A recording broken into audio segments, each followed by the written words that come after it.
Hello out there, and welcome back to TableTalk Discussion and Discourse. I, as always, am your host, Alejo, aka Great on 95. I am your host who, once again, does not have a bit but is committed to bringing you one every single week. It's Sneaky Adolf. Nice. Don't you worry, I'll get you two next week, adoring listener. There you go. And Boo is not here right now. He might join in later. He is a sleepy boy and needs his beauty nap. more than most. Yeah.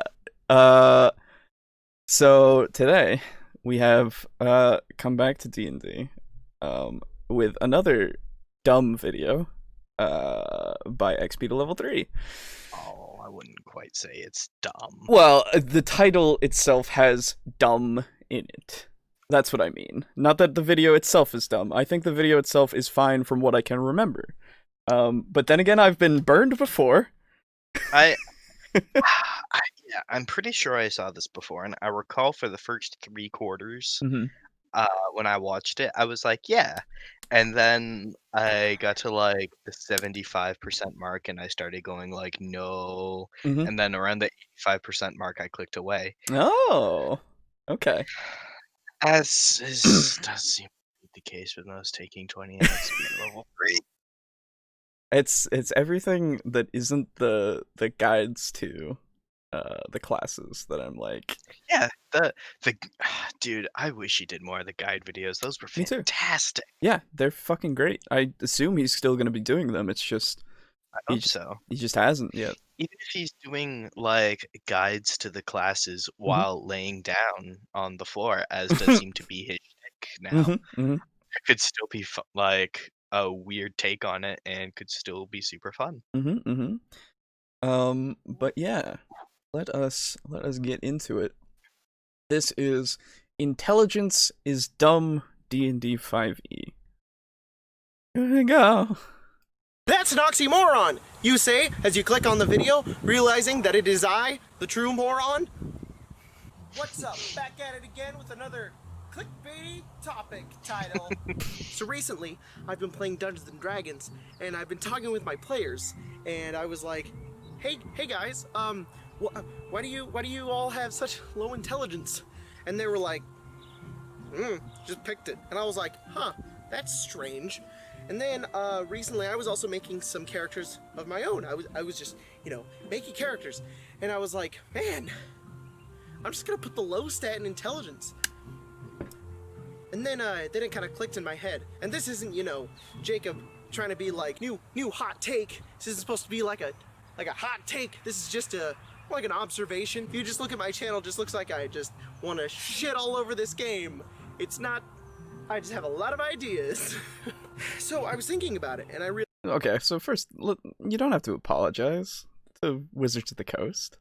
Just because you have ideas. I think it's just for the meme. I know. I'm just saying, like it's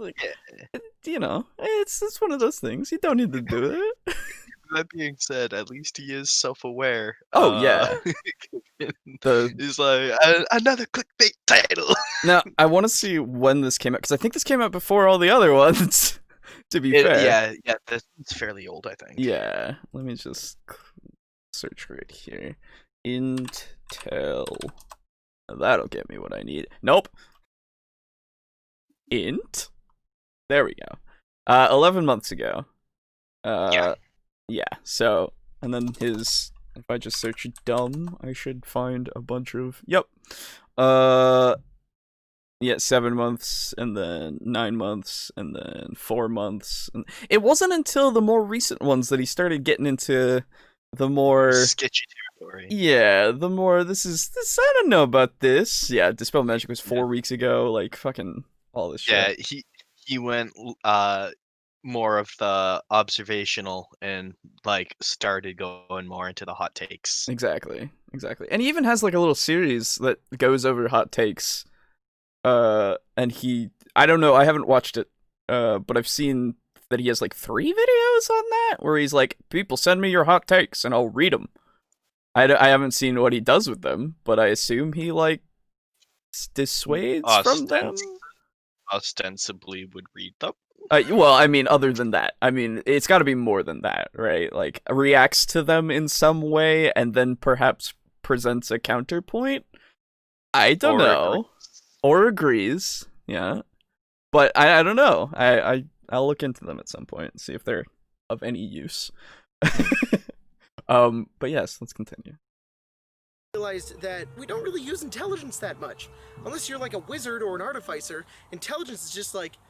Wait, he's the one who so passionately says artificer all the time. Yeah, but now it's artificer. Has his opinion been changed from artificer? I don't know. Artificer?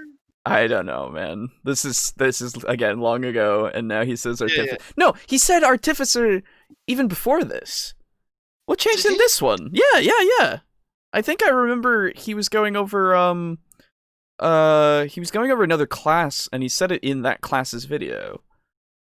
I think. I'm not sure. I don't know. Beyond the scope of the video. Exactly, yeah. It's not that cool! Because you've got skills like strength, which measures your... And you've... Oh, okay. It jumped forward for me. Strength, which measures your carrying capacity. And you've got dex, which measures, initiative. And an armor class, and you've got Constitution. Constitution saving throws are really, really, really important to the game.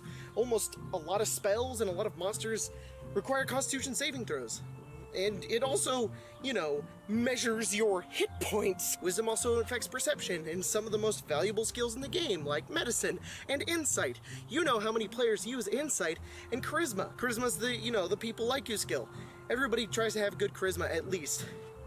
It's very rare I see anybody like a low charisma. I want to see somebody play a character with a low charisma. I've done that a few times. I was gonna say characters are fun. Yeah, I've seen it a lot actually. Then You again, get to literally low charisma characters are pretty much the closest I get to being a murder hobo, because I'm like, I don't have to worry about taking part in this conversation. And then when you do take part in the conversation, you're like, I get to have some fucking fun with this. and then everybody else is like, no.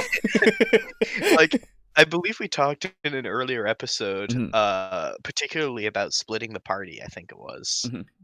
Wherein we mentioned that if there's the dumb barbarian character who's Yeah. in the Lord's Manor, Yep. and everyone's like, I swear to God, you shut the fuck up. Yep. I swear to God, if a single word escapes your lips, just shut up for half an hour, please.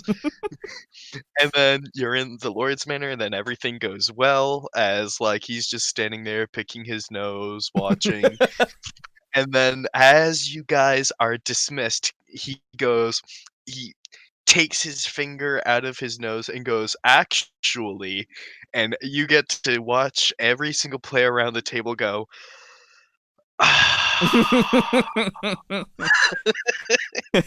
And I think I even talked about the example of Ragnar, the druid who had the low intelligence, low charisma, and he just like right. he went into the Lord's Manor, and he was like, was "Hey, he a guy too in the forest or something?" Yes, he was also a guide in the forest. Yeah, and he was really good at it. And then when he rolled a nat 1, we trusted him implicitly. Oh yeah. But you're supposed to know the forest, not this forest. but yeah, he went into the Lord's Manor, and we had to tell him that he was a chieftain so that he would shut the fuck up and be respectful. And then the Lord was like, sit, and he sat, and he did not get up until the Lord came over and told him get up, because he was like, right, chieftain, yes. It was great. He's a great time. I played Machiavelli, who had a charisma of, let me check, but I'm pretty sure his charisma I think it was 8? Yeah. Mach character sheet. What do we got? Load, please. Thank you. 7. 7, even better. Strength of 19 and a charisma of 7. Yes, but he would talk a lot, and it was great. Oh, it was his favorite thing to wax profound about the confundities of life and the universe while brewing people tea. Exactly. It was a fun little thing that I think I barely made you roll for it anyway, because you would just go into that spiel and I was like, they're just gonna react however they would react to this. There's no need for a roll or anything. Like, this is just just assume that for the next 3 minutes there is some sort of sound coming out of his mouth while he bustles around making tea. Exactly. And if he because the way that I played that character was his charisma is less because he not know how am talk smart good, and more of this turtle is using words that are way too long for what is necessary. Yeah. And each word takes 30 seconds. And exactly. Oh my god, I don't want to deal with this. Yeah. It's more just the cadence than it is the choices. Thick southern drawl, played at 0.5 times speed. Yeah, it was great. It was really good. That's unfortunate for you, Jacob, since you are claiming that you have not seen many people do that. Then again, you've been playing every day with your group of friends, so I assume you're just seeing their plays and their friends. Yeah, and they're just doing kind of more optimal stuff, it sounds. So, all right, that sucks. Hope they branch out. I don't know. This is 7 months ago, so they probably might have. I don't know. Yeah, well, I think it's more them probably metagaming and more everyone has a style of play that they gravitate toward. And when you have a very limited pool of players that you play with, you're only going to see that type of play style. Yeah. That'd be cool. But in any case, intelligence doesn't really affect much on your actual character sheet other than investigation, arcana, nature. Religion. Religion? There you go. Ooh! Religion! What a valuable skill to have! You know, when you see a church and you're like... If you don't have the cleric. Yeah, I was gonna say, so religion is a good skill for when it's called for. I mean, if your dungeon master is looking at your character sheet and goes, oh, they're really good at religion, I could maybe throw in some things that I could let them use either this or religion. Like, the one big thing that I very much enjoy is giving people a choice of skills, so that people they have both, and maybe they'll choose one over the other, but it gives them different kinds of information, right? Because if you give them like a religion check or an arcana check, then you get maybe the way that the tomes of your sect were kind of talking about some kind of magical entity or something, and then in arcana you get more of the scientific-ish kind of magical approach, I would say.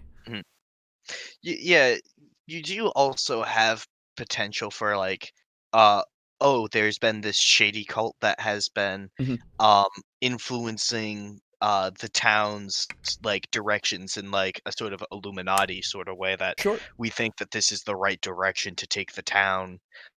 And while you're on a raid for the local guards, you find leftover a pendant for I don't know, Dvorak or something, I don't know. And you're like, oh, that's weird. Hey, by the way, isn't there a temple to Dvorak in this town?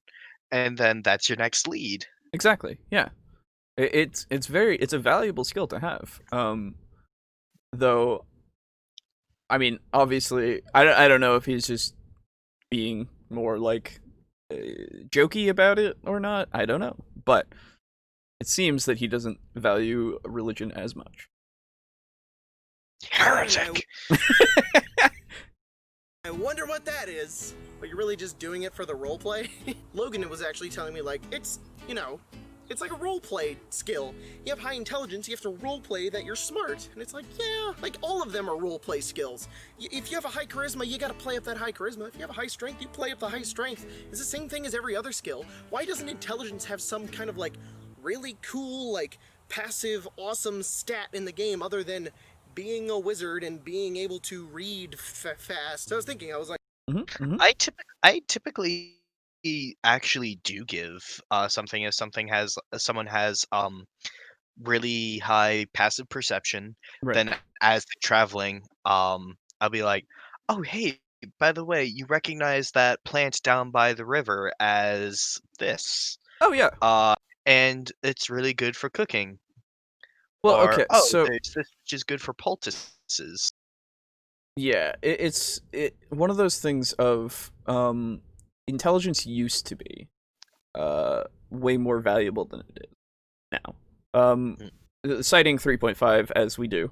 3.5 had the bonus spells table for if you had really high intelligence, you would get bonus spells to like first, second, third at like I think base was 14, I think. Yeah, that sounds right. Yeah, Yeah, where you because you just got bonus spell slots. yeah. So and it was that plus bonus languages and more skill points. Well, Ranks, it's still excuse me. is languages, isn't it? No. I don't think so. Uh, I might be wrong about that. I'm not entirely sure. no, that's right. Yeah, because you pick your languages as part of Background? background. Yeah. Yeah, and character creation. So intelligence has been nerfed to shit. Absolutely. It is definitely I can very much agree with the fact that it is a dump stat now, which is really unfortunate. Because I feel like every stat should have like benefits more so than just skills, right? And because of the way the skill system is in fifth edition, they don't have the intelligence gives you more ranks like third does, and I don't understand why they've removed like the language component as well. I mean, to be fair, it did have the side effect of every party speaks like 3 languages fluently, Sure. which is kind of odd because fucking I 1 and Ooh, a quarter languages you're because I can cutting out a little bit. oh, um, fun. Yeah. Yay. Just letting you know. Uh, So you like I you can speak. French. Yeah, Yeah. I speak like 1 and like 1.15 Oh languages sure, me too. in the fact that I'm halfway proficient in French Mhm. and about 3/4 proficient in English. Throw in a little bit of German and Latin in there, and then that's Yeah. but like in 3.5, everyone's like, "Oh, I speak Draconic, Abyssal, Infernal, Common, It Elvish, it and Celestial," and you're so like, "Who are you?" so Uh, it could get ridiculous, oh, I was yes. raised on a. It's like fucking.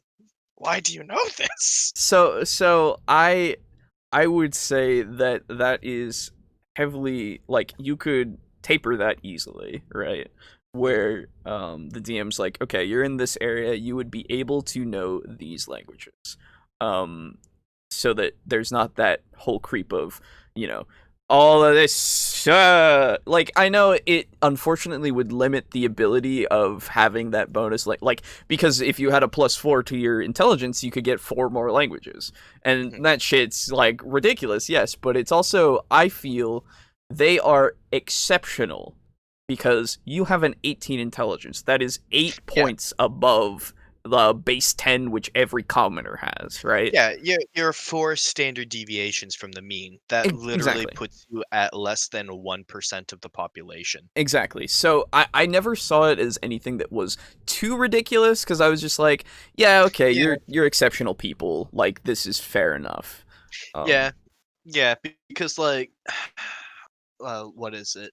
66% of the population on a standard bell curve is supposed to be within 1 standard deviation of the mean.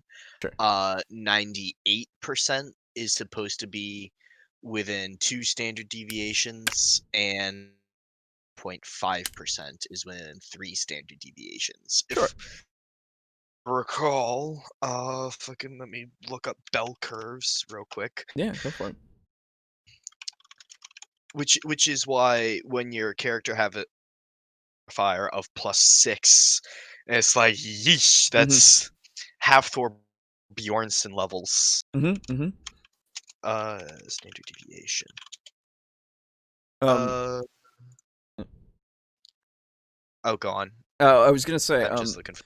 and it got even more crazy when back in 3.5 when they had more, like, you could go above 20, right? Because in, excuse me, well, you can still in 5th, right? But they had, like, gods were at like 40, right, for some things. Like, it got really crazy the higher up you got, and they had epic levels and all this stuff that 5th is just not implemented, which is fine, because 5th, it's fine because 5th has that more simplistic, streamlined aspect, where and most people don't go to level 20. Most people don't even get there. Most people don't like it there, because it gets so fucking ridiculous, right? I did find it, by the way. Okay. 68% within 1 standard deviation, 95% within 2, and within 3 it is not 99.5 but 99.7. Okay, there you go. But yes, so back in the day, I could see it being more justified, and now with 5th edition making you exceptional people, right? Like, everyone can do every skill, it doesn't matter. If you're proficient in it, you know, you have a better chance. Better. Yeah, so much the better, exactly. So I don't see why they would have taken that away, because that seems like something that would fit in perfectly with 5e. I personally don't have any issues with every character being allowed to make every type of role. Partly because for me, it's incredibly frustrating in a position where I know exactly what needs to be done and my character knows exactly what needs to be done, and being told by the DM, no, you can't even attempt this, like, even shittily. And again, these are exceptions. There will still be some small amount of Mary Sue-ness about them, if only due to the fact of their incredible physical attributes. Sure. Like, you can still make a roll using only your dex, even though you're not good at tying knots, but, like, you're really dexterous and you're like, I'll give it a shot. So You can't tie a knot, tie a lot, I guess. so my issue comes from, I guess, the way that skills are used, or implemented, I guess, in the sense of, since everyone can do it, the common consensus of the natural 20, meaning that, because it's not supposed to be this way, quote, like, straight up in the rulebook, natural 20s mean nothing for skills. Which I understand why most people are like, but whatever, right? Like, I'm okay with that. That's fine. But at the same time, you get your orc barbarian who has never in their life picked up a lockpick or anything, and they somehow pick a lock, right? Like, so you jest about that, but the orc barbarian in my campaign has actually now got a lock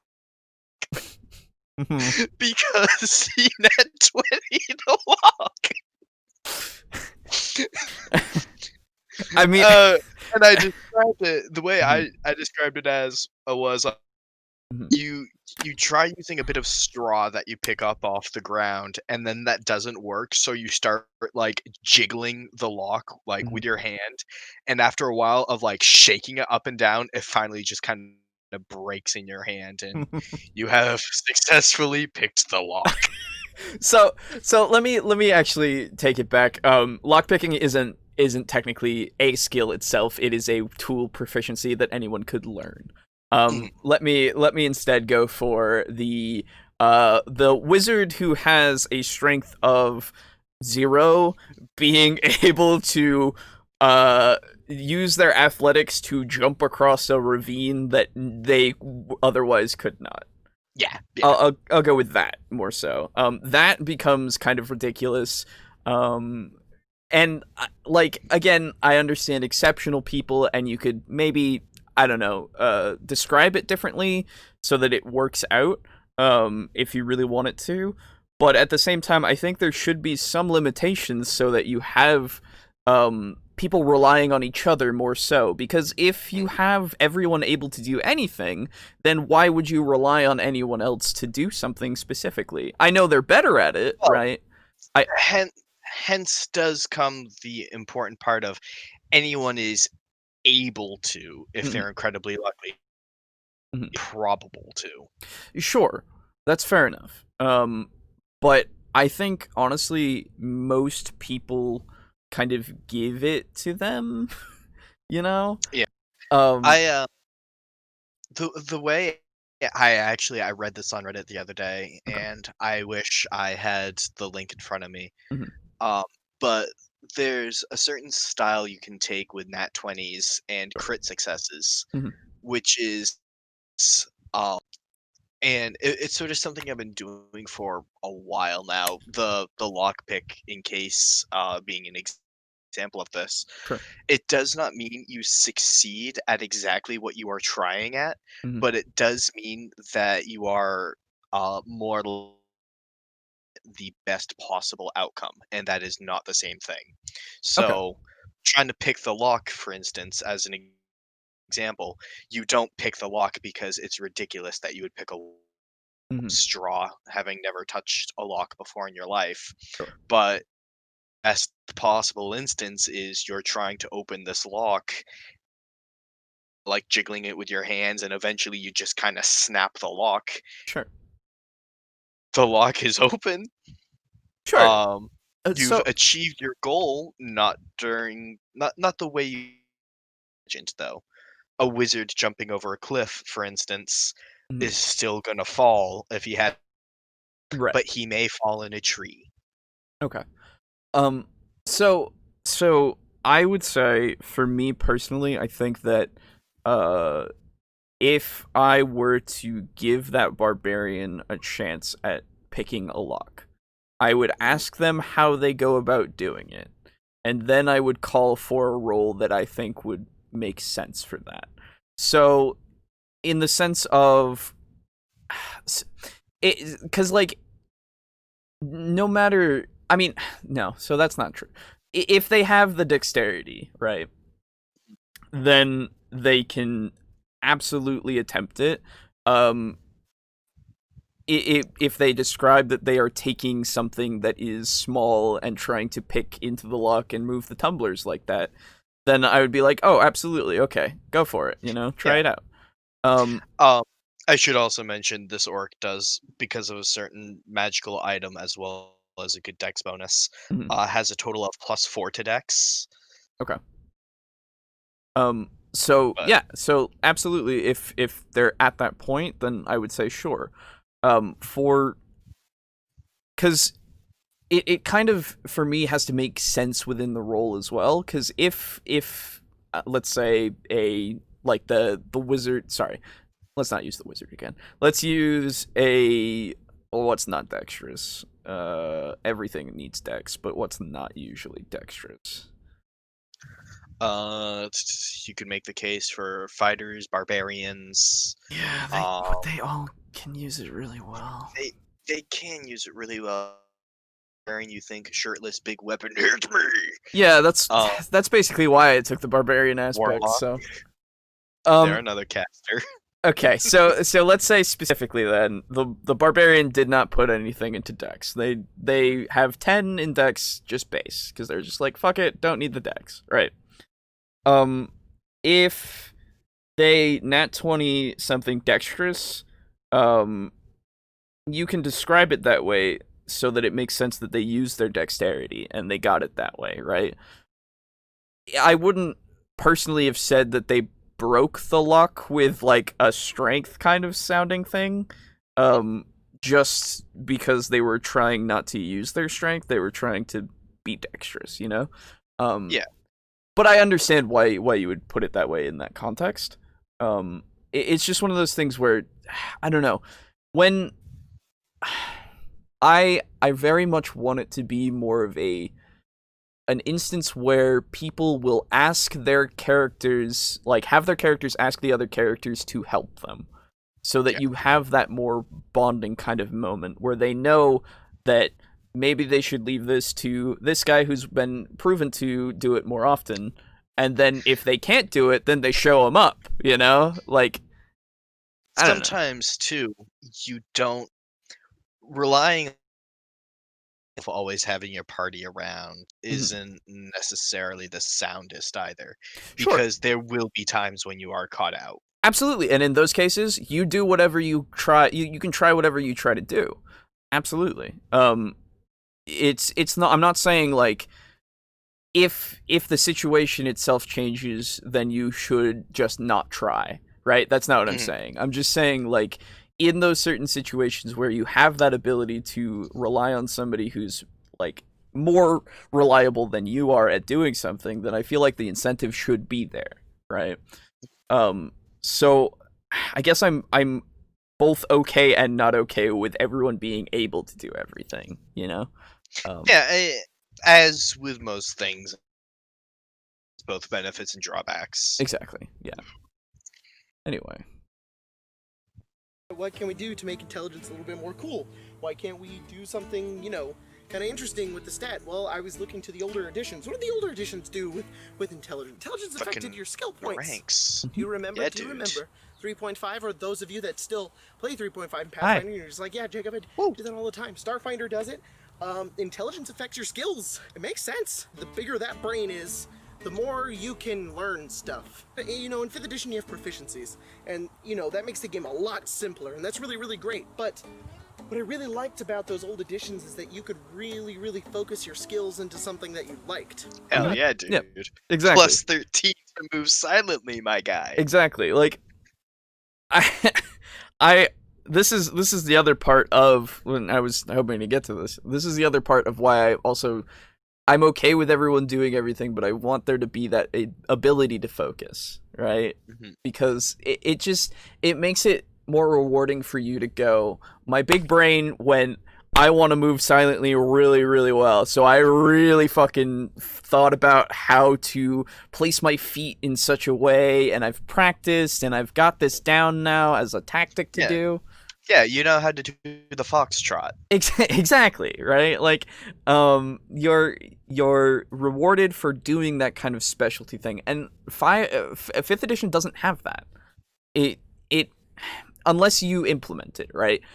But as written, there's no incentive for you to really try to become more proficient, and the I think only Xanathar's now has that guide of downtime leading to getting proficiency. I don't even know if it has that specifically. I think it does. I do not have Xanathar's. I cannot comment. I do. One way or the other. I can go get it. I'll go get it just to make sure here. Alright. Yep. Take your time. So, dear listener, I would like to mention to you a wonderful new product called Honey.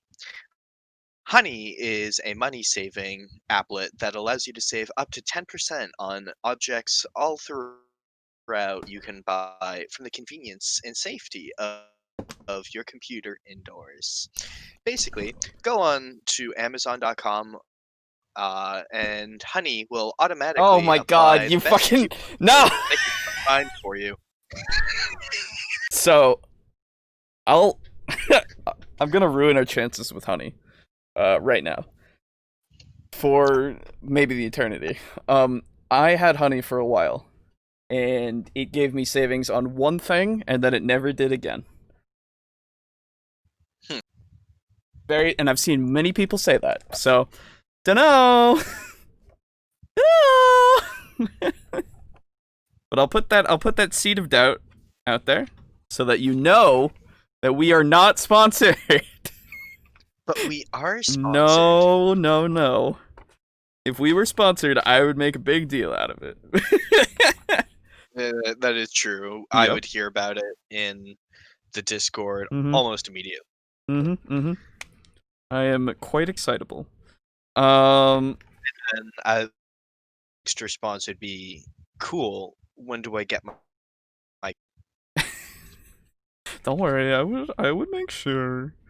So let me find downtime. Downtime revisited. 123 Xanathars. And I very much appreciate Xanathars with all these downtime things and everything that it kind of brought in, because it adds that more complexity that was not there for people to reference, which is helpful. Let's see. Buying magic, carousing, crafting stuff. Wait, really? They have crafting items in here. Oh, interesting. Okay, we'll have to look into that at some point. Pit fighting, gambling, loot, values for that's religious services. Wages for training? I'm not seeing it. Okay, that's interesting. I might have missed it. Let me double check. I don't think so. That's interesting. Those are examples of downtime activities anyway, so could be that I'm just misremembering something, because I thought... Well, I know they have the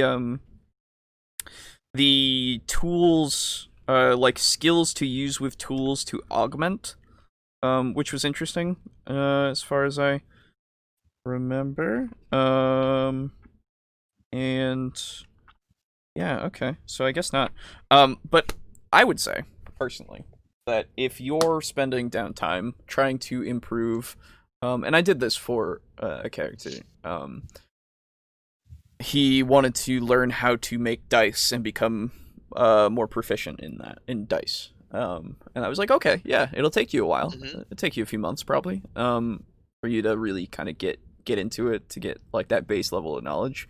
And so he did so for quite a while, and I was like, okay, cool.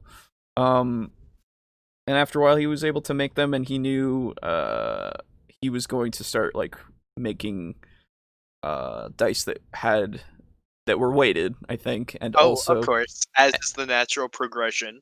Well, he also wanted to make ones with compartments so he could hide things in them. Oh, that's cool. Yeah, there was a whole drug runner trade thing that was going to happen and such. Dude, you are not going to fit much in a D6. No, I know, but still, it's one of those things where it's just, I don't know. And I was like, okay, cool. It's a neat idea. And so I think, honestly, having intelligence give maybe not even more proficiency, because proficiency itself has dominated that whole everything, right? It doesn't just go to skills, it also goes to your weapons. Yeah. So I don't know. That's why rogues are so fucking good. Yeah, it's true, because doubling the proficiency and stuff. Yeah, I don't know. It's one of those things where if you wanted to put intelligence onto the same pedestal, I would say, as everything else, you would have to rework how a lot of things work, unfortunately. And D&D 5e wants to be simplistic, so I don't know. Yeah, given that it be more beginner friendly, I can understand the desire to have the simplicity of the proficiency system. Mhm. However, look, I don't know. I don't like being stuck in a kiddie pool. Yeah, exactly. It's one of those things where once you get it, but then you desire more, I would say. Cuz it can be good for just base as is, but I feel like improving it with certain additions to the system is just better. I don't know. If you're are you saying do you have the gall right now to tell me that if you improve things they're better? You know what? Are you Ooh, are you hot take. That's yeah, it's a bit controversial there. Yeah. All right. Let's continue. Next you'll be laying such bombs on me as if in your party every fight, chances are your system is bad. Yeah, kill it. Yeah. Well, I don't know. I'll think about it. That I, enjoy that more. I just thought it was kind of cool. It was video gaming. It's fun to do it in video games. Isn't it kind of like real life? Like, smarter people are just better at everything. So, but indeed. I mean, they can be, I suppose, but not everything. I don't know about you. Tennis. Yeah, dude. If I'm really smart, that means I can mind like lift the tennis racket with my mind, and then I. That dude, you're still thinking small brain tactics. Bring the ball toward your tennis racket with your mind. Yes. So I only have to stand in one spot.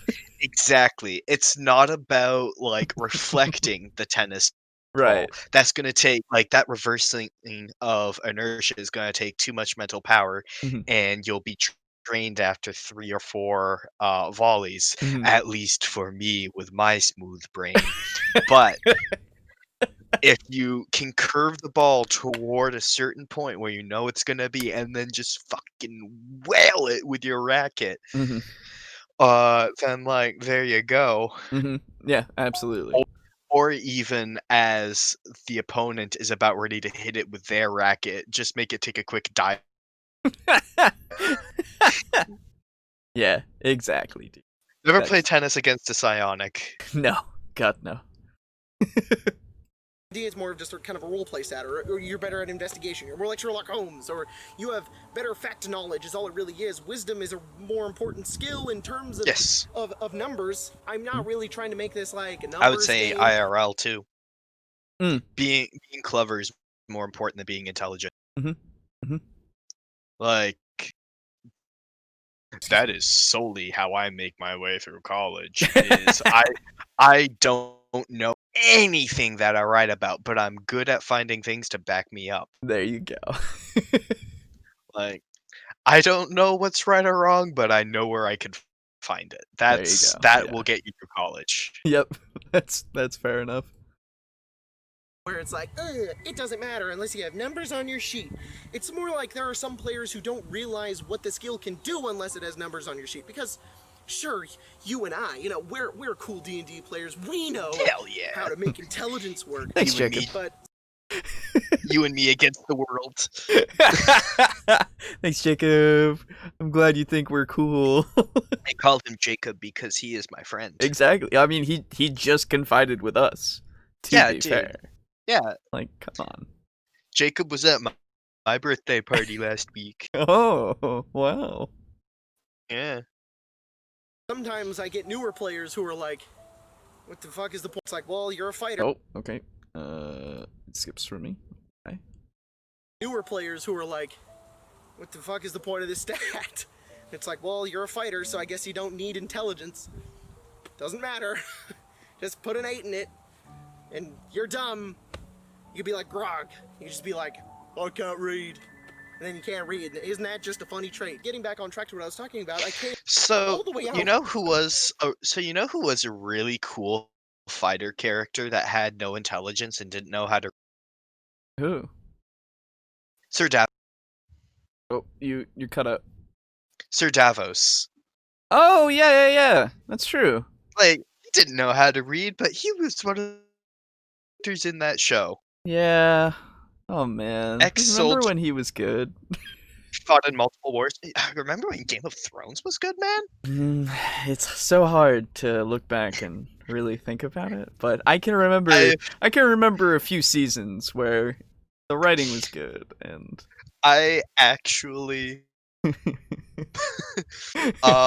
given that I like a flaw, Oh. um I'm gonna my restart my Discord actually. Give me just a second. Something's going on. alright. Bye.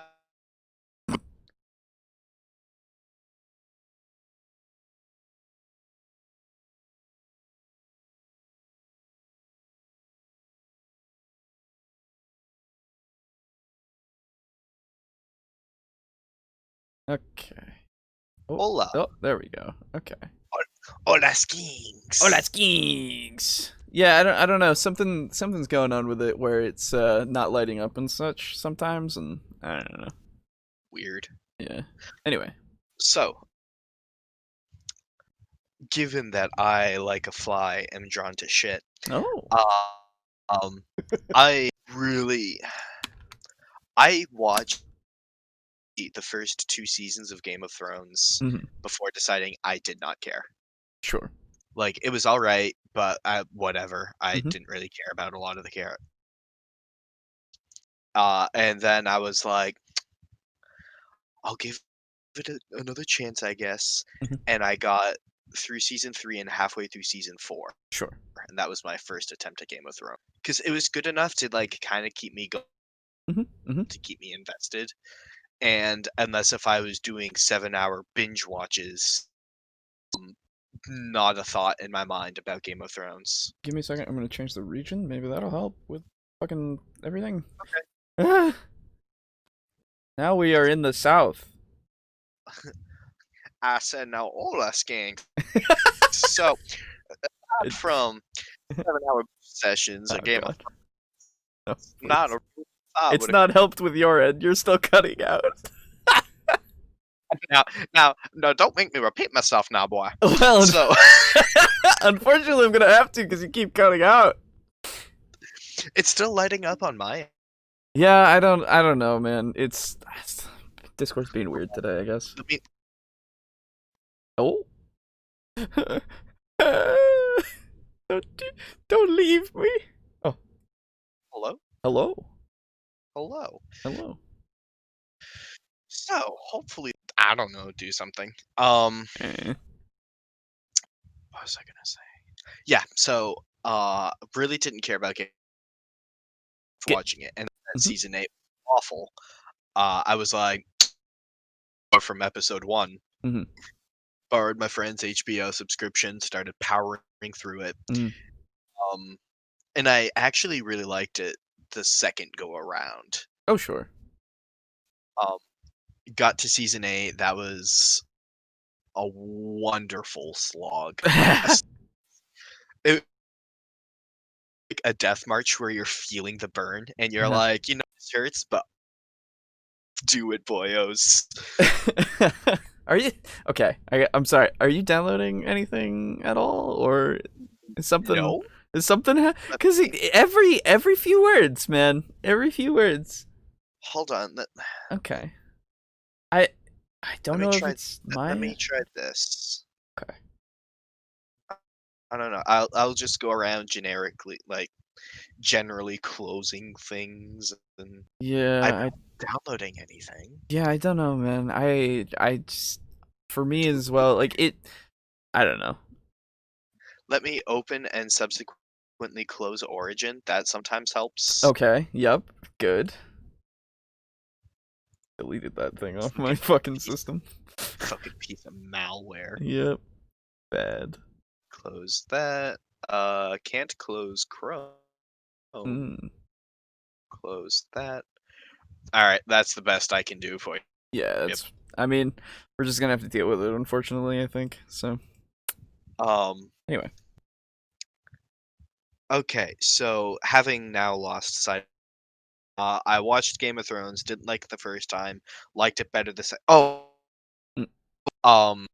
And after making my way through season 8, Mhm. I was like, man, oh man, what a delicious plate of shit.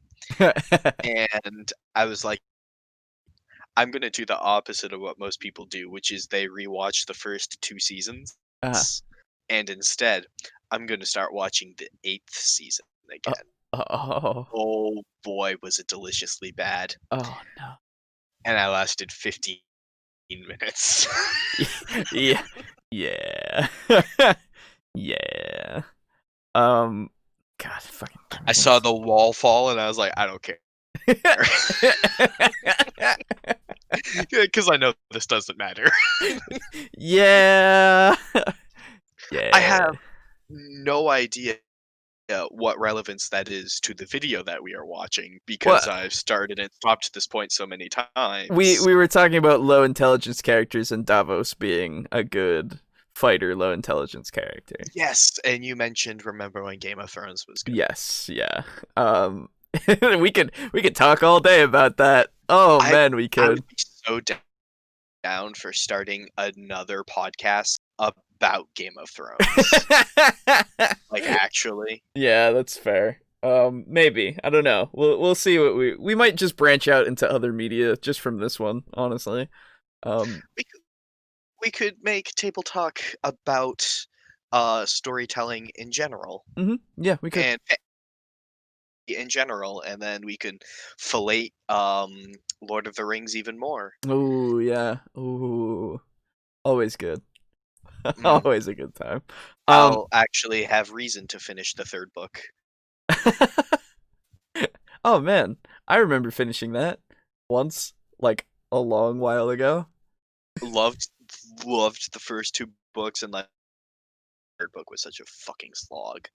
I remember I read from The Hobbit all the way. Like I read The Hobbit first. Yeah, I've read The Hobbit too. Yeah. The only book I've not touched is the Silmarillion. Oh god, no. I have a friend who is reading through the Silmarillion, and I'm like, you're a psychopath. Yeah, exactly. There's no. And you've got a cool lore in it, and I'm like, how many elf names have you read? And I'm like, how many elf names do you know off the top of your head? And he listed like 2. Yeah. There you go. That's why I don't read it. It's ridiculous. Anyway, so yeah, low intelligence. I mean, so I wish that it would give something for fighters as well, because you would think like tactics, right? Let me actually check something. I mean,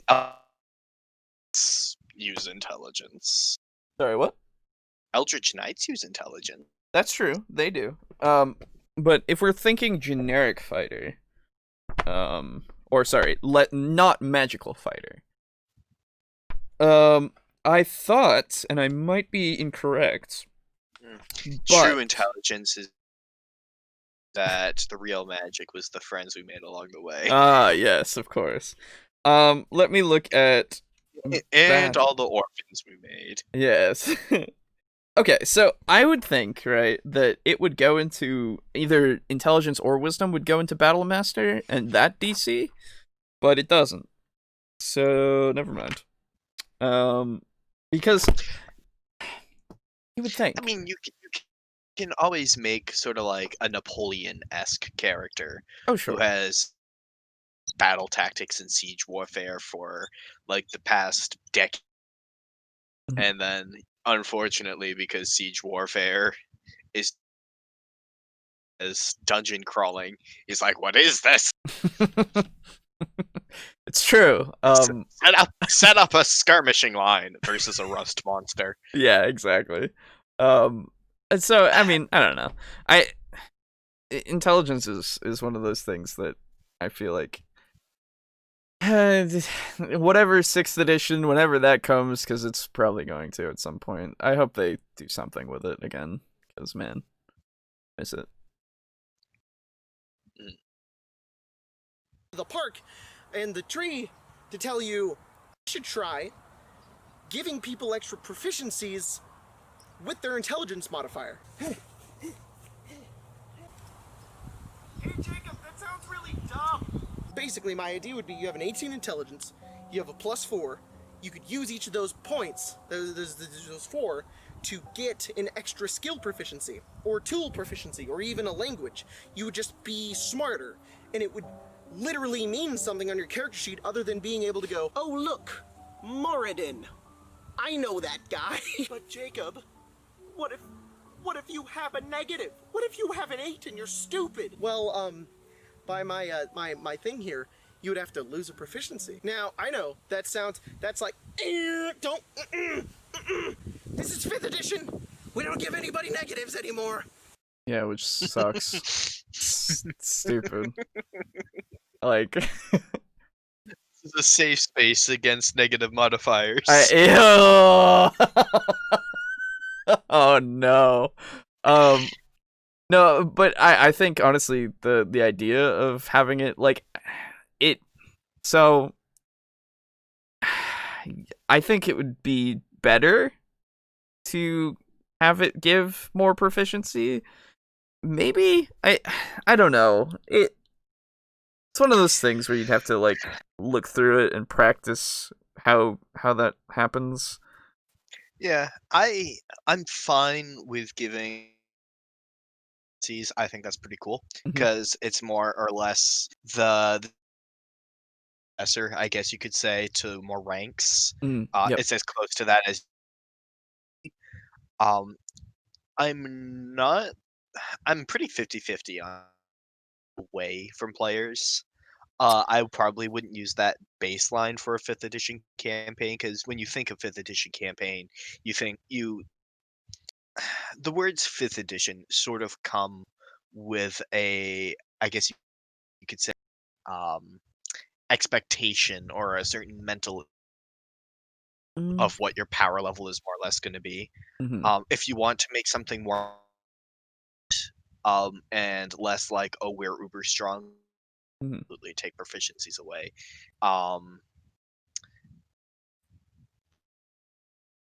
That could be a good step toward but more difficult and not quite darker, but like less I am the main character, I guess you could say. Yeah. Hang on. We're now in Singapore. Oh, now we're in Singapore. Okay. Step. Yeah, so I back in, let's say, I think it was Volos, I think it is. Oh god, this is way worse ping. Hang on. Let me get my Volos. Yeah, I think it was Volos that was it had the monstrous races, right? Yes. So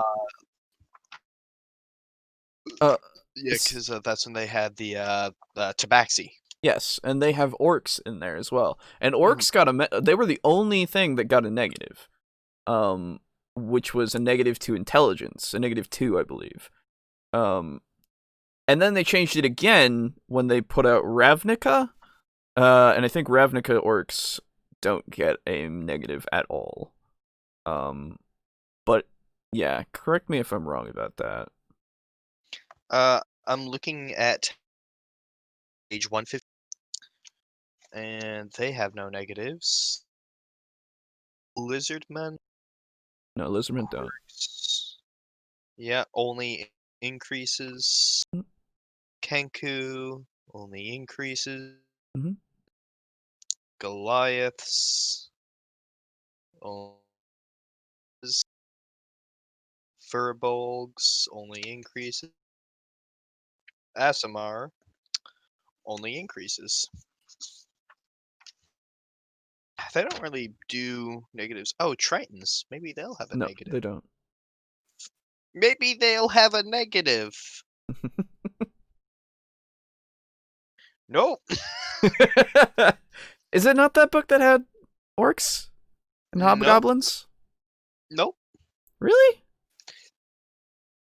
Kobolds, but in the monstrous races, chapter 2, character races on page 103 makes no mention of that.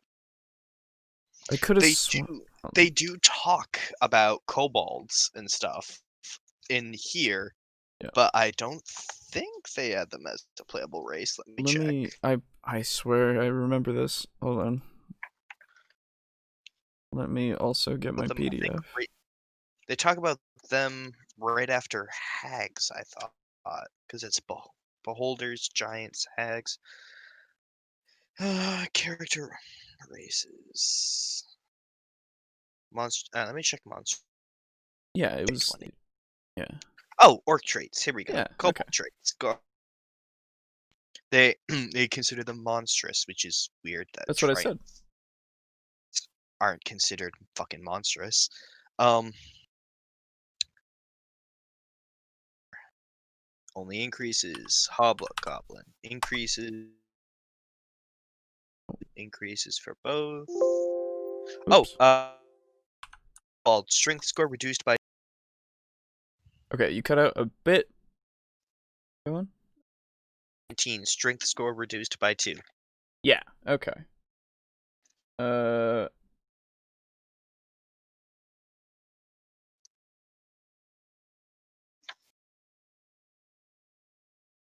Really quick. Yeah.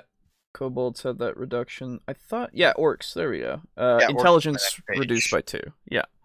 Yeah. So they did. Yeah. They did put that in there. They had negatives in there. For monstrous races only, it seemed.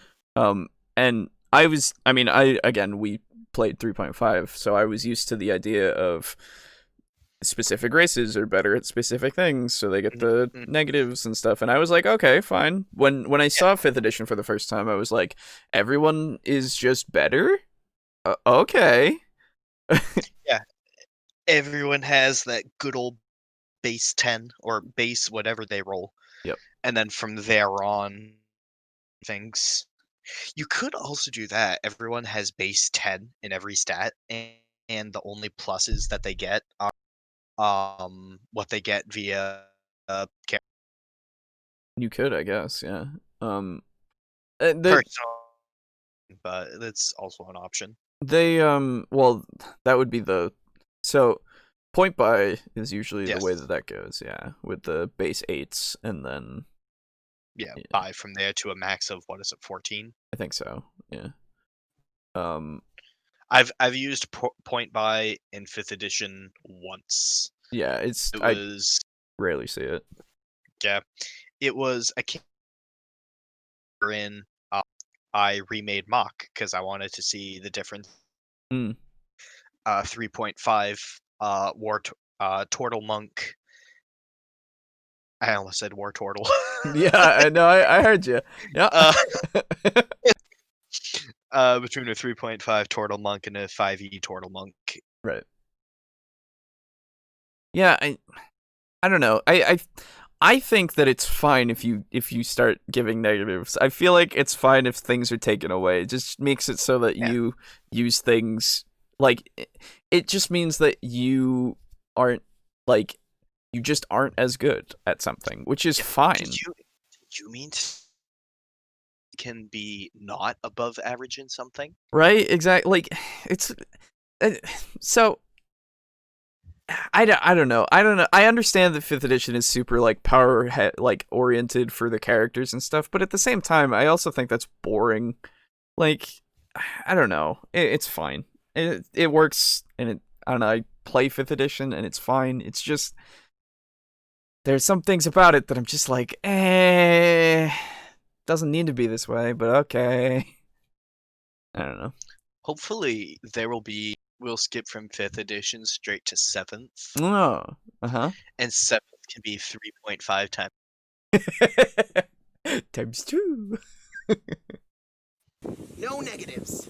Unless you play like a goblin or something. But yeah, a lot of character building in 5th edition doesn't have a lot of negatives unless you take standard array and then you get a -1 because you get an 8. And that's like the only real thing unless you play like a bard and you get jack of all trades and it doesn't even matter. How would being more intelligent make you more deceptive?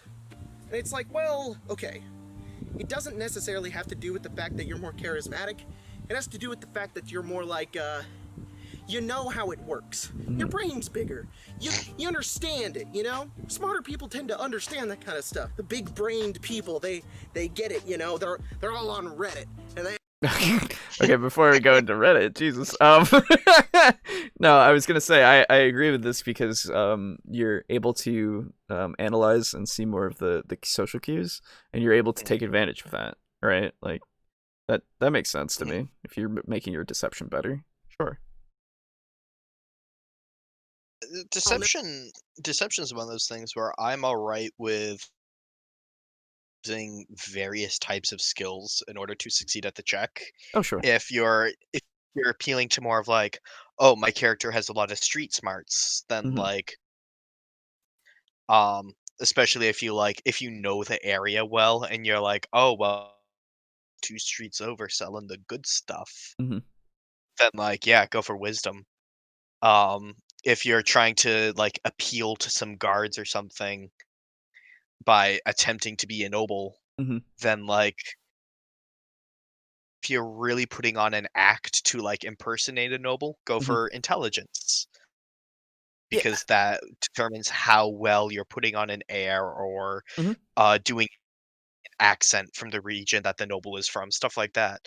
And if you're just literally just trying to smooth talk your way in, then that's charisma. Yeah, it's one of those things where I think I would prefer having the skill system that is the just percentage based thing where you just put in points to raise the skill and not have it attributed to a stat as much. Sort of like doesn't Fate do like Call of Cthulhu or like old D&D 2E 2E did that. Like it makes it so that it's less about the skill points, or sorry, the stat points, and more about how much you honed your craft and the way that you can apply it to any situation. Also, my internet has died. Now I am in a bad spot. Yeah, you roboted. Cool. All right. You spent 5 seconds saying the word craft there for me. Oh, cool. Craft. Yeah, let me. You're like craft. Fun. Fucking. One of these. Ooh. Nope, it's made it even worse. Oh, ooh, no, that doesn't help. Cool. First, I think.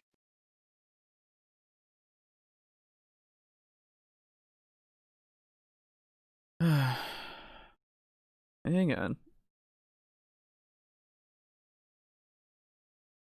Yeah, it's just my internet is dying. Actually, let me make sure about something. Where's my phone?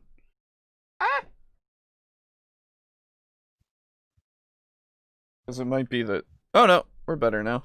Oh no, we're not. Okay. I'm rocking a solid 66 ping. Yeah, mine is going green to red to green to red. So. Ooh, okay. Christmas in July. Yeah. Where did my phone go? Why do I not have my phone? Oh, it's on the ground. Do you want to borrow mine? Oh, I would love to. Thanks, man. Let me just make sure that nobody is uploading anything right now, because that would be the case.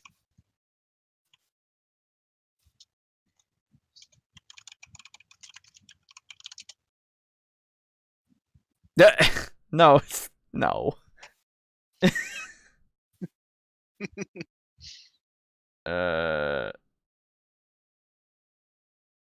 Let's see.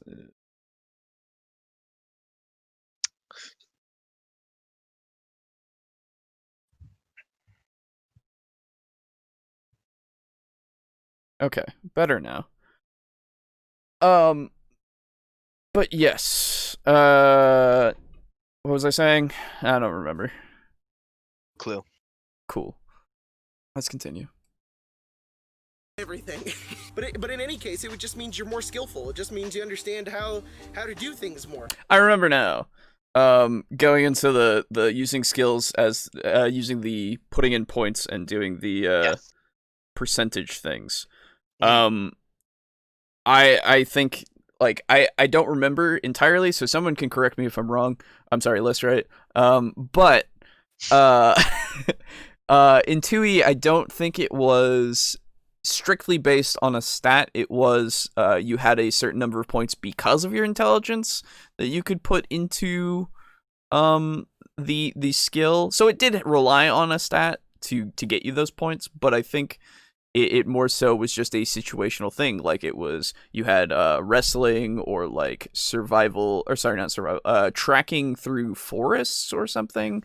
Wait, hold on. Could intelligence give you points in? Could intelligence give you points in what? Hello? Hello? Oh, hello. Hello.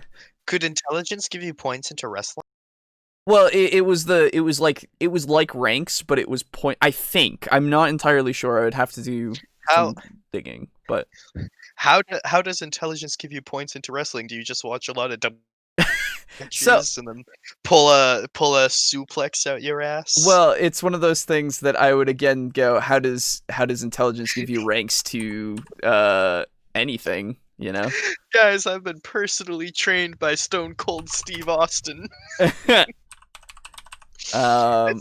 Usually most of the people I know that obsess over wrestling a bit lower on the intelligence scale, but okay. Yikes, dude. Yikes. Let me see if I can find D&D 2E or AD&D, excuse me. I've never touched a day in my life. It's not too bad. It's not the worst thing. It's it is a thing. I will tell you that. It is definitely the game that it was. Yeah, I never people like outcrying and being like D&D 2E was the best. Usually it's 3.5 and 5E going at each other's throats. I've heard it from people who grew up with it, basically. That's about it. Okay, so 2E, and then where's skills? I just know red scene out of the blood war of demons versus devils screaming 5E or 3.5.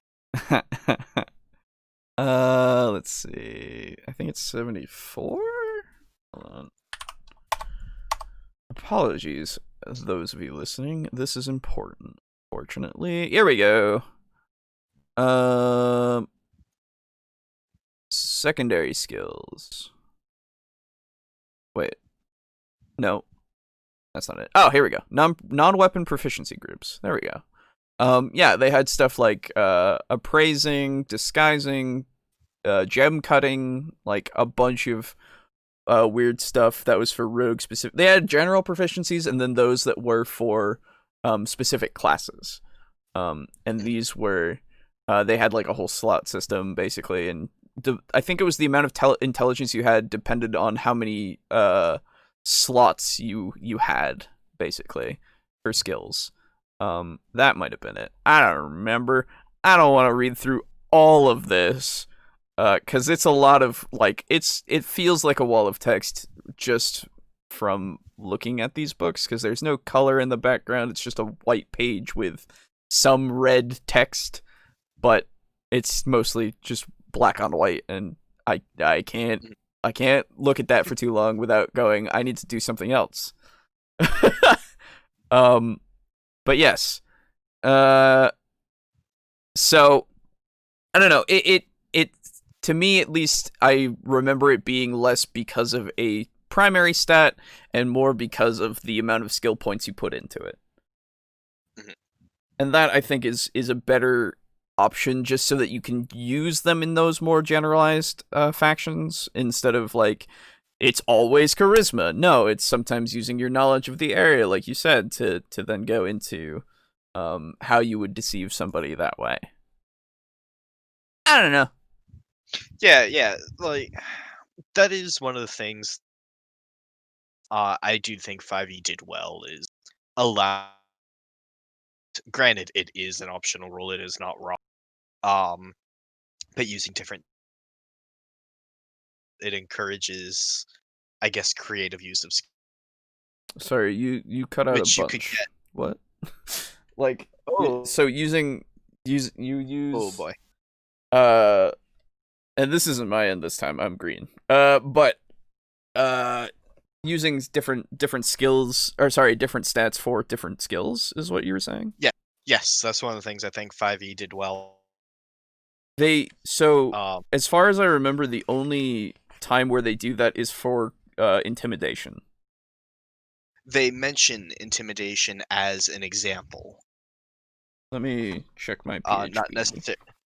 Yep. Real quick. I just want to see, because as far as I remember, it just was like, strength. Yeah. It's a press.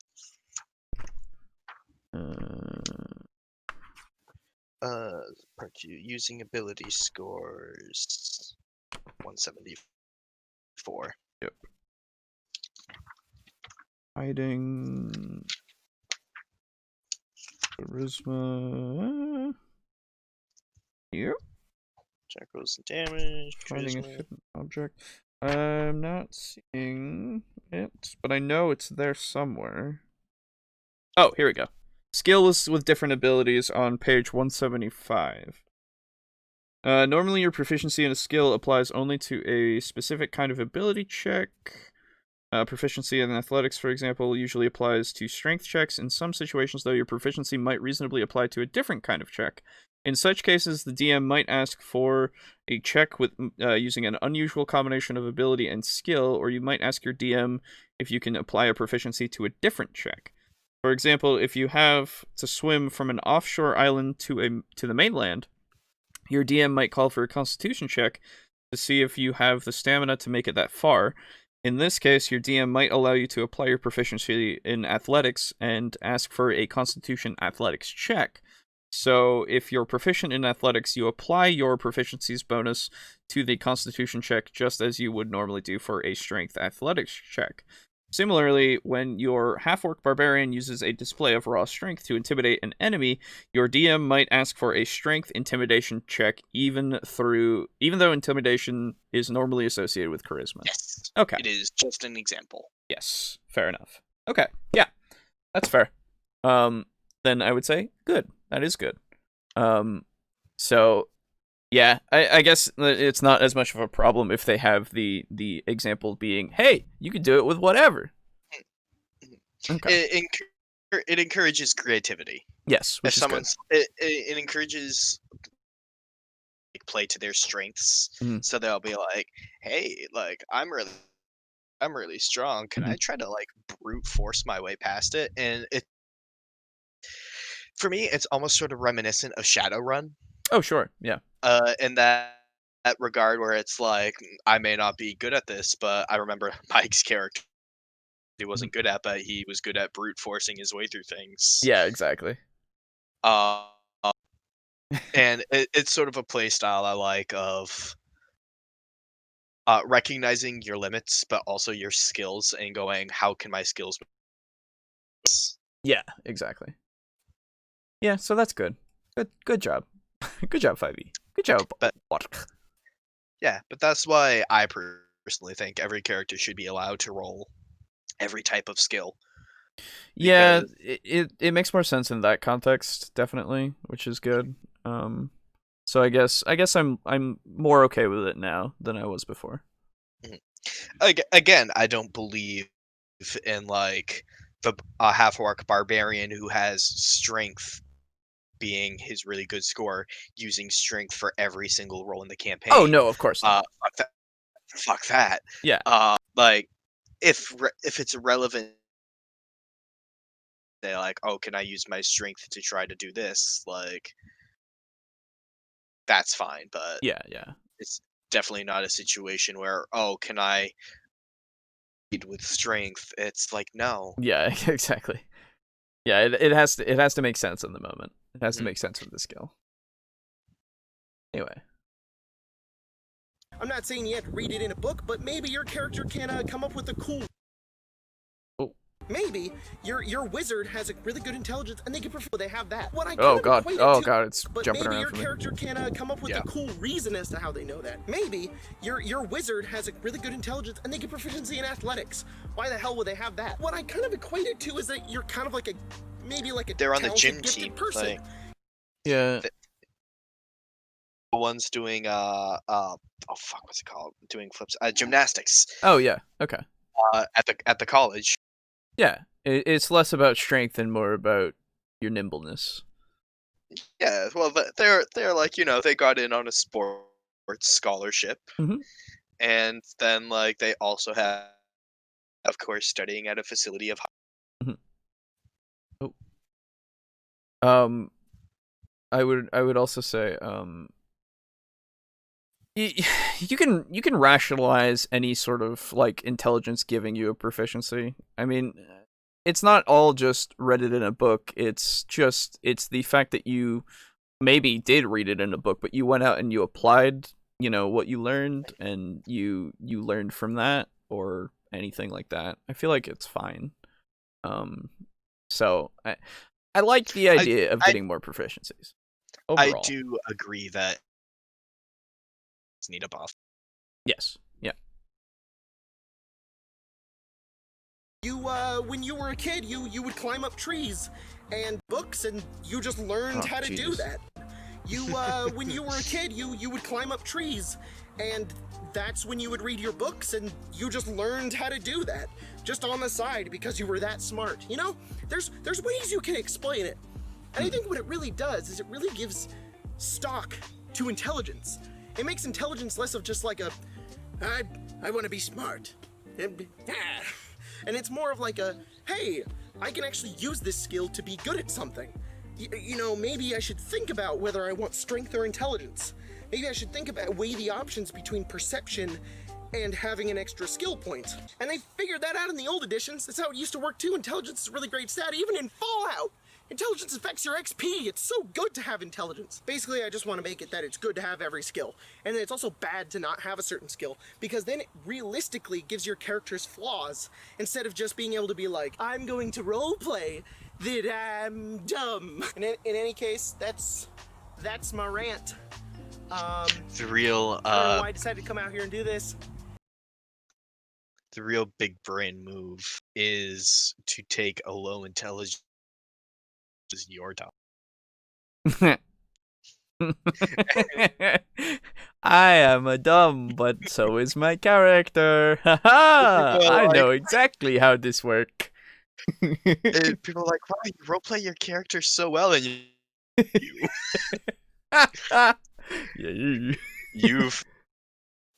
don't know what in character and out of character knowledge are. When you're going, the waitress is mute. That's you actually figure. Oh god.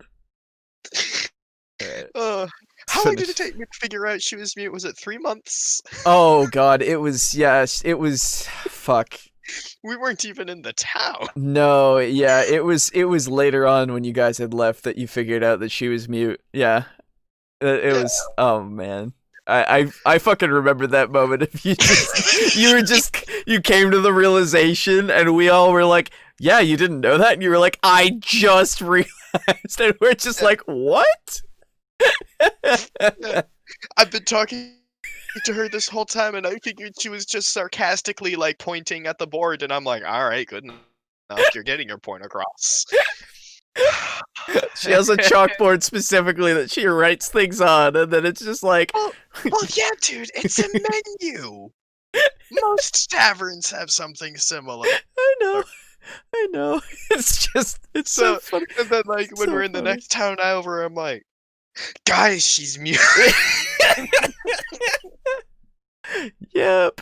And everyone's like, yeah. This revelation is only yours. And the last turtle crosses the finish line. Alright, let's finish this out.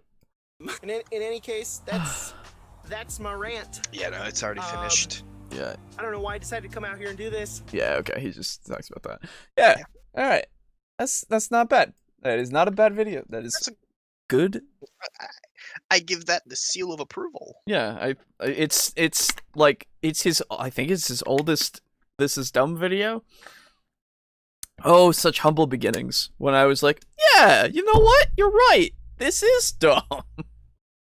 Maybe we got something. Maybe we got something in this this thing there. Huh. And then, yeah. And then the dark days came. The dark. So the grim dark future of D&D on YouTube, where there is only judgment and no thought. But yes, I think we're gonna take everyone consuming content thoughtlessly like tyrannids. We're gonna take our intermission here, and we're gonna try to see about this whole this little problem here. Situation. Well, no, he's he might. Anyway, we'll be right back. So welcome back to the podcast. Boo is here now. I'm here now. Yeah. Figured out what was the matter. Well, for the audio issues, I apologize for that first hour and a half. Because if you guys don't know, Phantasy Star Online 2, which you probably know at this point, is a game, and it's come out, and it has a myriad of issues with the store, and there was a background... Yeah, there was a background application, there was a background process that was involved with the store that I had to end its task in order for things to be okay again. The malware that Microsoft has put on all of our computers called the Windows Store. Yeah, I really wish that could go away too. But now I can't uninstall Phantasy Star Online 2, so that's interesting. So I'm gonna have to go on a little trip after the podcast and see what happens. That could be because you stopped that program. Not all store functionalities are working properly. That is fair. That is absolutely fair. So I would give your computer a quick restart before trying to delete it, which may break your drive. Yep, exactly. So I'm gonna start backing up all the raw files and stuff again, and it's so much worse because I was the one who was like, "Oh man, Phantasy Star's super cool. No, I want to play with all you fine. guys," and then it turns out that it's this complete shit show that can break computers, and I'm like, It is happens. not. It's my fault. In fairness, Boo, you are 1 for 2. The other one was Monster Hunter World, and that one was pretty cool. I know, but No worries, dude. It's not your fault. It's just Microsoft fucking and Sega fucking us over. It's good stuff. Really good. Yeah. Anyway. By the way, Alejo, you are still dropping out for me. For you. Oh, he's not dropping out for me. Yeah, that must be on your end this time, unfortunately. Yeah, I'm up to 183. Yeah, okay. Every now and again it came back. That's why. Okay, cool. The process came back? Yep. Oh, Yep, that's how Windows do, man. That's why okay, for our listeners, we were going to have a 4-man group of the 3 before you today, as well as Brogan, who has starred on the podcast. like one time, a long time ago. Yes. He's also in our Devils and Dice. Yeah. Yes. So you should all be very familiar with Brogan by now, because you should all be listening to Devils and Dice. I hear it's a pretty good campaign from people who are playing it. Yes, I endorse it. 9 out of 10 Cardinars.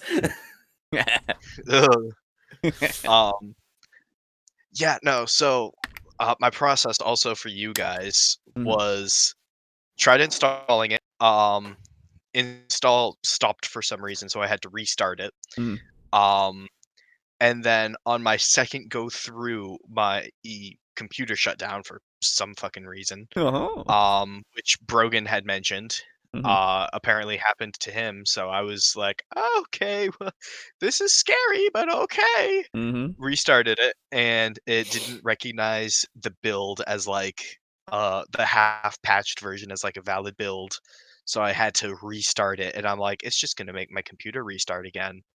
Uh I'm not restarting my computer twice because of this game. Not when it bricks drives and computers. Yeah.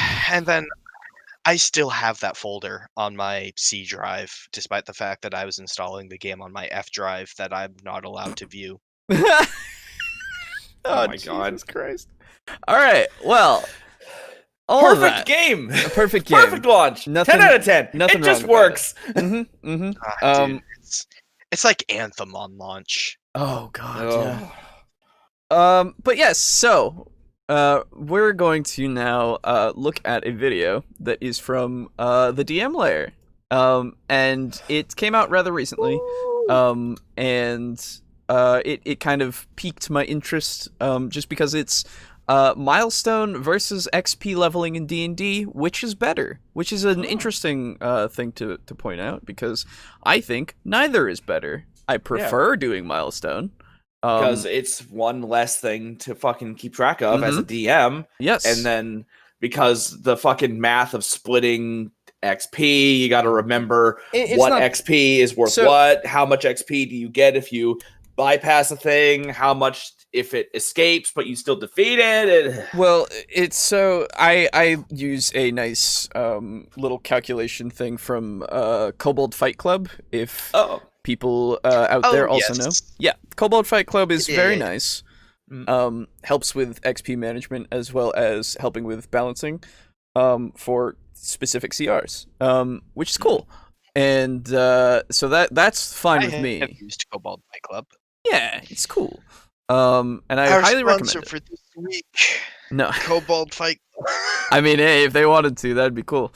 But so I want to see what this man, who does little skits in the very beginning. So get ready for skit, everyone. Here we go.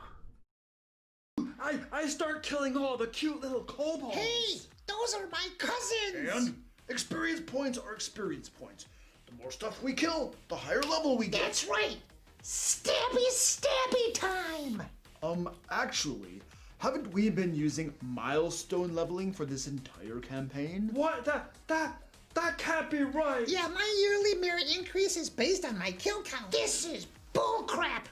No more stabby if we don't get credit for it. Yeah, you know, with a brain as big as yours, you think you could have told us this a little bit sooner. Look, I don't know why you're all getting upset at me. I just work here. The Dungeon Master makes the rules. You guys, I told you at the beginning of the campaign that we'd be using milestone leveling. Well, why do you think we've been killing everything that we come across in this game world? Even the NPCs in town, we kill them too. I don't know, I just thought you were all a bunch of murder hobos. Well, the murder hoboing stops right now. I can tell you that much. That's right, we might even actually start role-playing some more instead of just, killing everything. Okay, so I'm assuming that he is in favor of milestone system because of this skit. Yeah, sure seems like it. Yeah. Which is fine, sure. Again, I prefer it, but I also see the merit of XP. So yeah.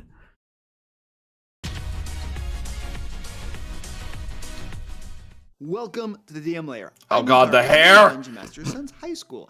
On this channel, I give Okay, so before we go too much further, The grease. I don't know how I feel about it. The grease has retracted off of his forehead and into his hair. It's like baby Boris.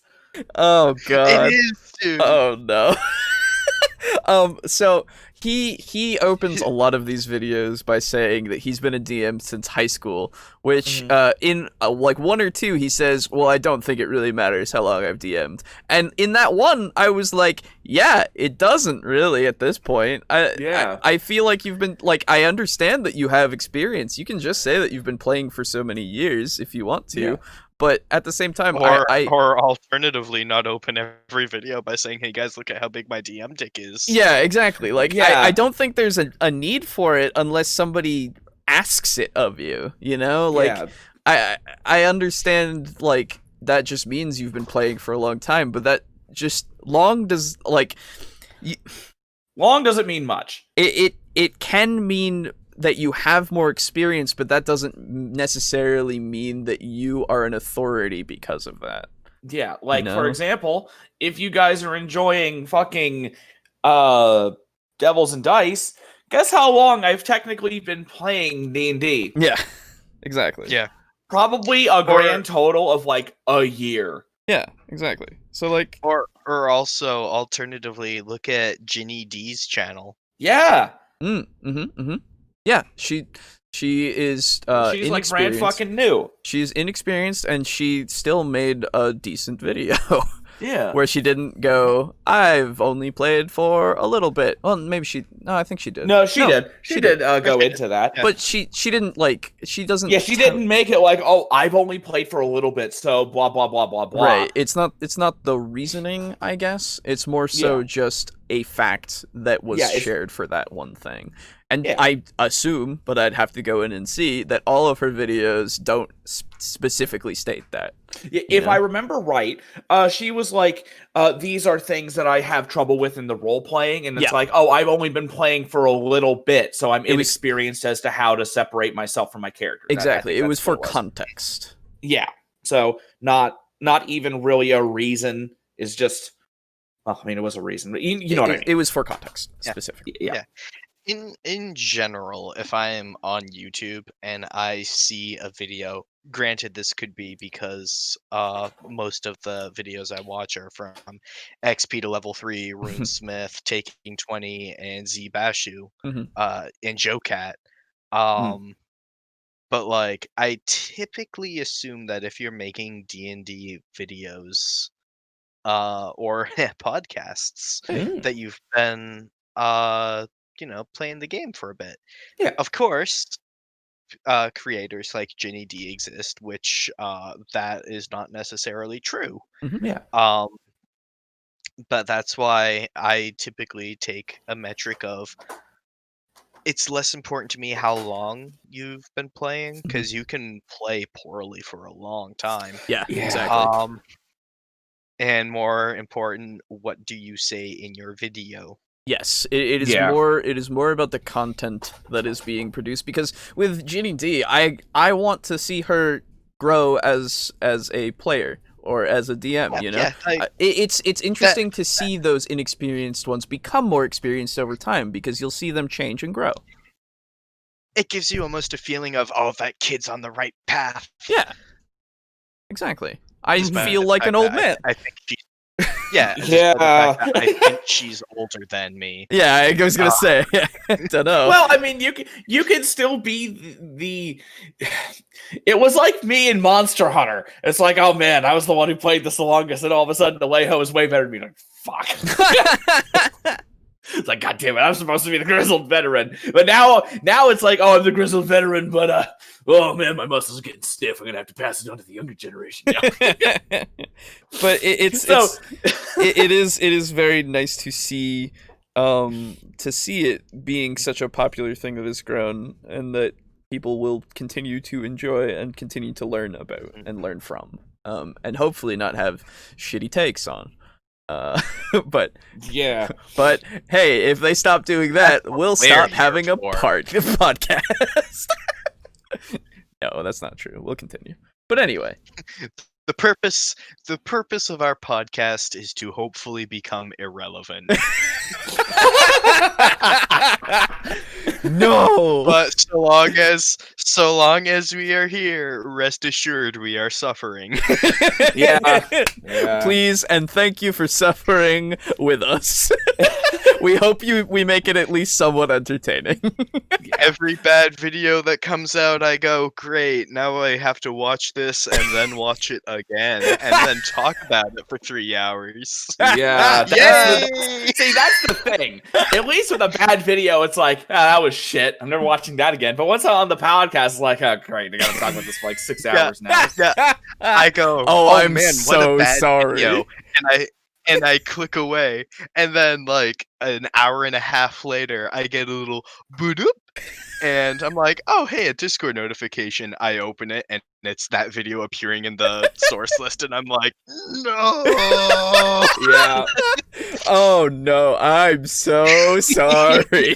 And actually, something very similar just happened to me. Oh. Because right before I went to bed, you started posting links about new stuff we were going to watch. Yeah. And fucking that, I had seen the thumbnail, and I'm so scared of what's going to happen in that video. The How to Be a Great GM on Seth Skrkowski, because Seth is now like my favorite fucking video producer. I've been going through like all of his videos. They're all so good. They're really good. And Apparently it's an interview, so I don't know. But that's what it's like 28 minutes, so it'll probably be its own fucking episode. But I really hope mm-hmm.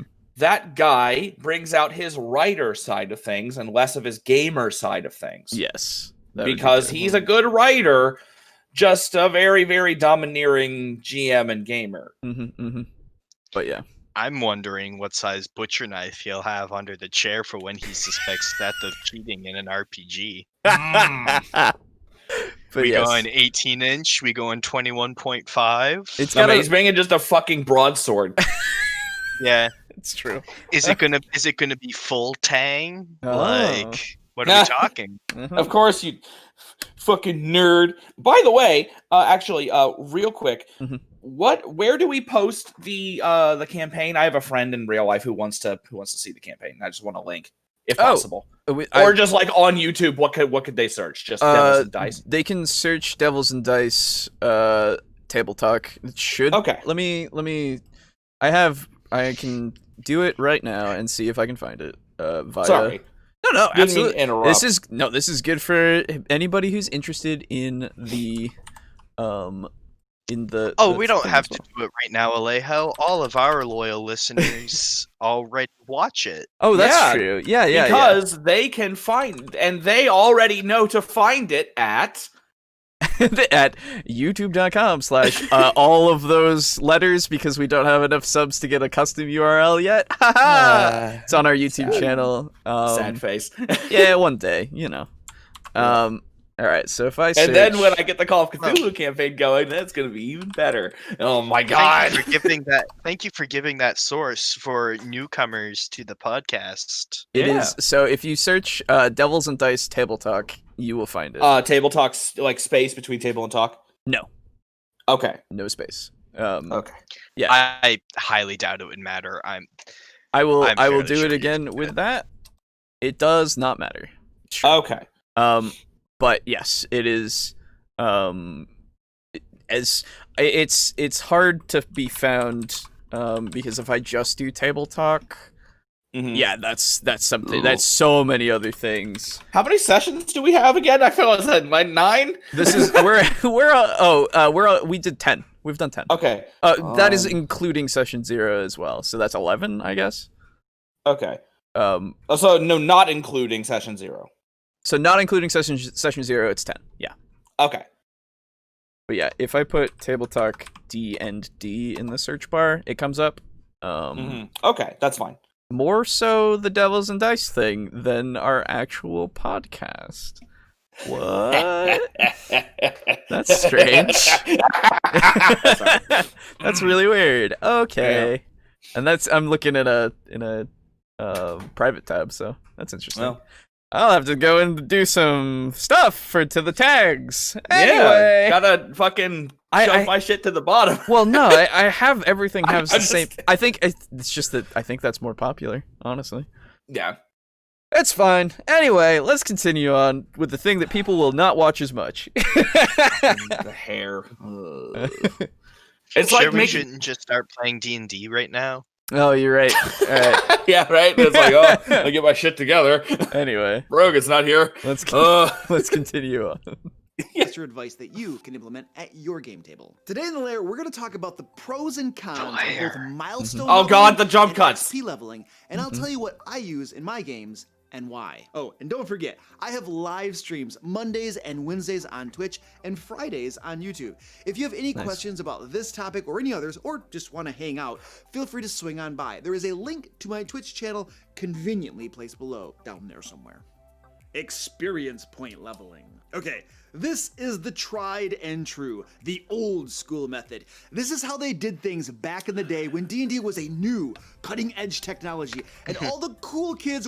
Is it really called technology? Is that fit? It is. Technology is any applied knowledge, so yes. Is it? Okay. All right. Never mind then. I just hate how much he's using his hands right now. Like, God, calm down, man. It's so distracting. Seriously. I'm okay with the energy at least. Yeah, that's fair. It's fine. But here's the thing. There's a difference in energy. Like, this guy's energy with the manic hand movements and Matt Mercer's energy with that shit is a gift is completely different and significantly less annoying. At least to me. All right. That's fair. That's fair enough for you. I'll have to refer you to a Pokemon Go bug fix video I saw last night. Oh, I'm excited. Wherein it's a person filming his phone with one hand and gesturing weirdly with his right hand. That's great. I love that. Awesome. Like toward his phone, and he picks up his phone like it owes him money. like most people pick up their phone and like you pick up the other any object, and he it's like he's trying to pick it up with his fingernails, which are weirdly manicured. Okay. Okay. Hey man. Hey man. All right. Let's keep going with taking this. care of your hands is good. No. I'm not saying it's weird that they are manicured. I'm saying that they are weirdly manicured. Oh, interesting. Okay. Yeah, no, now I'm significantly more interested. Like the nail is almost peeling away from the finger because he uses it to pick up probably everything heavy in his life. Oh God! Oh, I hate. Horrible.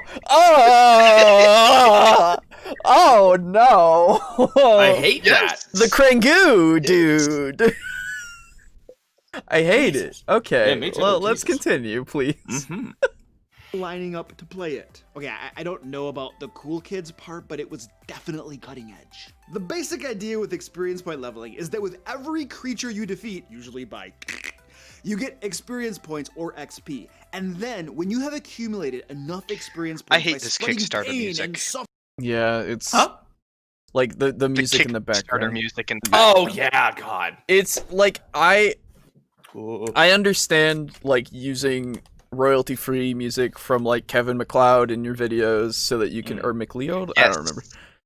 But yeah, it's I've seen it in many things and people use it well enough. But like sometimes, you know. Yeah, I understand its purpose, but it's hard for me to focus on his point with that in the background, despite the fact that it's not even loud. It's not that loud. It is sort yeah, it's mentally loud, kind of like it's hard for my brain to now focus on his points because all I can think of is this song's fucking shit. It reminds me of. Do you guys remember Game Grumps where Aaron was recommending the shit stick as a Kickstarter, and Darren, not Darren, Dan, yeah, is there like, yeah, and they've got the ukulele do do do do do do in the background. I don't remember this. No.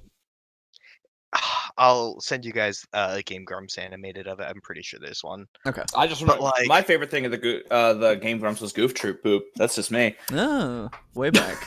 Way back. I was there when they fucking started. Yeah, dude. Because I'm fucking old. Damn it. Me too, dude. No worries. Everyone was there when they started. Yeah. Every time I've seen that video, now whenever I hear Kickstarter music, I'm like allergic to it pretty much. Because I now can't hear anything other than that stupid intentionally inoffensive ukulele music. Yeah, exactly. Yeah. BuzzFeed video uses it all Oh the fucking god, time. I've not watched many of those, thankfully. Hey. I know you've watched the ones I sent to you about Yup. cooking. Yup, I remember those. But Those dumpster fires. But don't worry though, you can't focus on his point because he hasn't made any other than explaining that experience points work right now. Or sorry, You're right. that experience You're right. points were a thing back in the day. that's right. where he's at. I have approximately 11 minutes and 33 seconds to get over this before he makes his point. Exactly. Throughout the world, you level up and become more powerful. You see, this is exactly why I love experience point leveling. Yep, we get rewarded for exactly what we do best. The main benefit of using XP leveling is that it's fun for players to get experience points and to be able to see themselves getting closer and closer to leveling up. True. That visual marker of progress is usually very satisfying for players. The second advantage of XP leveling is, well, I actually don't think there are any other advantages. So yeah, basically what follows is going to a be direct a big 1-to-1 ratio of knowing exactly what it is to level up. Well, so what do you mean by yeah, what do you mean a 1-to-1 ratio of what it is to level up? So you do get a little, I guess, metagamey in the fact that the player gets excited and he goes, "Oh, a bullet, that's worth 12,500 XP. Hell yeah. That will take me to my next level up with 43 points to spare." So I've never had that happen. I've never thought that either because I don't pay attention to the experience points like specifically. Like for my characters because that's, again, like you said, it's metagamey and I don't like that.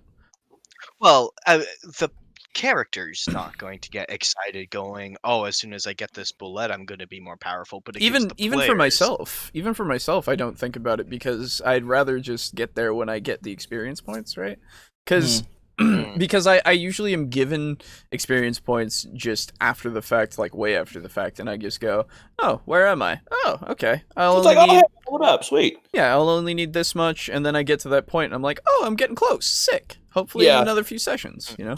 It feels in D&D the XP leveling because it's as long as you're able to put yourself in the game enough, and you're more role playing in the world, it's significantly less in your face about how much XP you need as opposed to like an MMO, which has a big fuck off bar that just shows you, there you go. And again, I'm not saying that this is the case for everyone. I'm just saying for me and for what I've seen, I've not seen anyone like that. Yeah.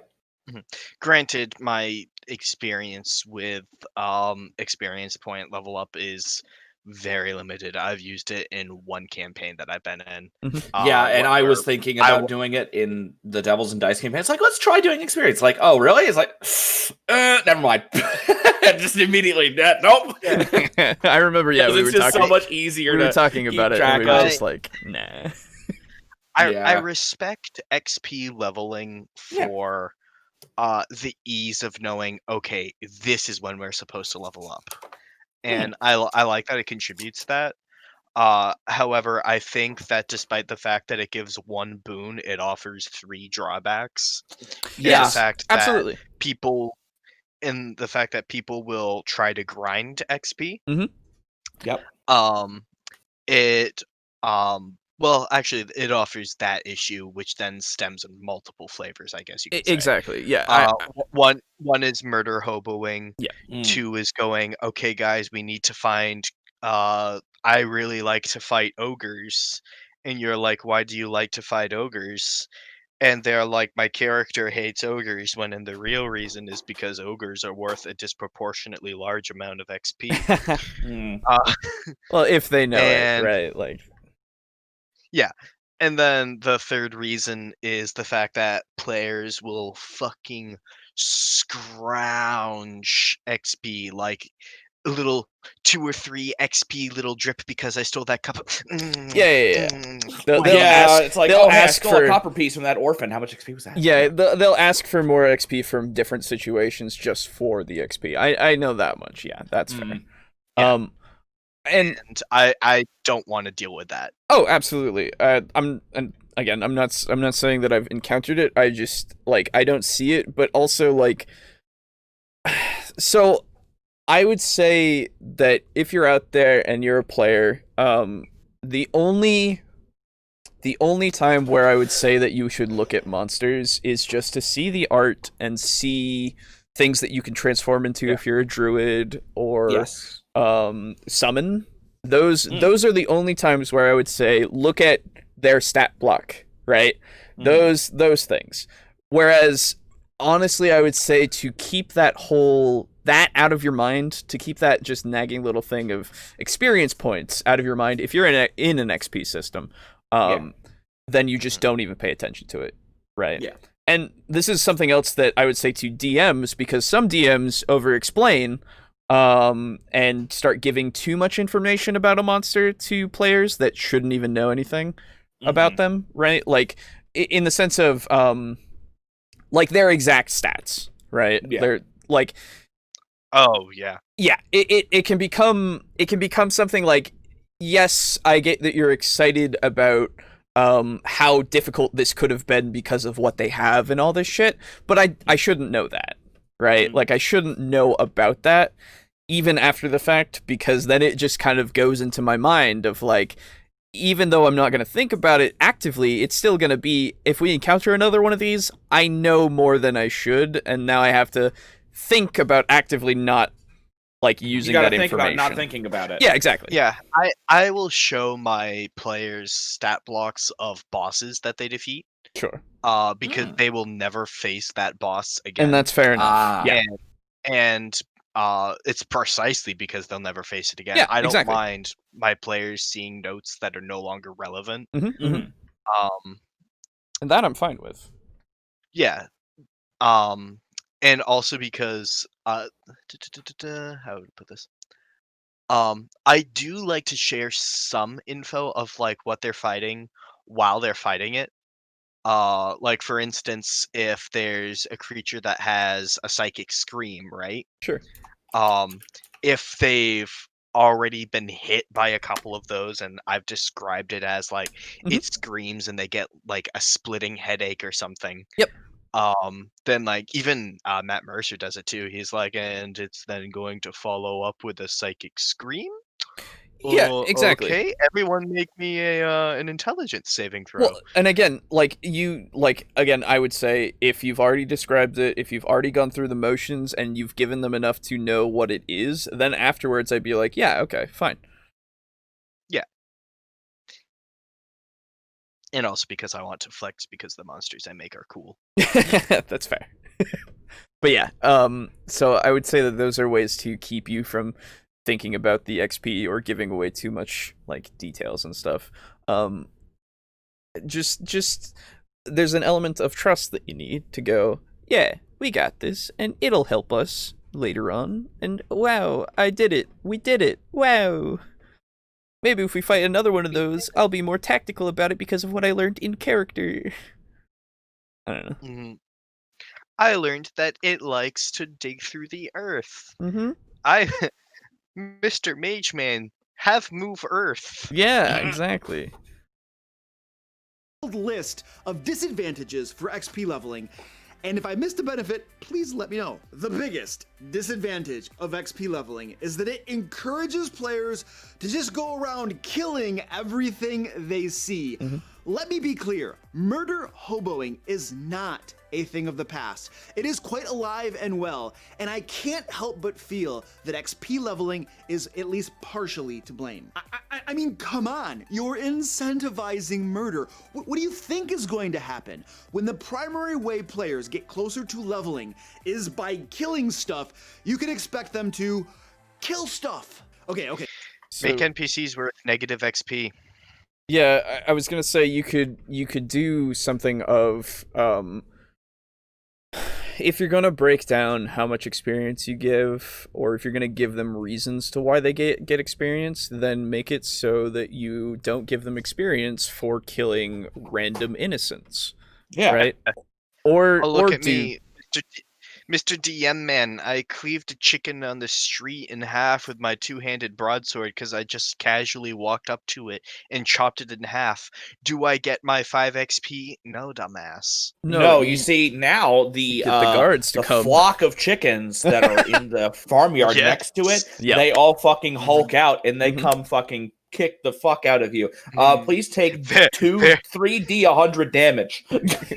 And you're fucked. They're worth the chicken golems are worth XP, sure, but are they worth fighting? It's and again, like, if you want to de-incentivize it, then you first off tell them straight out from the beginning, if you're gonna go around killing random people for no reason, I'm not gonna give you experience points for it. Session 0 and clear communication. Anyway, exactly. And then second, Mr. DM man, I burned down the forest that the high elves and their forest dragons live in. Now their culture is dead, as I have set off what was that thing called? Death fog bombs in the middle of their holy tree. How much experience do I get? You get a lot, because that was a possible ending. That was really good, but that was now here's the thing. When you said high elves, I was thinking Warhammer high elves. So I'm like, okay, campaign, you win. You win the campaign. Good job. So again, and if you want it to be that you want to not incentivize that as well, you make it so that there are consequences for their actions. Yeah. So that, like, and that they don't get experience, I guess, because.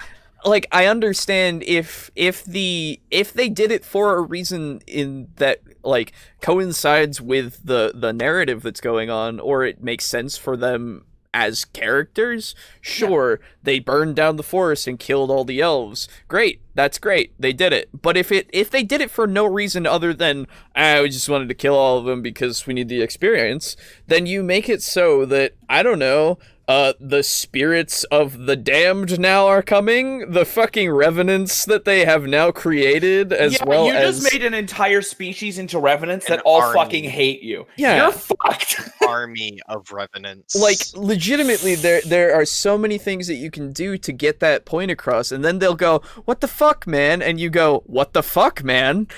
Yeah, it's kind of fucked when you go, it's fucking, what goes around comes around, motherfucker. Yeah. Like... Alternatively, don't have shitty players. Again, yes, like I feel like this is something that is only for those players that act this way, and those players are not players that I want to play with, right? Yeah. Because I know he says that this is alive and well, but again, from personal experience, the only things that I see are people going, do I get experience for the thing that I just did? When it's not murder, it's just a random thing that they did. Right? Yeah. And that's way less egregious. That's totally fine. Because sometimes DMs will go, yeah, okay, sure, you got some experience for that because they didn't think about it, right? Yeah. Or they'll go, no, I don't think so. Yeah. And then the person's like, okay. The thing that's nice is that with Milestone, like, if they do something that actually, if they did something smart, or if they did... I don't know, if they did something silly, but it still affected the story in a positive way, hell, maybe even in a negative way. As long as they're moving forward, sure. Yeah, because they're gonna level you up after you guys fucking robbed the store. I didn't expect you to rob the store, but I mean, you robbed the store in a very effective manner. That deserved the level. It was great. In fairness, you had a whole week's worth of time knowing that we were going to rob that store blind. Oh, I know, but beforehand, I didn't, from the very beginning, I didn't know you were going to do it. Yeah, and to be fair as well, we had done quite a bit before that to get to a point that I think we did, right? We had done a job or two before. Yeah, you had done a job or two. Yeah. But I mean, it was still that good moment where you guys used your head. I didn't tell you how to rob the store. It's like, okay, if you go up there, you'll have a better chance if you blah blah blah blah blah. You just did it, and so I wanted to reward your your intelligence. Yeah, you did it exactly. in a smart way. You can still do shitty things that and get experience for it, so long as it's not fucking wanton violence. Yeah. Mhm. I would Yep. hope you wouldn't. I would hope you wouldn't level us up if we just went in there, killed the shopkeep, and then looted everything and then burned the store down. Yeah, no. Exactly. Now, if you did something like that, and then the guards came, and then you managed to weasel your way out of that with some like really fucked up devil logic, then I probably would have. Yeah, because that would have been really cool. Again, but here's the thing, though. It's not so much that. My point is less that I did that and more that the fact that you can do that with Milestone experience completely cuts out the whole, I did this thing. Do I get experience for it? Oh, sure. Because that's just intrinsic of Milestone.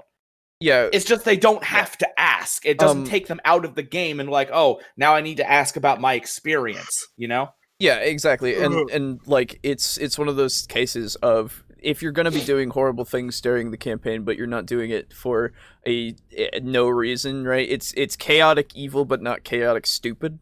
Yeah. Right? Like you're doing it for a reason, but it's not going to be just fuck it, right? Yeah.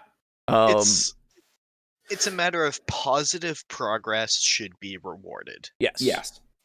Even neutral progress, if you're doing like some weird side mission because you took a liking to this NPC and you're like, God damn it, I will get that hobo a candy apple if it is the last thing that I do on this mortal plane. Then like that can still be worth experience. Yeah, exactly. It's not hard to put that limitation there that you go, if you do this, you'll get experience, but if you're gonna just go and randomly murder, you're not gonna get experience. It's not hard for you as a DM to start ruling some things as not experience giving. Because I don't care what it says in the fucking monster manual, a commoner is not gonna be worth any XP. It does not matter. At level 1 it would. At level 1, if one, they can put up a fight relative to you. That's true, but at the same if time, you're a wizard, a cat should be worth a fair amount of experience too. Yep. That's and a crab. so basically, if it makes sense in that moment that you're killing those fucking commoners and those cats and everything, if that's a part of the narrative that's going on, then sure. But like, if you're going wanton destruction, there's no reason why that should be rewarded. I just had the best image. I just see this guy. Like, imagine this. There's this armored knight. He's riding his horse, and he's riding down along the seaside. All of a sudden, he like steps down from his horse. He walks out onto the sand and starts fucking stomping on crabs. And then eventually, after like a couple hundred crabs, he does like a fucking Monster Hunter potion pose as he levels up. Yeah, exactly. There's a yellowish glow around him. Yeah. and then he pulls out a book out of nowhere and starts flipping through it. And then he puts it away, opens up another book, and then all of a sudden his horse changes to a skeletal horse. So it's very easy to just not make it an MMO. Like with this system. But it's incredibly easy to not make D&D into an MMO. I like thinking that it's something that's intrinsic is like I don't know why you would automatically assume that all of your players are going to act this way, you know? It is as simple as the DM putting a finger and a thumb to their chin, looking up thoughtfully, and going, should that be worth experience? And then the brain, like, looks down from his lazy boy at being asked a question, and he goes, are you stupid? No. And then the DM removes the finger and thumb from his chin, and he turns to his expectant murder hobo, who is thrilled at the fact that he killed a child in an alley, and he goes, no. Yeah, it's, and I know everyone's like, don't say no, but if you're gonna want to stop the murder hoboing right then and there, if that's a problem you have, say no. Like, it's so simple. You have the power to do that, and if they get pissy about it, well then either like, I hope you can reason with them. They're welcome to DM their own campaign. Exactly. If they can't be reasoned with, then they are welcome to leave. Right? They can go and make that murder hobo campaign that they wanted and have all their friends do it. And the thing is, having a murder hobo campaign that's like set out from the beginning is like, let's do a murder hobo campaign, and we're all into it. Go for it. Again, session 0. Do you mean to tell me session 0 with clear, open, and honest communication? Yeah, exactly. No, never. Why would you ever do that? Yeah. But legitimately, it's one of those things. It's just like, if we don't endorse that kind of thought here. If you have the expectation set from the beginning, even with his little skit, he did the Milestone versus XP. He said Milestone from the beginning. I assume that people would think, oh, okay, so we're not just going to get random experience points. We're going to level up after we've done a certain amount of things, because that's what Milestone means. Yeah. So... Not to mention Milestone, because it's not this thing that's so easily quantifiable. Like XP, like the XP leveling is like, oh, if you steal, if you steal from like bad guys or whatever, you perform class specific actions. Sure. You you kill stuff, you defeat encounters by either avoiding them or whatever. Like each of these different kinds of experiences are kind of sort of laid out for you. Excuse me. Whereas with Milestone, it's just do stuff. Yeah, true. And it gives you the freedom to roleplay however you want. You don't have to go out and kill stuff to level up. Mm-hmm. You cannot really do an XP leveling system, rules as written, for like a political campaign or heavy roleplay campaign, because there won't barely be any combat. Yeah, that's kind of true, I think, because I don't. I'll like check. Rules as written, obviously. Yeah. I'll check. Check the DMG, but I'm pretty sure you're right. Yeah, like most XP gaining actions, rules as written, are combat related, and so with Milestone,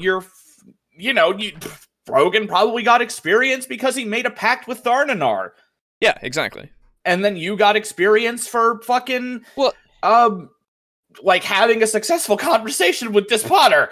Yeah, exactly. Like it becomes more of it's more real world experience instead of leveling experience, Exactly. Reputation and such instead of an experience point. Another reason I'm a fan of Milestone leveling. Sorry, I don't know why I've been so tired today. Okay. Another advantage to Milestone leveling, in my mind, is it helps the DM keep a better reign on power creep. Yes. Because it allows the DM to go, okay, I will have them level up next week. I am going to start editing encounters as such. Yeah, very much so. And knowing like, okay, the party is at this power level, now I will let them do this and sort of let loose the dogs of war, or the murder hobos of the plains. So I will say, on page 261 of the Dungeon Master's Guide, it does say non-combat challenges. Okay. You could decide whether to award experience to characters for overcoming challenges outside of combat. And then it goes to say a tense negotiation with a baron, foreign trade agreement with the clan of surly dwarves, chasm of doom successfully navigated, all that kind of stuff. So never mind, I stand corrected. Yeah, they do mention it, which is good. But they also have the regular experience stuff. So but yes, if you're out there doing experience points, you should make sure to reward experience for those kinds of things, definitely, like role play, like all that kind of stuff. Like certain situations, I would say don't how do I put this? If you do favoritism for role play or combat, it becomes a whole different thing. You need to make sure there's a balance. Also, if you give more experience to a single character because of something they did, make sure that there is a reason for that. Yes, right? A big reason, because you don't want your table thinking you're playing favorites. That, and also you just need to make sure that it's something that happened in the moment that you thought was exceptional, right? Because you can't just have it be something that's recreatable every time. Yeah. It can be, but it's probably not going to be a situation that comes up very often, so it has to be something that makes sense. A good example of something like that would be like in Lord of the Rings, the scene in Helm's Deep, where Legolas surfs down the fucking stairs on that shield. That is something I would give XP for. Just that alone. Sure. Because that's fucking sweet. Or when Frodo falls off the cliff and Sam covers him and Frodo under his blanket of elvenkind. Like, that is definitely a situation where you give XP, but they're not going to start diving off of cliffs. Exactly. Or it's at the end or at near the end where Sam gives that speech of while Frodo is just about to get to Mount Doom, where he's like, carry you. "Yeah, I can't bear the load, but I can carry you." You know, like that whole moment is just so good that I would go, yes, this is such your character. Go, you get the experience. Go. Yeah. There is a couple advantages to XP leveling that I really like. Okay. And it was prominent in older editions. Primarily is the idea of experience points as a form of currency, where you spend it on level ups or enchanting. Yes. And you're like, oh man, dude, I've got like this horde of 103,000 XP that I'm sitting on. What am I going to do with it? Am I going to maybe level up once or twice and then get an item enchanted? What am I going to do with it? Because I'm going to spend it in my downtime, but how am I going to spend it? Yeah, with 5th edition, unfortunately, they have no XP requirements other than leveling. So there's no reason to have it, fluctuate, right? They just have, like, because 3.5, as we've been playing, creating items requires both money and experience, right? That is something that artificers can get better, like, deals on, basically, through feats and such. So it's one of those things where I think anyone who has the ability to like make anything does require some experience and some cost other than material. No, the gold itself is the material cost as well sometimes.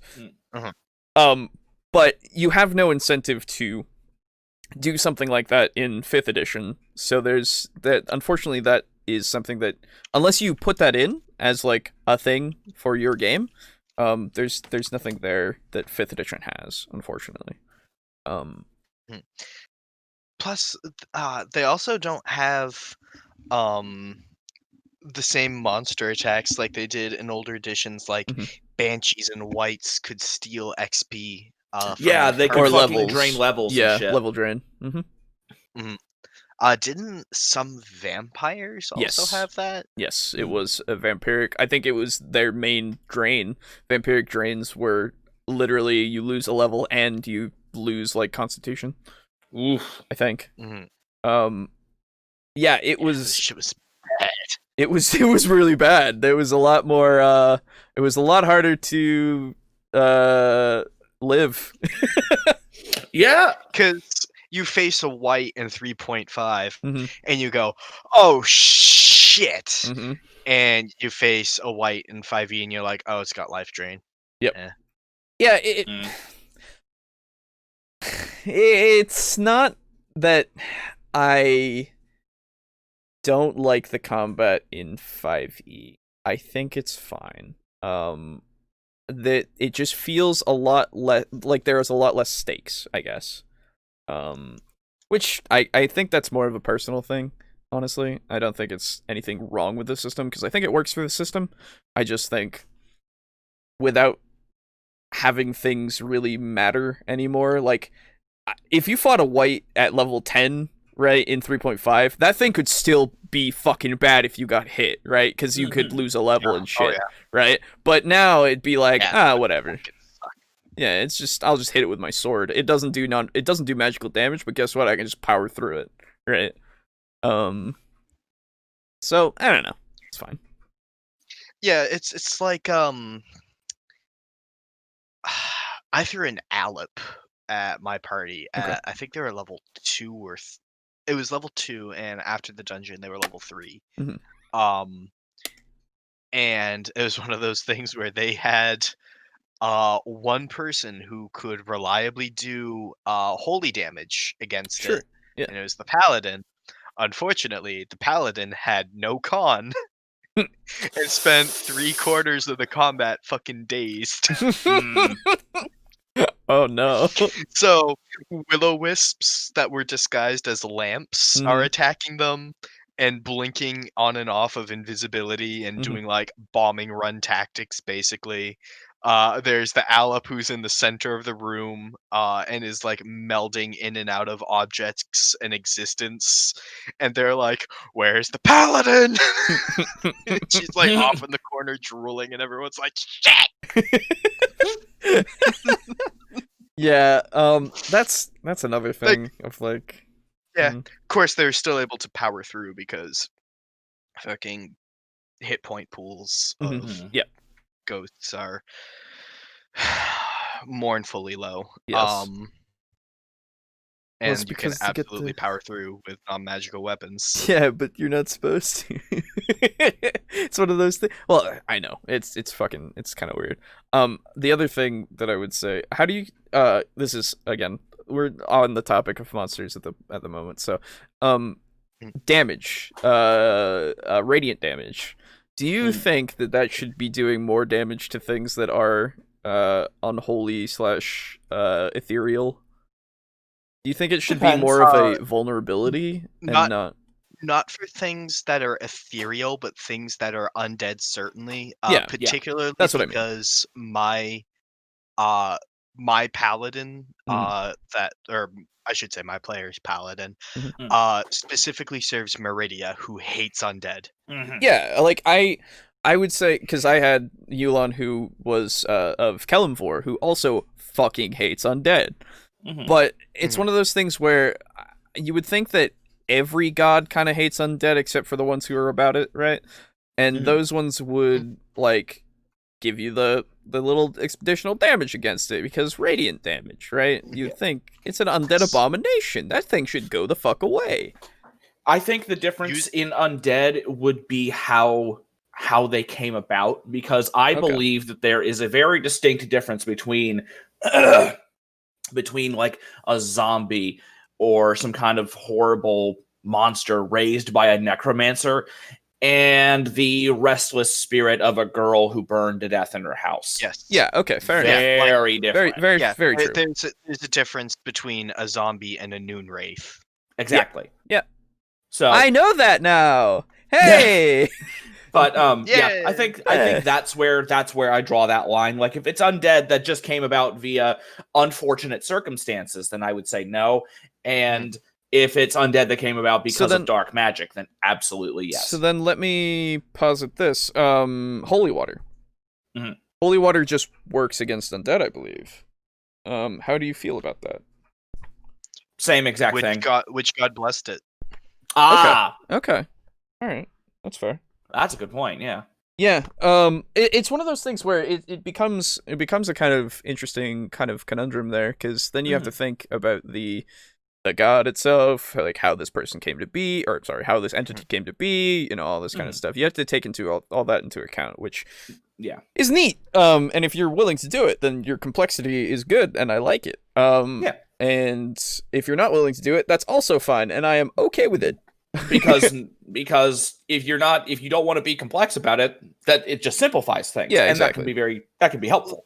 Yes. Let me posit a little thought experiment for Absolutely. you guys. Say you have a god who is all about the dead coming back to life. Cool. Whether that be a god of like say rebirth, or even perhaps a god of, I don't know, necromancy or something. Sure. What would you say a paladin's lay on hands from a god that takes that stance would do to, say, a zombie? Oh, depends on the alignment of the god, I think. Because I feel like if it's a good alignment... Oh, sorry. Well, my reasoning is if it's a zombie that like that god or a servant of that god has raised. Okay. Okay. And if you are putting lay on hands, and you serve that same god, you're essentially channeling the same energy into them that was used to raise them to begin with. I would say if it is a servant of the same god, or if the same god is okay with it, then it would help. It would heal, right? Because and I would even go so far as to say that it could, instead of giving health, give temp HP. Okay. To things. So that would be neat. Because it's not giving them a semblance of life, it's giving them more false life, right? Like the spell. So they are able to live longer, but it's still a semblance of life, I guess. So they're able to stay alive longer, but it's not going to be the same as healing them. It's also one of those things where I think back to 3.5 every now and again, and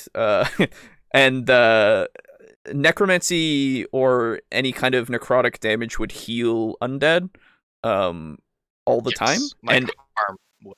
Yeah, exactly. Harm would heal, and anything that was any kind of healing would hurt them. So, and I'm fine with that being gone. It just begs the question of how would you rule that, in the sense of, and I am totally for, if it's from the same god and if the god is all about it, then it would help, right? But it kind of takes that away when you don't have something like that. I remember when I first got into 3.5, the idea of healing word and stuff like that harming a zombie was so alien to me, because my understanding was, well, healing word is just knitting the flesh back together. Okay. It doesn't matter whether it's dead or not. Right. You are knitting, you are literally just pointing to a wound and saying, yeah, that's gone now.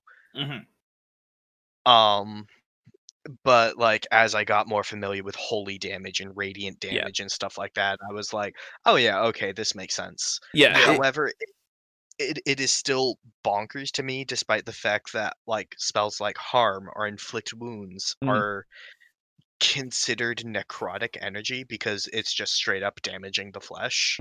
You're necrotizing it, basically. The idea of, well, oh, it's a zombie. That heals it. I put necrotizing energy into it, and it's like, dude, you're just causing accelerated rot. You're pointing at the zombie and you're saying, that arm is even more dead now, and then its arm falls off. And you're like, I helped. I think that the whole healing hurts undead and necrotic. Healing hurts undead and hurting heals undead. I think that all stemmed from Final Fantasy. Oh yeah, because that's a big thing in that game, where it's like, oh, it's a zombie. Use a fucking phoenix down on it. Boop, it's dead. I think that's a big place where that came from. Yeah. There's ghost fights in particular. You use Curaga on them, and they fucking drop. Exactly. Yeah. It's definitely it makes sense just from the video gamey standpoint, right? Because you will go, healing means bad thing for dead thing, but dead thing mean good thing for dead thing. So dead thing for good healy thing is bad, and so it makes things for and death things for death. Exactly. It makes sense in that most simplistic part of your brain, but then you look at it and you go, if I make this rot more, that just means it's worse. Yeah, exactly. So, I don't know. That, the necromancer who raised that zombie probably put time into fortifying its body with leather straps and spikes and stuff. Yeah. And here you are pointing at its head, and you're going yeah, in 6 seconds, we're going to get the equivalent of this laying out in a field in the sun for a month. Yeah. And it just like melts the zombie's face and dies, and you're like, I'm helping. Look at me.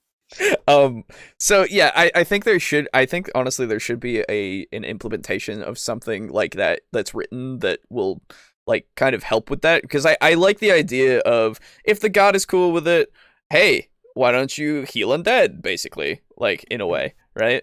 It seems neat. I think a big portion of why it stuck around, and this is my theory anyway, is because if you think of clerics, you think about how they fight undead. Sure. And if a cleric doesn't have turn or rebuke undead or something akin to that, depending upon what franchise you're in, then they can always rely on like healing hands and stuff like that. They can rely on their healing spells to kill undead. Yeah. Liches, however, typically don't have spells like that. And if a Lich Necromancer wants to bolster his army, he can always just cast Cloud Kill on them. Yeah. And then heal them all. Yeah. And I think that's kind of why they keep that, but it still seems a bit odd to me. Well, like, why not just... they don't keep that anymore, I don't think, right? Like, yeah, no, in fifth edition now, necrotic damage is just halved because they have resistance to it, right? Which makes more sense in the sense of it hurts them, but it's also like something that was used to create them, so they're suffused with it, I would say, right? So that it's just like more to it. It'll do the damage, but it'll do it less effectively. Yeah. Not to mention, Cloud Kill to me has always been like, they're already dead. Isn't that a breed thing? Yeah, I think it is, because it's literally a fog of death. Exactly. Yeah, a death fog, one might say. Oh, in fact. And I mean, that's a whole nother conversation of fucking necromancy and 5e being fucking garbage now. So, but oh god, it so is. But let's bring it back to the video. We went. I think that's one of the longest tangents we've been on. Yeah, it's true. But let's at least get him fine. To... We've got an hour to do 9 minutes of video. I'm sure we'll only be what a half could possibly go wrong?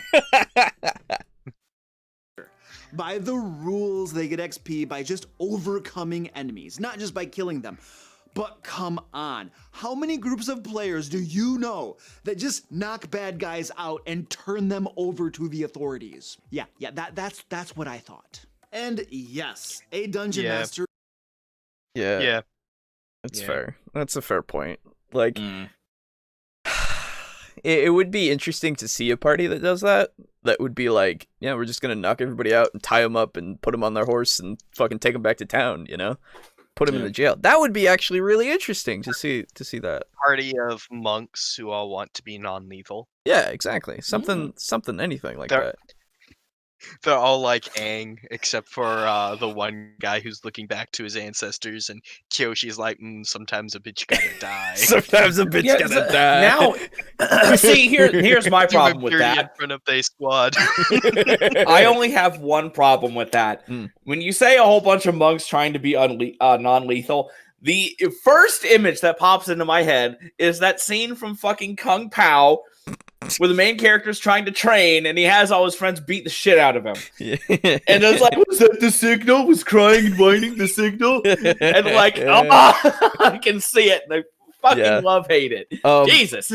The other thing that I would say is, like, you remember flaws? Like actual like taking flaws, right? And like how that was a whole system. You take a flaw and you get like a boon, essentially. Basically, it was just you get another feat and stuff, and like and you could be non-lethal, and there were like exalted flaws basically in feats like that, or sorry, vows, exalted vows. That was the thing. Ooh, okay.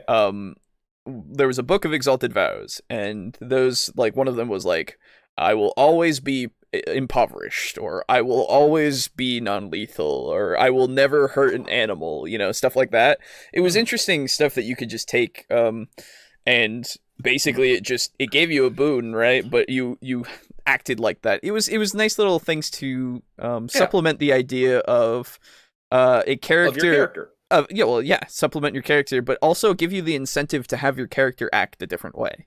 You know, I feel like even though so many people apparently were like, there are too many feats, right? Like, yes and no. I feel like the incentive that was given for all those kinds of things was something that was far stronger than not, because it forced you to act a certain way with your characters, which is, if you didn't want to do that, you didn't take the feat, right? Yeah. But it incentivized you to do that if you wanted your character to go down that path. Excuse me. Which, I don't know. I feel like the simplistic system of flaws and bonds and all that kind of stuff that is for character creation just doesn't have that same appeal. I don't know. Yeah. It's not necessarily that it has to. But go on. I love the flaw system for 4 reasons. The first is that it's really simple and easy for small brain me to understand. No big thought. To get bad, get good. 1 to 1, get bad, get good. The second reason that I love it is a fantastic way to double dip on fleshing out your character. Yeah. Because not only is your player going to love the fact that they have an extra feat and want to use it, but they also now have that flaw. Yeah. And that will like have the chance to come out in gameplay. So by literally them taking one flaw, that's now 2 new aspects of that character that get to be fleshed out more. Exactly. Me personally, whenever I'm like making a character, I'm like, oh, I want these like 3 feats, and I hate the fact that I have to wait till like level 7 to get what I have been wanting since session 0. And it allows me to mitigate that time because waiting is for the weak. I want what I want now. And it allows me to get that. And then finally, I'm a big fan of you can have your cake and eat it too, but oh boy, that cake's gonna punch you in the face. And it's just the idea of like, you can have everything you want, but it will cost you. Yeah, having the drawback is the main reason why I'm cool with it. Like, because you're taking such a drawback to get a feat. You have to now contend with all this shit that is specified in this flaw, and now but you get to have the feat as well. But I mean, at what cost? At what cost? At what cost? It's, I like 3.5. It does run into the issue where you can get power gamey with it. Oh, absolutely. You can absolutely min-max with them. Absolutely, but you could do that with any system, you know, with anything. So I feel like, again, if you're going to be that...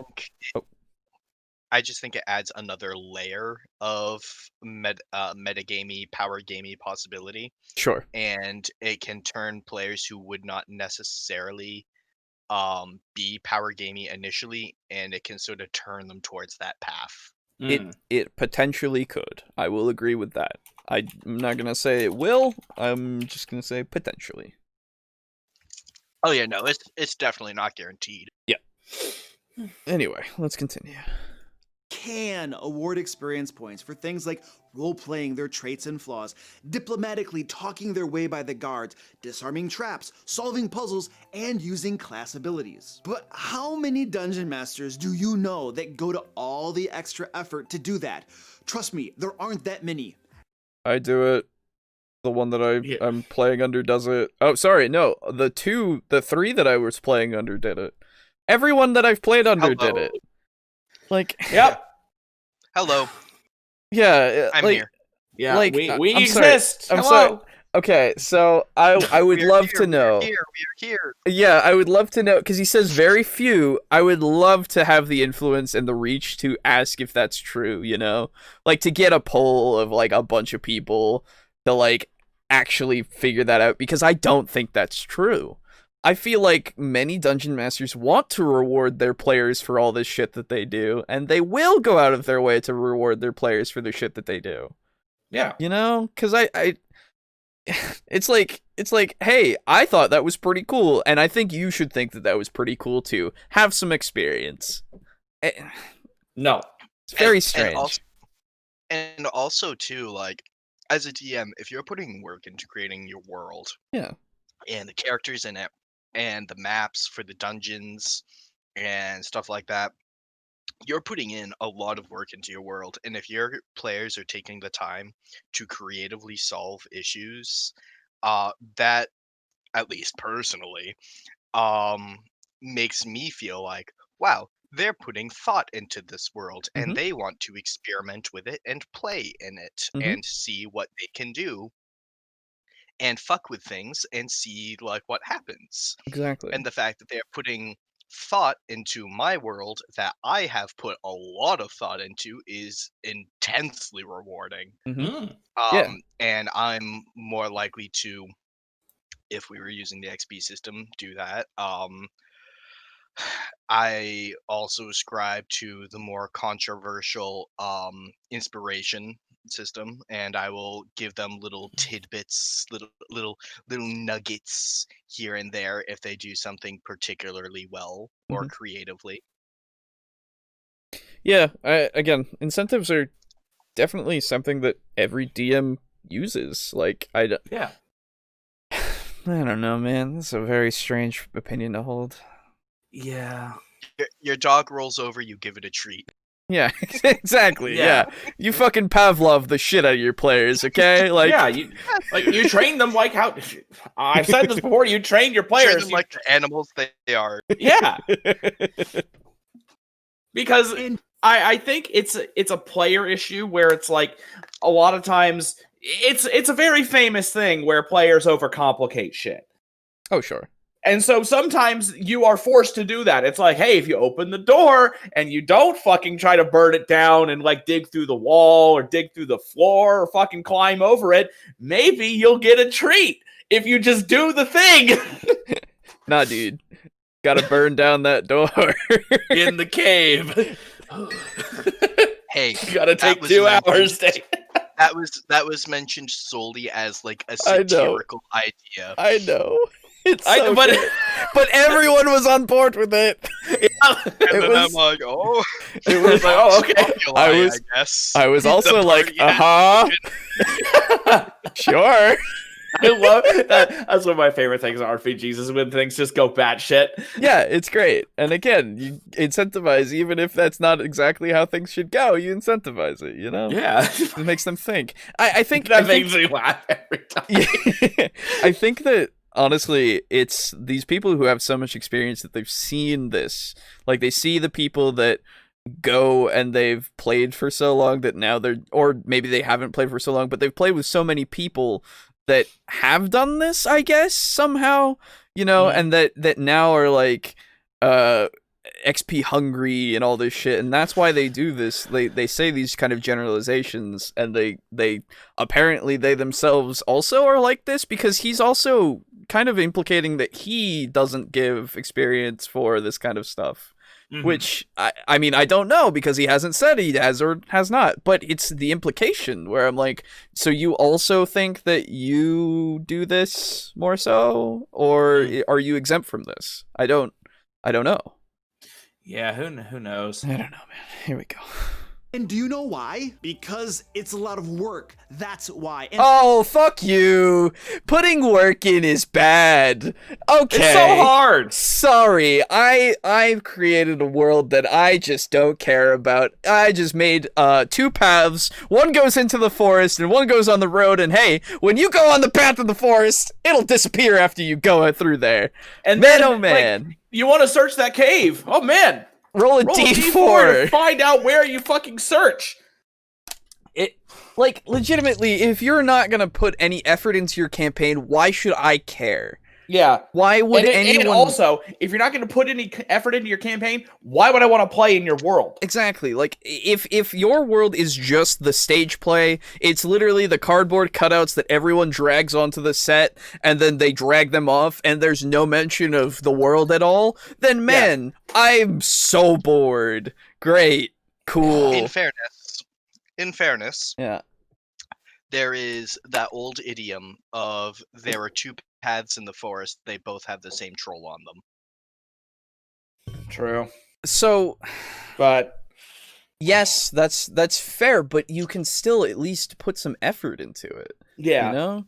Like, I feel because like if you put the effort in, that becomes so much less apparent. Yeah. That's the thing. Because if it's like if it's obvious that there's no purpose to the path, then that's when you ask, like if up until that point there hasn't been much choice and there hasn't been much real world stuff, it will be obvious that it's a meaningless choice. Mm-hmm. But if the world feels natural and it feels as though effort has been put in to flesh out each individual path,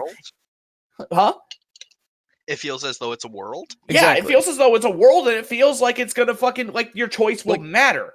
So at that point, it will matter less. I will say I'm fully of the opinion that players should be able to miss stuff.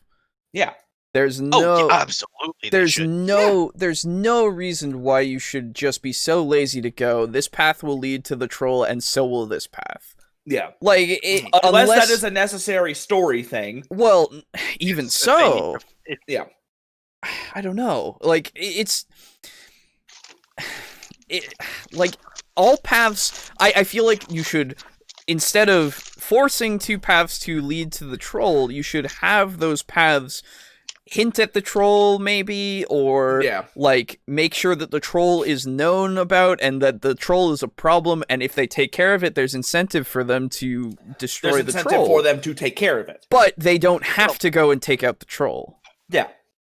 The whole reason, the motivation behind there's two paths in the forest and they both have the same troll is to also help prevent DM burnout from creating a ton of needless content. True. Sure. And the idea is basically recycling your ideas of content that is missed into implementing it as necessary. Yeah, but you dress up the troll as something different, right? You would have the troll, instead of being a troll, maybe be a giant, right?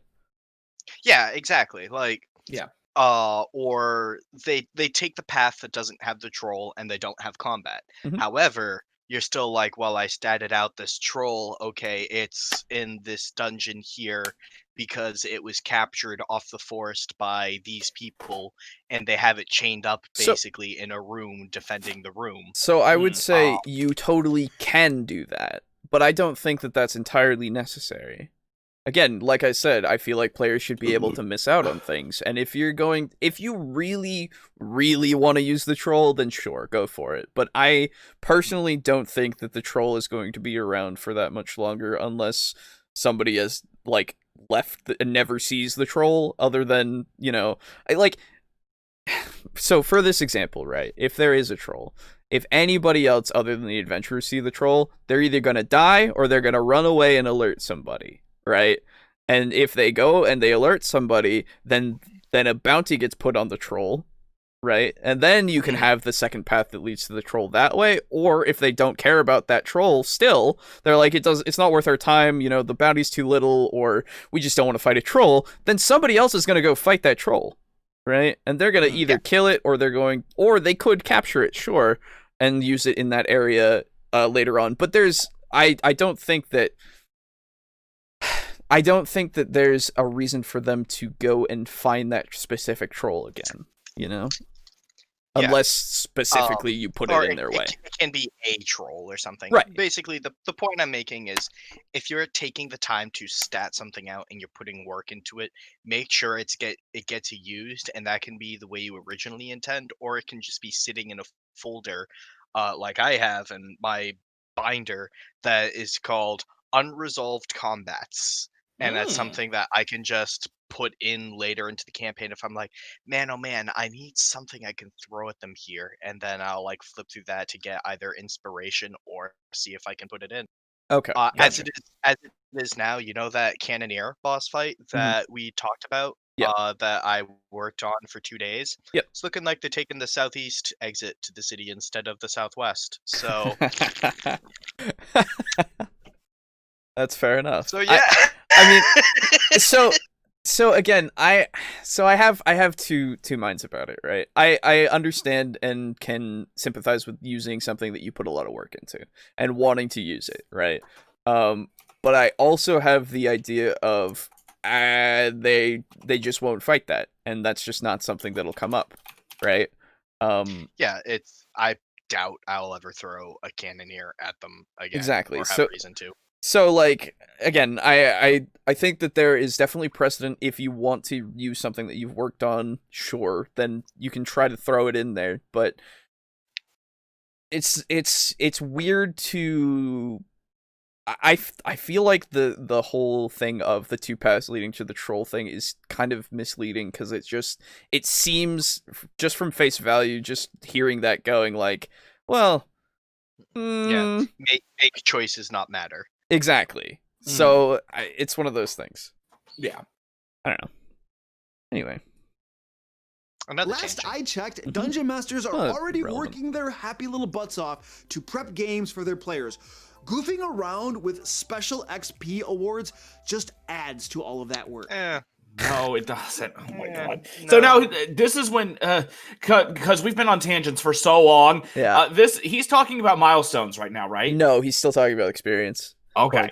He's talking about if you have them do something, or sorry, if there is an out of combat encounter, then if you try to get experience for every kind of out of combat encounter, it's just not worth your time.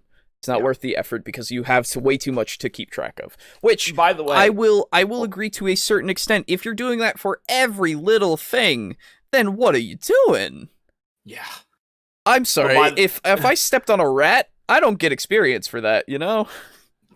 Yeah. By the way, I hate this face he's making right now. I feel like what is on that table? It's really gross, yeah. It looks like when you open a jar of baby food for a baby and the spoon of food is coming towards them. Yeah. And they know that they're getting fed and they're like Yeah, it kind of, you know, that's actually really fucking spot on. Super accurate. Oh god. Yeah, I hate this face. I know it's just a freeze frame, but Jesus. So, what I will say is that you. Oh, yeah. Sorry, I was wrong. Okay. That right there is the face of an old man in a nursing home when the nurse just bent over. There's also that. Yeah. Okay. That too. Yeah, I've seen that face. Yep. Yeah. So, what I was gonna say is that if you are the dungeon master and you, while you're playing, maybe take notes of certain events that are significant. Maybe have a little notepad, and maybe write down, oh, Barbarian just made it through a diplomatic situation with the lords without fucking causing them to throw him in jail. Man, that's pretty good. I'm gonna give him XP for that later. And you know, like, you can make it simplistic and go 100 more XP. Yeah. Right? You don't have to calculate just exactly how much that lord was worth and the whole situation themselves, how many guards were in the whole place and all that. You can just go, it's a simple, like, it has to be proportionate, right? The guards who didn't talk. Exactly, yeah, right? The guards who didn't talk and all that shit. Like, legitimately, it should be proportional. So if they're like getting, I don't know, 1,000 XP per like session somehow, right? Then you go, okay, it's like 100. But if they're getting like 5,000, then you go, maybe it's like 250. You know, you bump it up a little bit, right? Yeah. Yeah. You do it based on how tense the situation was, like how big the stakes were that they just pulled off was. Yeah. And then just keep keep a little notepad open saying like so and so did this such and such amount of XP, so and so did this such and such amount of XP, And and then at the end of the session you just like dole it out to everyone. exactly. And even, I mean, you can even, like, one of my DMs does this. She'll go and say, okay, so do you guys remember anything that you did that is of note that would be XP worthy that I didn't remember? And then we go, no, I think you got everything. Or, well, maybe you could give a little for this, and then she'll think about it. Yeah, it's one of those that puts things. it on the players. It's one of those things where how much do you value your own actions, right?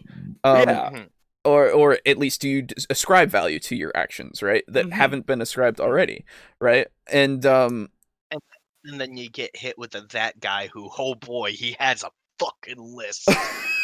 Yeah. Thankfully, we don't, because everybody's like, no, you're pretty much, you got everything there.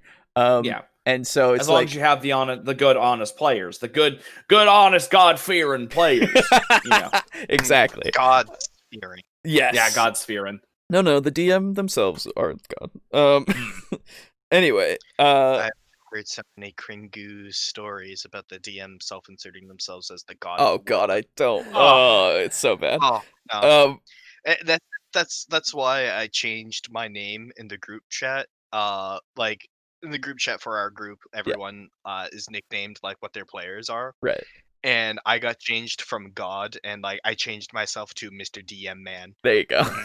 That's much better. But yes, so that's something that I would suggest is something that you could do as a DM, or suggest for your DM as a player. Maybe get that, bring it up if you're doing an XP system. It's something that helps with you then kind of have a nice civil negotiation, right? Like, and just like maybe, I don't know. Don't like suggest ludicrous amounts of XP, obviously. Maybe just go like, I don't know, like 75 or maybe 100, Nothing that's going to be too substantially more than what anybody else could get. Yeah, and the thing is, I think if you undercut yourself, as long as you have a nice DM, they'll be like, oh, really? You think it was only worth 75? I think it was worth like 125. And then you go, well, I mean, if you say so. It's like, I mean, if you're cool giving me that much. Yeah, exactly. If you insist, Mr. DM Man. Yeah. So, like, yeah, I think that's something that'll help with that kind of situation.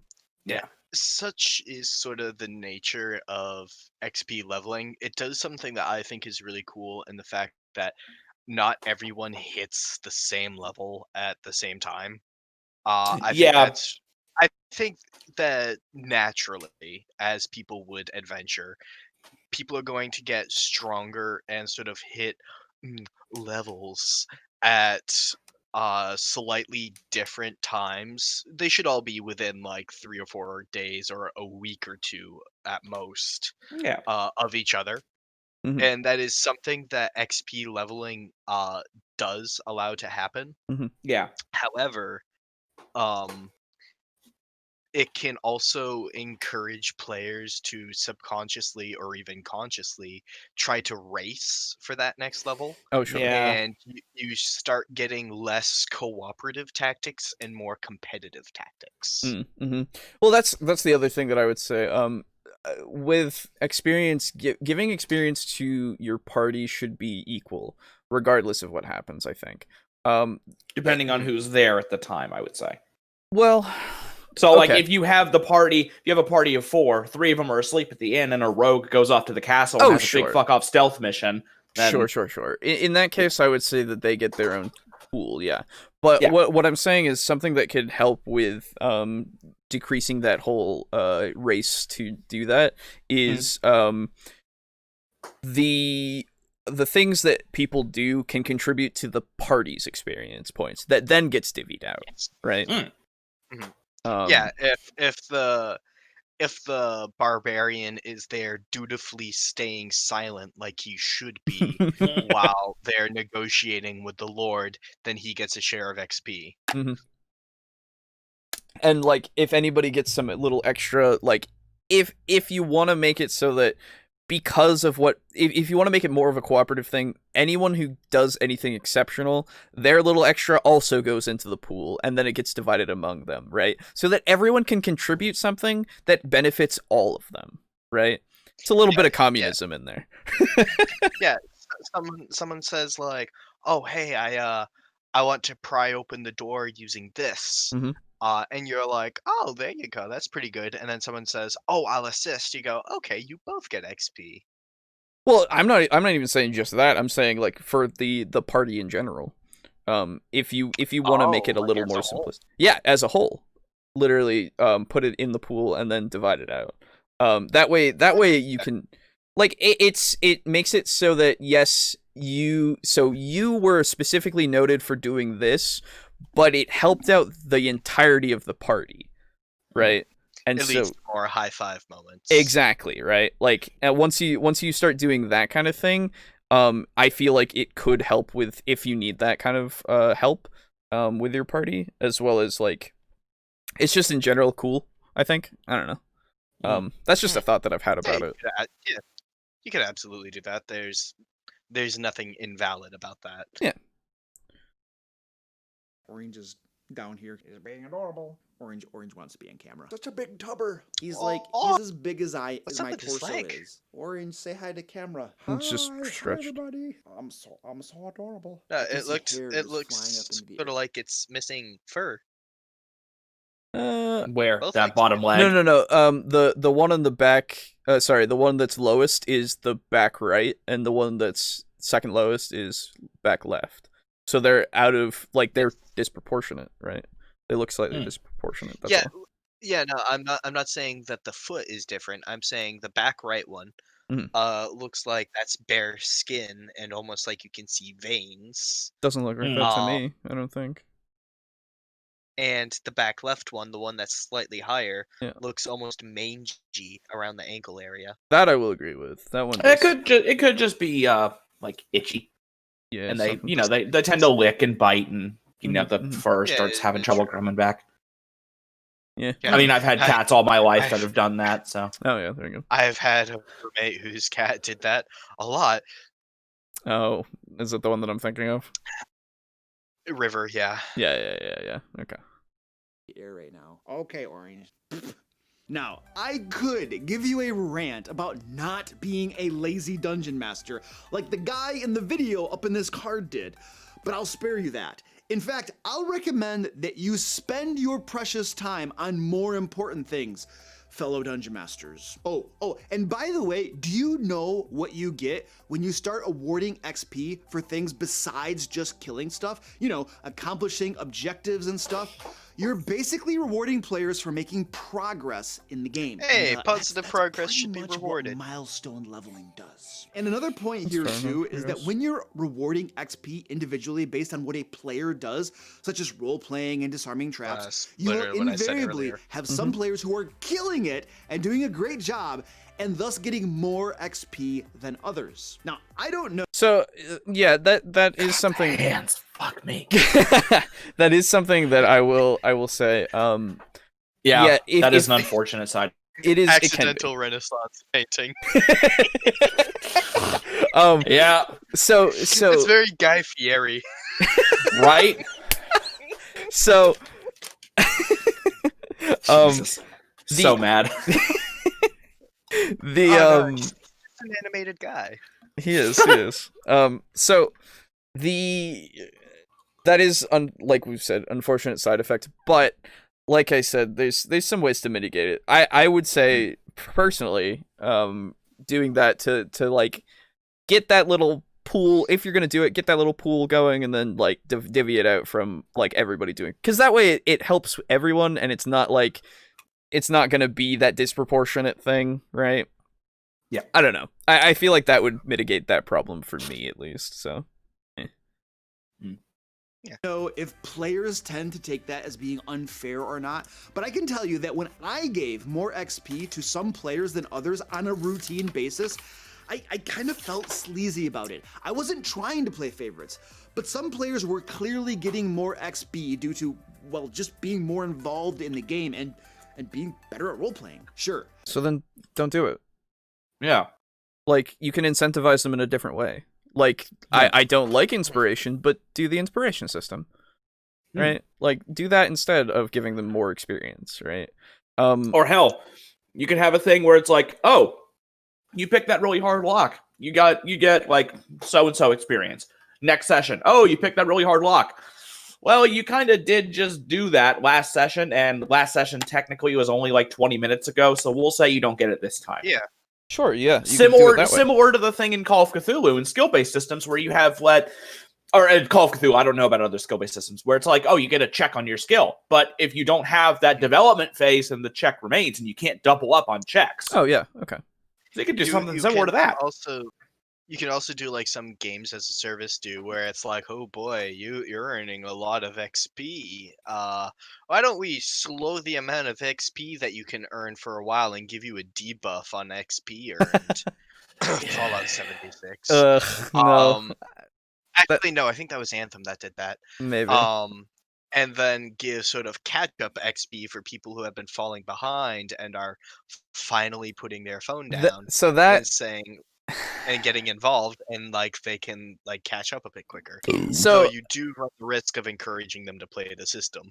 Exactly. Yeah. Like I think honestly that's a worse option. And I don't think I would personally say that that's very good at all to do, just because of when you give them the debuff. Ooh. Yeah. No. Fuck that. Oh no. Don't actually do the debuff. Oh, okay. All right. Yeah. Thank you. Okay. So. Oh, fucking. I'm not punishing my players for playing well. Yeah. Right. Like the only other system that even comes to mind. Mm-hmm. In terms of like an XP buff would be like the WoW system. That is like the only one that I can think of off the top of my head. Sure.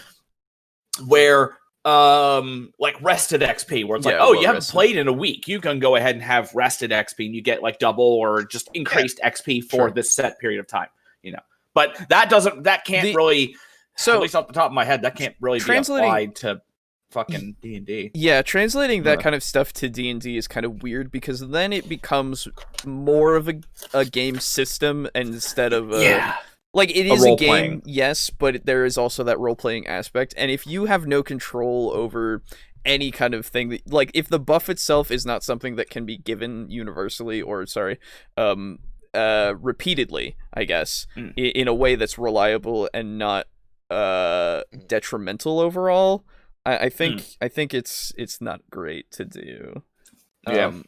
The reason why I mentioned giving a bit of a buff to XP and like perhaps inflating values for people who are like on their phones a bit more is it can encourage people to come out of their shell a bit. Sure. And they think like, oh well, I just talked, but like hell, I got like really good reward from it. I will try to do that more. Yeah. Again, incentivizing activity. Yes. But you do run the risk of someone going, oh well, now like the curve basically of how much XP I get for how little or how much I do is now not worth it. I'm going to go back to being on Snapchat for a half an hour. So then that way, when I come back, I can get a little bit bonus. Yeah, and like, fuck that type of person. Exactly. Yeah. I feel like that type of person you would call out, and then you would not have them do that just because it's like that type of person isn't going to play the game anyway. Right? Yeah, if you have that kind of person in your group, they shouldn't be in your group anymore. They're not going to give you the respect that you need unless you talk to them and they actually make the conscious effort. Like if they don't, if after talking to them about it, then like they just keep doing it over and over, and like you give them however many chances you want. I would say probably like 3, maybe 2. Rule of 3. Rule of 3s is great, but sometimes 2 is better for that kind of thing. Like, and make sure that it's known to them, because fucking they if they don't change their shit, then they again aren't going to give you the respect. They don't really deserve yours, unfortunately. Like they don't deserve your time if they're going to be that way. So yeah, exactly. You gotta change something. Yeah, I'm a 2 chance guy. I prefer to put people on thin ice. For something because that's obvious. It should never have happened. Yeah, exactly. You're here to spend time. You're here to spend your time playing this game. You're not supposed to be on your phone.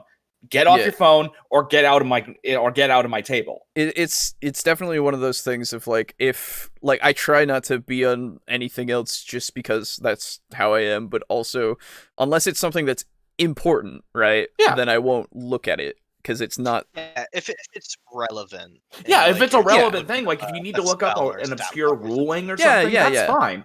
That's fine. Yeah. Like Yeah, using the spell app that I have on my phone. I'll do that a lot because. But like, during the game, like it's not your turn in combat, and you're just surfing through fucking Instagram. Then it's like, really? It's like, and then then you go to their turn, and then you go, so what are you doing? They go, huh? Yeah, it's that kind of thing. I will give a lot more lenience of if they're on their phone and like in combat and their round comes and they immediately know what they're doing, and I'm like, okay, you're still putting thought. Yeah, as long as they're paying attention, it's fine, right? Like they're giving you their time and they're giving you the respect that you need. But if they're just going what every time, then like then no. It perhaps this has only been my experience, but I've only ever had one player that was like consistently on their phone, and of course it was the fucking druid. Who, now that we've started meeting again with the state opening back up, has not mentioned anything in group chat and has not been at the session, and I'm like, okay, whatever. Okay, this is fine. I'm okay. I've only ever had that issue once in terms of like player wise, so it's only ever been him consistently on his phone. And maybe it's because the friend group that I'm in is more like a group of fucking vultures. Sure. But I don't have to like point it out because other people in the group will be like, yeah, maybe you would have known that if you weren't on your phone. Oh yeah. If you have that kind of friend group. And like, as the DM, if I'm just standing there and I'm like, well, this is happening. And then someone else is like, yeah, maybe you know that if you're not on your phone. Inside, I'm like, it's like the meme of like the feels goodman. You're just like, yeah. Yeah, right. When your I other don't player, have to say it. Yeah, exactly. Yeah. It's definitely better when your players also notice and they're like, what? Yeah, and when they take part in the shaming, it's great. Thankfully, I also haven't had that happen. I'm just saying, like, if that were to happen, that's how I would take it, at least. Like, I'm not saying that I want to throw stones, but I am saying I will hold coats. Exactly. Yeah. You could say that they were better players and deserved more XP, but it didn't change the fact that I felt bad about it, and I was worried that my players might resent it, both of me as the DM and the other players who earned more XP. This is bullcrap! Why does the barbarian always get more XP than the rest of us? Yeah, that's not fair!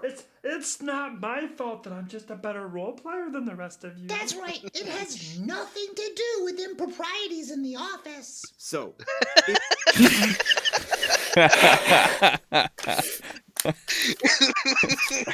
All right. Okay. Good one. All right. You know what? That was a pretty good skit. I like that one.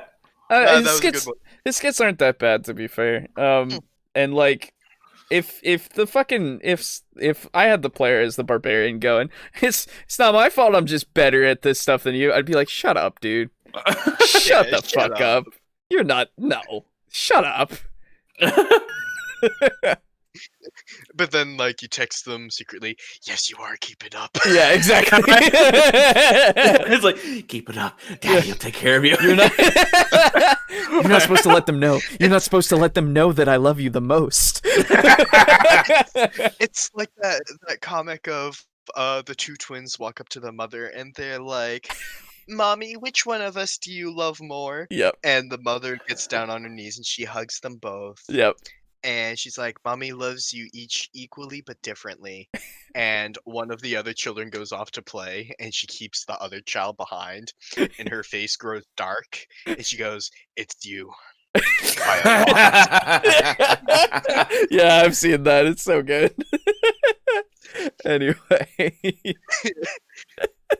you are going to use XP leveling, I certainly recommend that you reward it equally across all the players. Hey. This also has the advantage of keeping your players all at the same level, which makes your life much easier as the dungeon master. I will say so, yes. The final huge disadvantage of XP leveling is that it's just more work for the DM. When you plan adventures, you need to consider how much XP you're giving players. Then, when you plan future adventures for a certain level, you're never really quite sure if they'll be at the level quite yet. And the final huge disadvantage... You can do buffs and nerfs on the fly, though. Yeah, I was gonna say.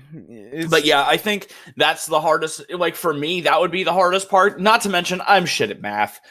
And like so many things are worth, it's like, oh, this is worth 345 and this is worth like 285, and I'm like, can you not just make these like regular fucking amounts?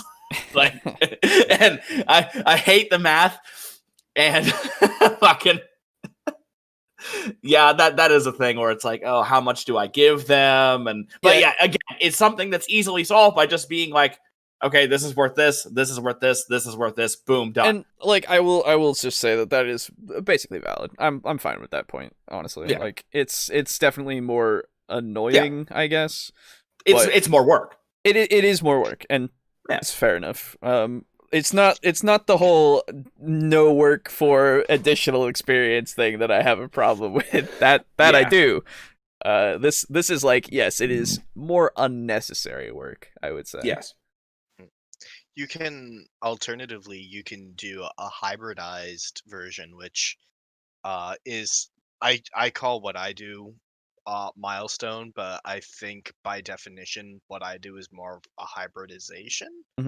I keep in mind how much monsters and encounters should be worth generally, and be like, that was a little XP, that was a lot XP. Okay. Like they've earned about like 500 or so with that. Okay, and about, and then you go to the point where it's like, they should be leveling up sometime soon. They'll do it at the end of the next encounter. Oh sure, yeah, that's fair. Yeah. In general, though, I typically, and this is a really fucking easy thing to do. For those of you at home, make arcs of your campaign have enough encounters and experience in them that when they finish an arc, they will have accrued about enough experience to level up if they had been doing experience points. And then you just get to go, oh, you're at the end of the arc. You just fought a big bad boss. Congratulations. That was the tipping point you needed, plus a little bit extra. Yep. And like, I will say that doing solely experience-based stuff kind of, like, it does have that incentive of, like, you can see when you're going to level up, which is neat. But I also have that that thing of, like, looking at how fucking far I need to go and going, yeah. It's like, oh, that bar's empty.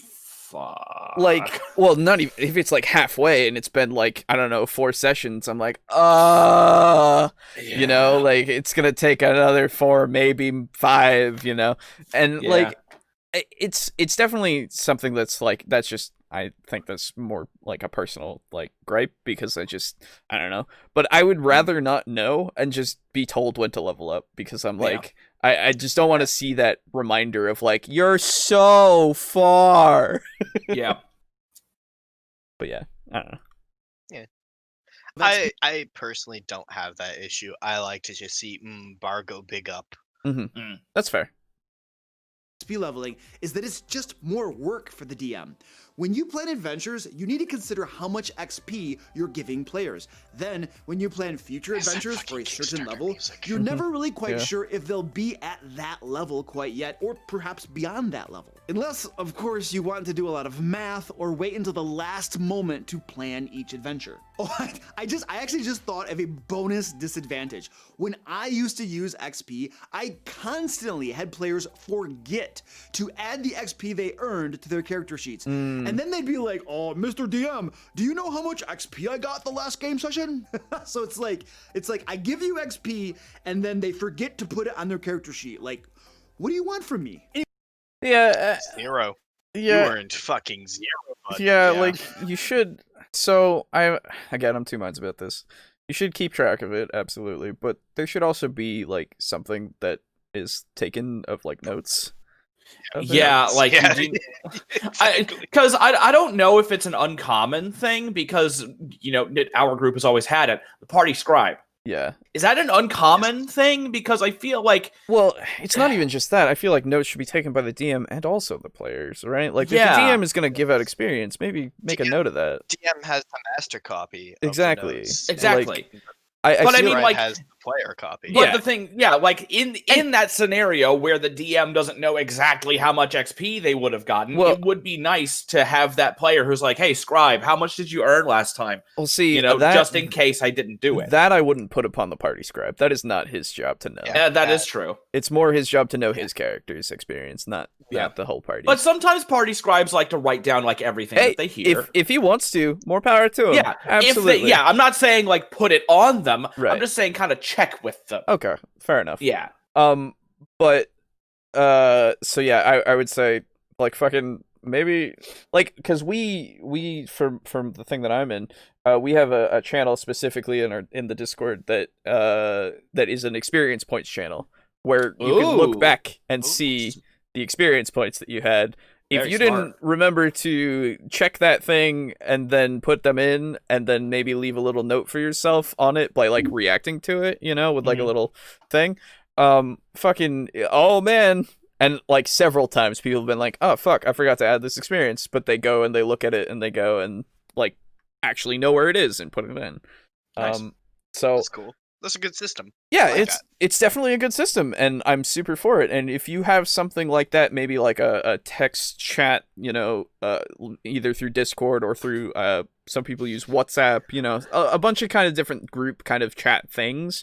If you have any way to keep track of that, I feel like that would be a good way to do it. Yeah, just put a little emoji on that symbol to know, okay, it has been put in. Exactly. Anyway, this got old, so I started keeping a spreadsheet of my own with their own running XP totals. Like, what a pain in the butt. Like, if you can't keep track of your own XP, why am I even giving you any milestone leveling? Alrighty then. Since I've crapped all over XP leveling, I bet I know what you're thinking. Luke's about to tell us how awesome milestone leveling is. And you'd be right. Like, where do you think I was going with that? Listen, I used XP leveling for years, but when I started using milestone leveling, it was like my mind was opened and the secrets of the entire universe were revealed to me. That was a little dramatic.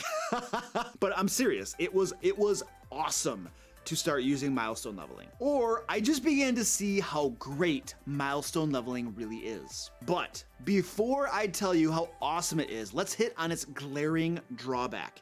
Okay, he took so long to get to this. Yeah. I was getting so bored the more he was like, the universe, it's great, it's great, it's great. Like, yes, I understand. It is pretty fucking amazing. Good. It is the best way to level up. I have on good authority. Like, I understand you gotta get it to the advantages. Told me. The advantages of milestone experience are huge. They're just beautiful. They're just huge. But like, legitimately, I understand you gotta get it to 10 minutes, but come on. Yeah, right? We'll make Jesus. the bugbears pay for it all. In blood and XP. Anyway. Many players don't find it as fun as XP leveling. And let's be honest, players probably go to your game to have fun, so this is... Fun is subjective. Like, hey guys, are you having fun in my campaign? I'm having a lot of fun in Devils and Dice. A blast. Like... I just wish we were using experience. Yeah, like fucking 0 out of 10. No experience. Christ. Okay, so like fucking. How mad would you be, Boo, if at the end of the campaign we've culminated in it? Like we've just had our final session. We've killed Disc Potter. And you're like, well, guys, that was a fun campaign. Did you guys have any thoughts or criticisms? How mad would you be if at the end of it all I said, was all right. I just wish we could have used experience points. I would probably say this.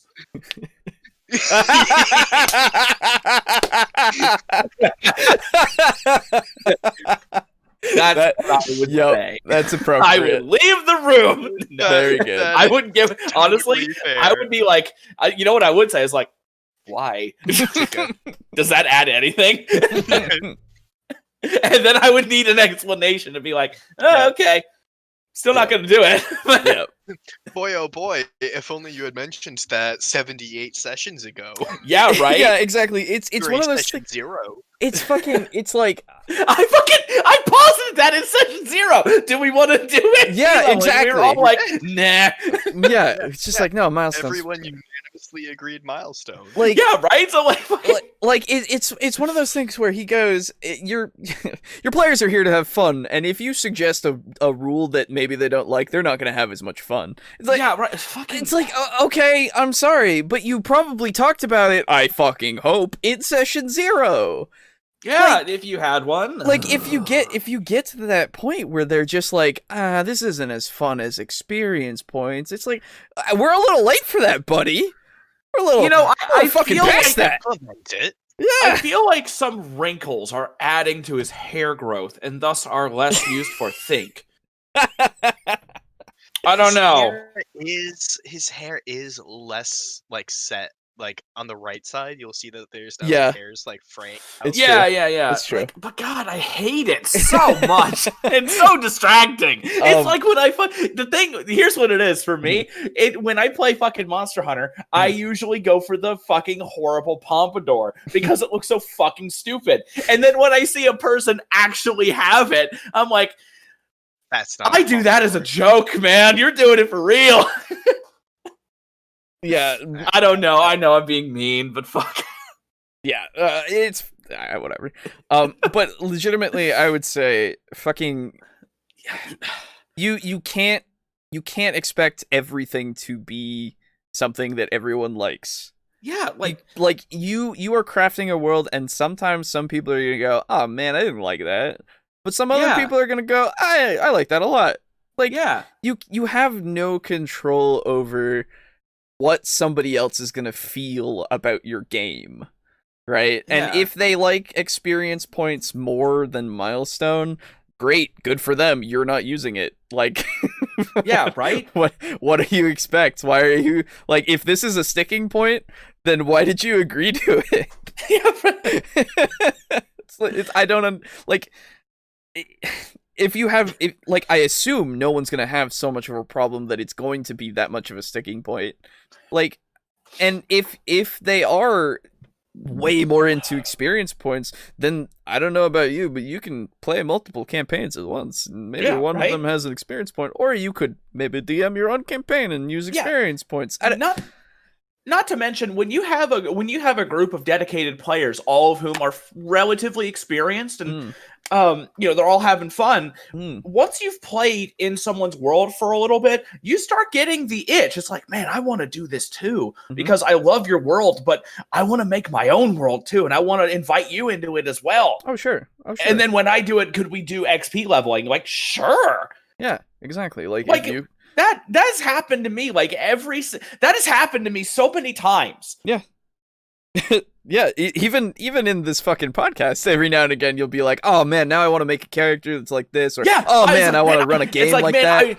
I want to run this campaign where Yep. we're all warlocks and you make your own cult. I want to run this. I want to run that. I want to do Shadowrun. I want to do Cyberpunk. I want to do Cthulhu. Want to do fucking all this shit. Starfinder, Star Wars. I want to run them all, but I can't. Only so many wrinkles. Dude.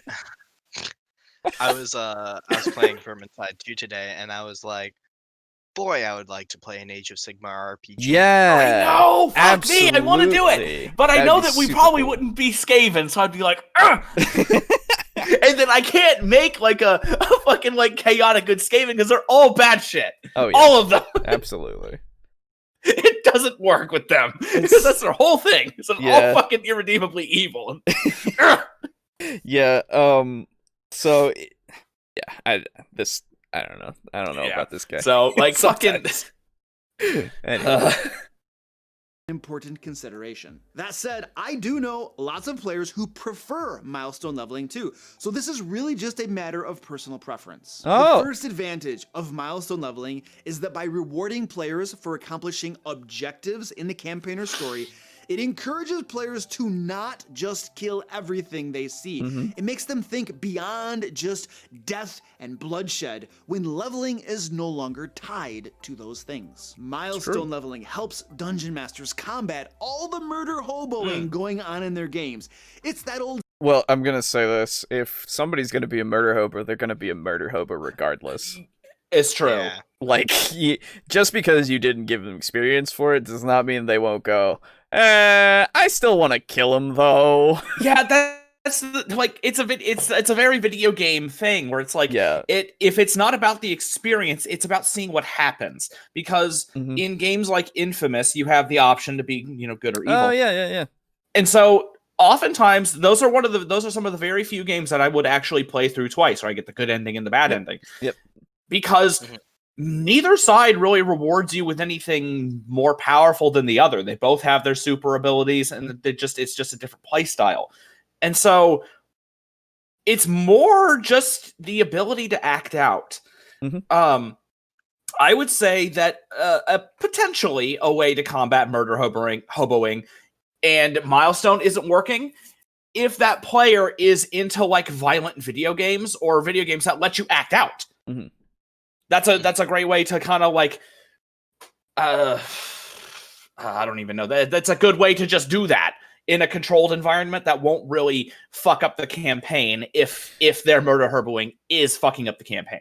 Yeah, so I don't know, man. Again, it's like yeah, that's turning to something outside of it, Yeah, so what I would say is just like you gotta either talk to them and like figure out what they need in order to be more invested, or like start putting some consequences in if like they're gonna be like that the entire time. Like I said before, it's just one of those things of like, if you're gonna kill everyone, no one's gonna like it, dude. Like, yeah, and you're gonna get fucking like hunted down by bounty hunters. And what? You beat that first group, they're gonna send stronger ones, and then stronger ones, and stronger ones. Made more of a and like sure, it could then become your reputation. Worth more gold. Exactly, it could become your reputation, but then like, is your party going to be cool with you doing this? Right? Like, if your party is entirely made out of murder hobos and that's the campaign you're doing, then okay, that's what you're doing. That's your infamous like, you are just killing everyone because that is what you're doing. Okay. Raru. Right, Raru, exactly. Beastman.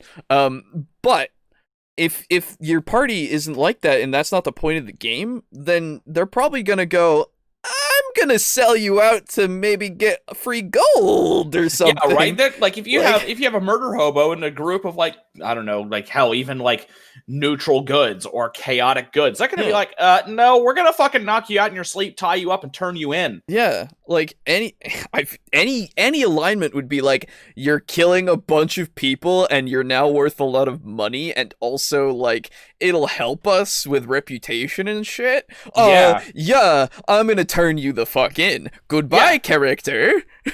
Yeah. I don't know. It's a strange thing where if people are murder hoboing, then like they're playing a dangerous game. You're playing a really dangerous game with that character. When all you have is a hammer, everything looks like a nail. Also, by using milestone leveling, you are awarding PCs for progress made in the game, which is the same thing you'd be doing if you used XP leveling, but gave out XP for things other than just killing monsters. You have your foe at your mercy. How do you want to do this? I'm just gonna tie him up and take him to town for the cops to deal with. Holy crap, are you okay? Yeah, I'm good. It's just there's no sense in murdering stuff when I don't get XP for it. Hold on. This is like an alignment shift. Don't you lose a level for that? Son of a... The next big advantage of... that's not a thing in 5e, is catch it? a break. Is that a thing in 5e? I don't think that's a thing in 5e. I think that's an optional thing. That's an optional rule that's existed like since the beginning of time. Okay. I don't know. Somebody can correct like on that if they want. But Yep. yeah, I mean, that'd be interesting. Yeah, right.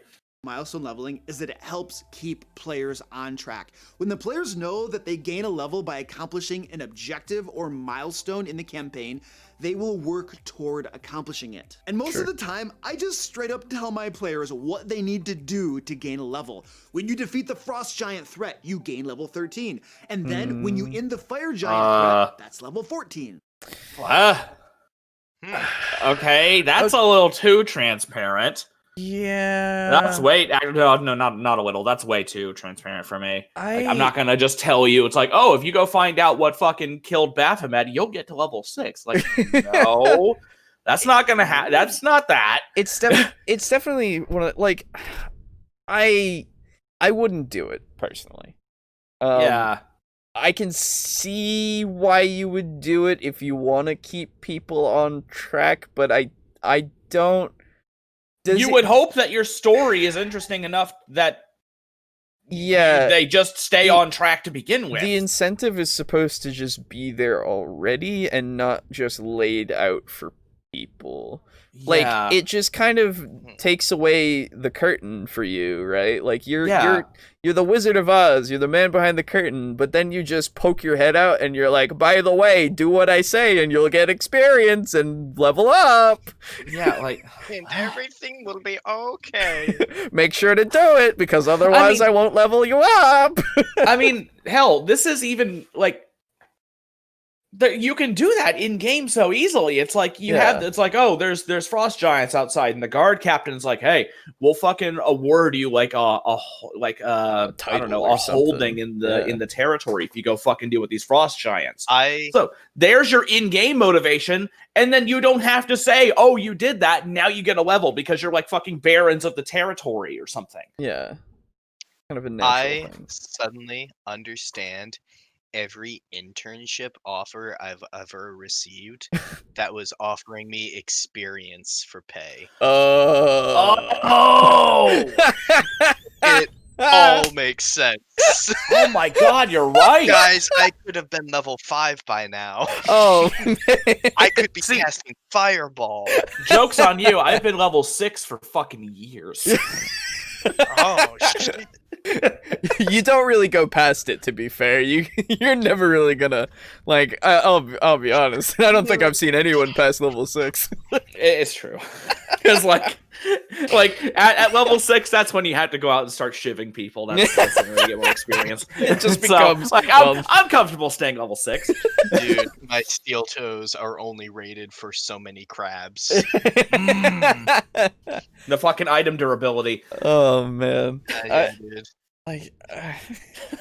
So you can't get repair powder anywhere. Yeah, it's bullshit. Yeah, I know, it sucks. All we can get is sovereign glue, and nobody knows how to use that shit. Well, so I know how to use it, but not for as prescribed. So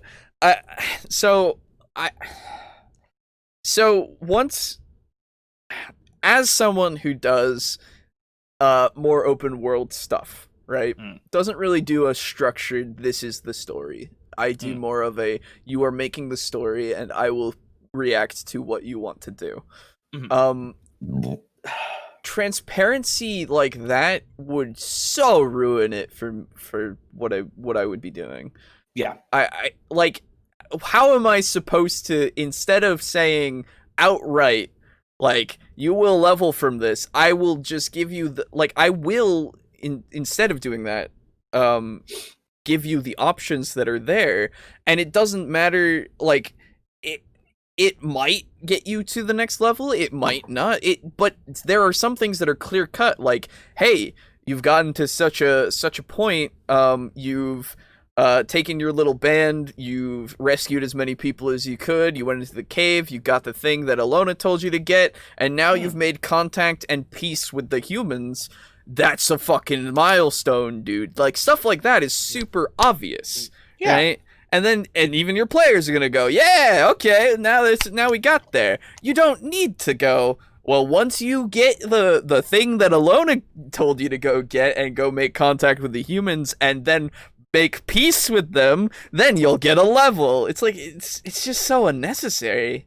Yeah, so weird. What style of campaign are you running, and what temperament are your players where that is like where that seems okay? It seems because man, that's weird. It's very strange. I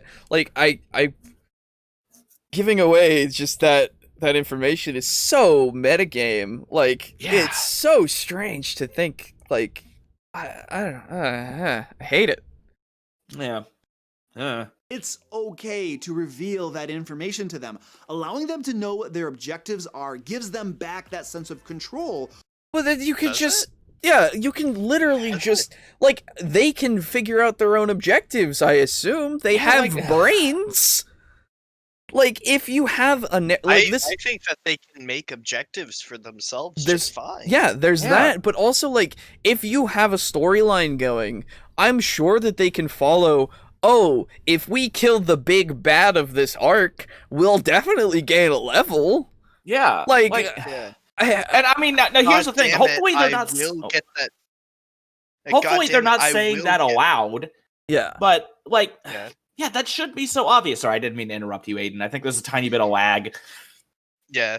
I was gonna say, God damn it, I will get that hobo a candy apple. Yeah.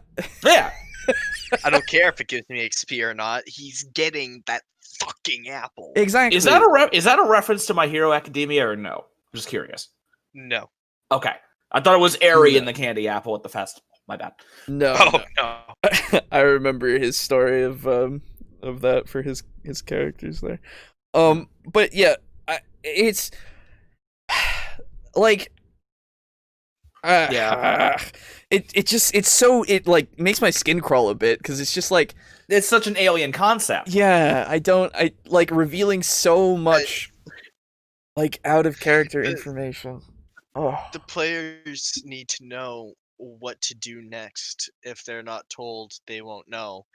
And also it's more work for the DM if the DM has to say, hey, you'll get XP this much if kill monster bad boy. Yeah. You know what what I'm understanding at this point is following this line of thought of the players don't know what to do, just have the DM take on more work is the final culmination in it is write a book. Yeah. And like, you know, I was actually just thinking of this as a book. And this situation, the whole do this and you'll level up, that situation strikes me as if you were reading a book and it was like, fucking George punched, George pulled back his fist and let loose a punch and hit Sally in the fucking dick or something. Okay. And then like in parentheses right after that, the author puts in, this punch will result in the police being called. It's like, okay. Yeah, no, absolutely. That's so good. Yeah, that's such a good comparison. I would actually read that. That sounds funny. Oh, that sounds right. fucking No, hilarious. it would be really funny, but here's the problem. That would be funny, but he's being serious here.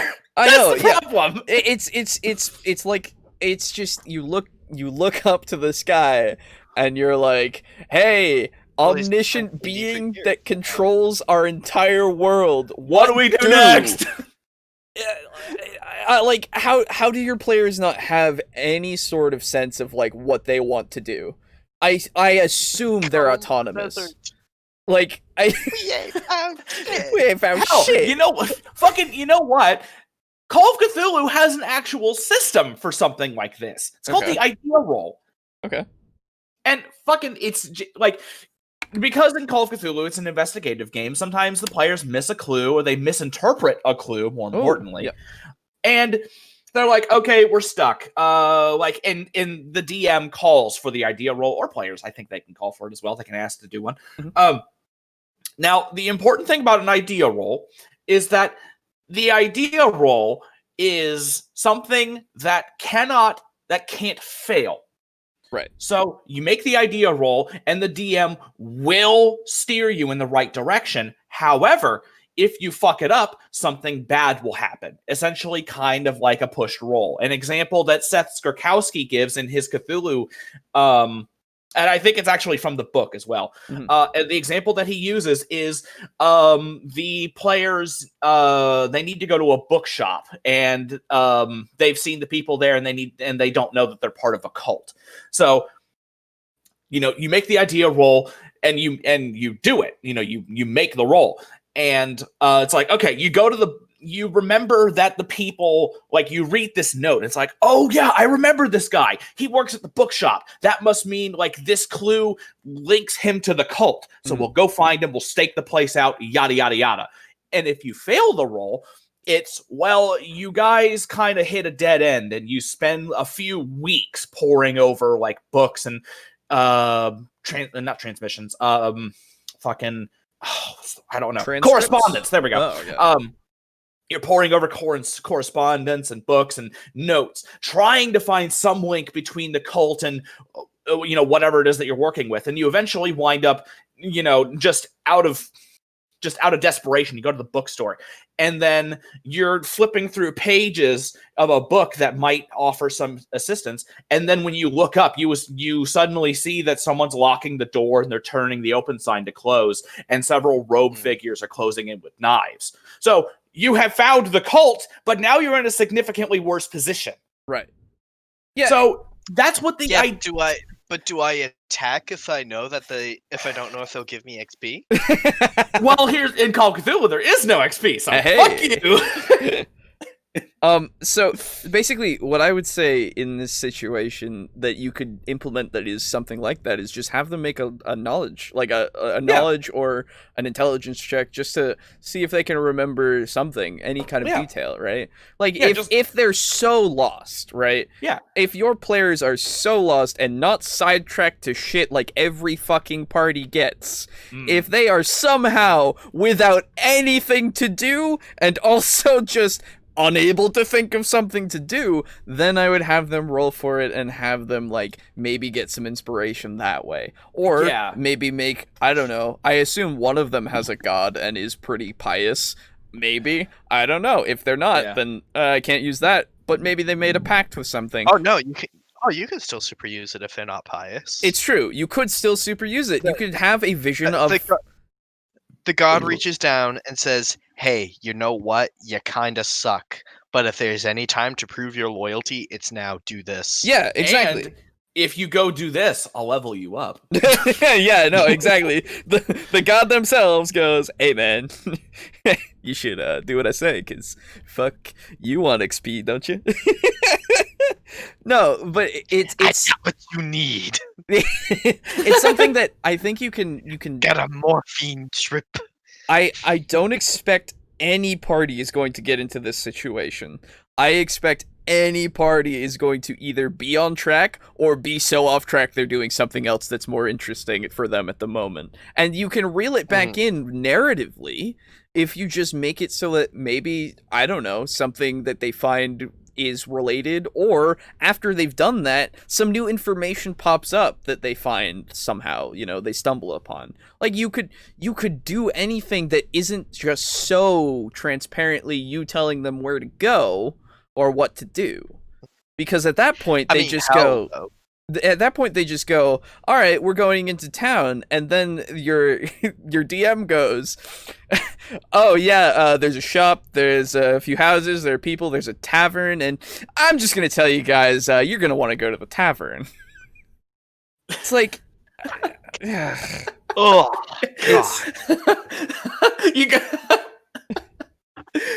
it numbs the brain. It's just bad. It's bad. If it was a movie, it would be a Deus Ex Machina. It's bad writing. Movie, it would be a bad movie. It would be bad writing, and I would go, "What the fuck just happened?" Yeah, right. Yeah, that's Deus Ex Machina. Mm-hmm. That's literally like having a knife that was made 200 years ago that is exactly shaped to the silhouette of a ship that crashed a year ago, pointing you exactly where you need to go for the MacGuffin. Hey, You're an all-star. Here's the thing, though. Get the game on. Here's the flaw with your argument there. Okay, all right. Raid Shadow Legends. No. Oh.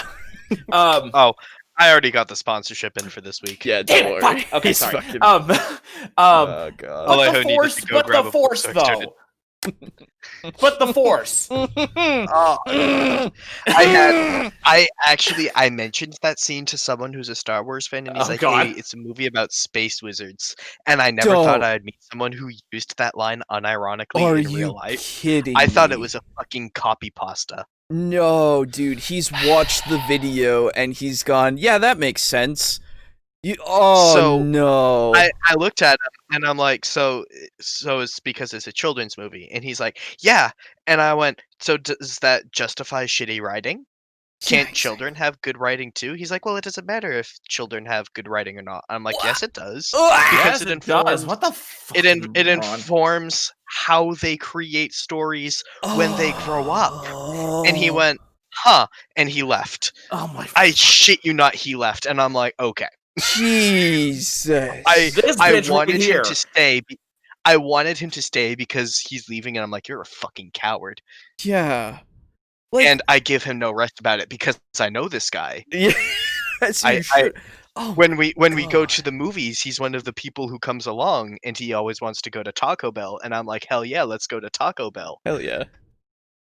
Jesus Christ. Every single fucking time he has the nerve to wear a Star Wars shirt or mention Star Wars, you best bet I'm mentioning it. If every time he has an issue with anything, you better go, so is that because of bad writing?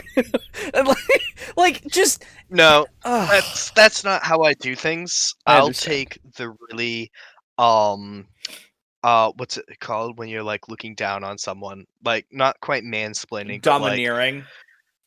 no,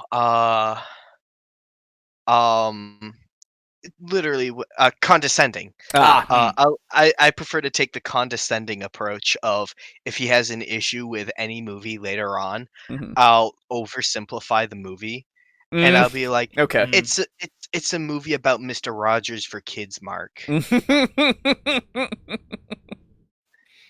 Yeah, well, it's because, like, if he's gonna use that argument, then why, if you give it back to him, of course he's gonna go, what? And then you're gonna go, yeah. And then he's gonna go, that doesn't make any sense. And you go, neither does Space Wizards for Children. Yeah. Like, dude. Oh, God. Yeah, like, fucking... Why does oh, God. Game of Thrones Season 8 had bad writing. It's a show about dragons for kids, Mark. No. It's not a show about dragons for kids. It's a show about dragons for man children.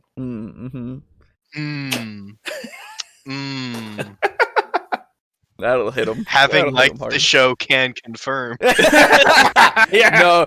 So never seen it. So what you say instead actually is, no, it's just a really bad porno. It's just really bad. It's just a really bad. Too much time between scenes. Yeah, right. Like I don't watch porn for the story. Yeah, exactly. Like, come on.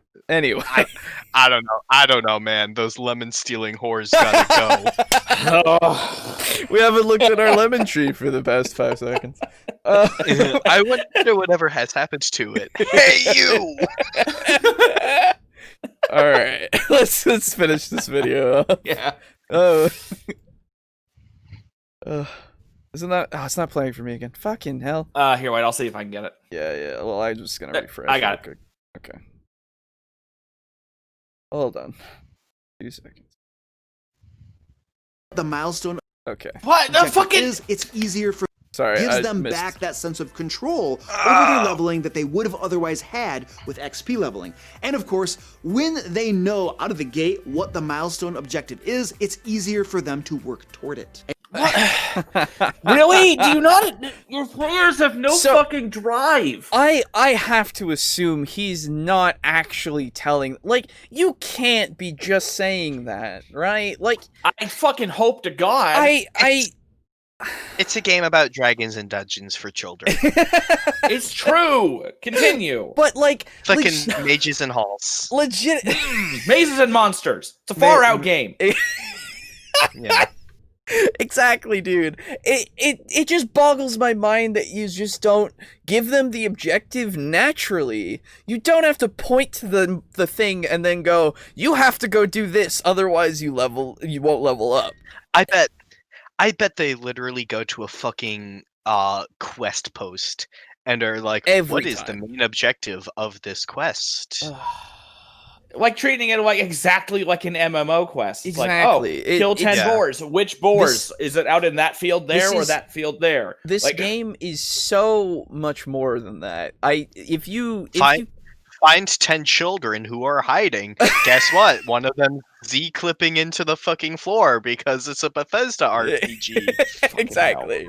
Like legitimately, it's so much more. You can do everything more naturally. You don't have to go. You have a list, and guess what? This is what's on your HUD right now. You gotta go do that. Like, it's so... oh my god. And if they fucking miss it, guess what? They fucking miss it and something bad's gonna happen later, and then they'll go, oh, fuck, I wish we had known about that. And I go, yup.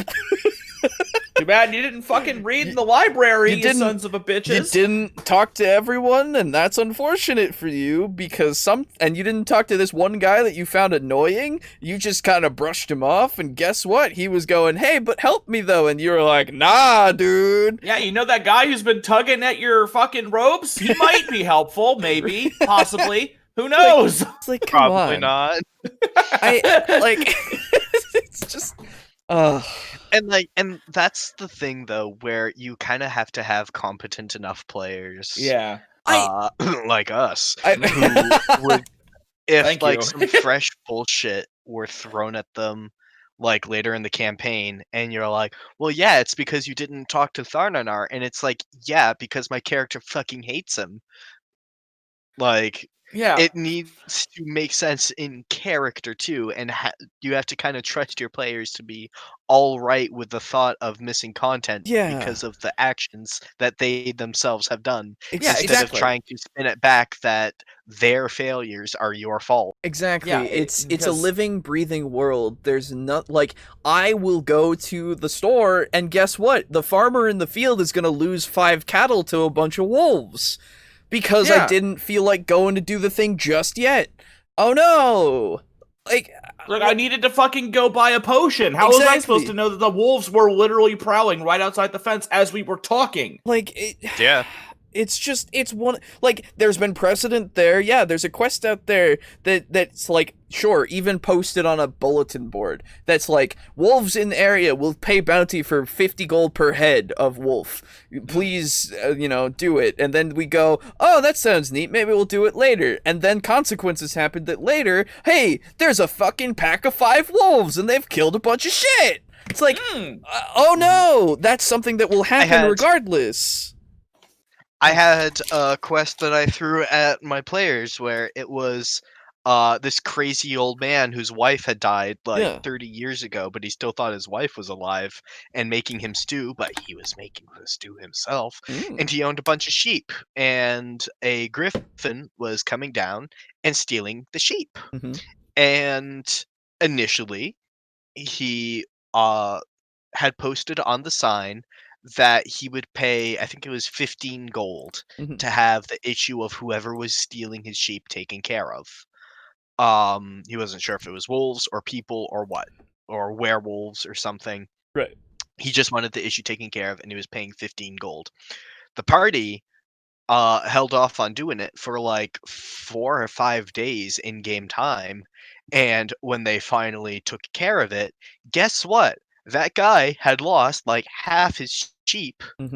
No, sorry. They went out and they met him. And then they're like, hey, we'll take on the job, but we will come back in a few days and take care of it. That's what it was. And when they came back, dude was pissed because he lost half his fucking sheep. Of course, yeah. And guess what? He paid them significantly less. Because he's like, not only have you not done the job well, and taking care of it in a timely manner. But also, I now, even if I wanted to pay you, I now literally cannot afford it because so much of my net worth is now gone. Exactly. It's your actions have consequences, man. When will you learn? When will you learn that your actions have consequences? Exactly. I can't actually say. I actually am unable to reference that without like putting my hands on my back. When will you learn that your actions have consequences? Oh man, this man is very strange to me. Yeah. You know what that means, fellow Dungeon Masters? No, I Our don't. players are going to be less apt to wander off into the middle of nowhere and just goof around. Because What's the problem with There's that? a problem with that? Okay. Oh my so god. Oh, Guys, we gotta stop. guys, did you know that you're I sort of want to scroll back to an earlier part in the video, but I don't want to have to deal with coming back to here. But I will instead reference a part in the video where he said, "Your players probably come to D&D to have fun." Mm-hmm. It is good. And what if they have fun if goofing your- off? And Is if that your not players fun? are having fun goofing off, that is totally legitimate. Exactly. You can also join in on that fun. You realize, Yeah. like, You fucking lean into that shit. you're You don't have to creating- have every session be fucking story heavy. Throw in a fucking wacky shepherd You that talks to all his sheep like they're people. exactly. Fucking like, you have like- created the scenario that has allowed them to go out and have fun. Hell, fucking they wander off into a field, and the field is like just flowing green grass from the breeze, and all of a sudden you fucking crest over a hill, and there's this really, really big, beautiful, solitary flower. Walk over to it, the petals slowly unfurl, and there's like a fairy in there. I was like, oh, there's a fairy. Who are you? It's like, oh, I'm so-and-so, and I'm waking up just in time for the big fairy party in the fucking woods. You want to come along? Yeah. And then you go party with a bunch of fucking fairies in the woods. It's like a fairy rave. Be sweet. Come along with the fairies into the woods, children. Don't resist the urge to dance. Exactly. Yeah. Be and fucking great. Come, join the Sealy court. Quite literally, if you want them to have if you want urgency, if you want them to be incentivized to your fucking main quest, then do that. Make it so that it's urgent. Make it so that they need to do it at some point soon. And if they don't, have them have consequences. Like, and then they go, oh, maybe we should have done that sooner. We should go do that now. And that'll get them off their ass and, like, actually go and fucking do the quest. And if you have trouble, if you can't think of a way to make it urgent, make it interesting. Yeah. Like, Baphomet's dead. No one knows who's done it. Yeah. I told my players session fucking 0 that the world that they're in is a living, breathing world. Yeah. And if through either their action or inaction, the world will change. They've had potion sellers that a Khajiit woman by the name of Ajarini, who owned a potion shop by the name of Tinctures and Tonics, and she was sort of a struggling business because she couldn't really compete with the Mages Guild in town. Makes sense.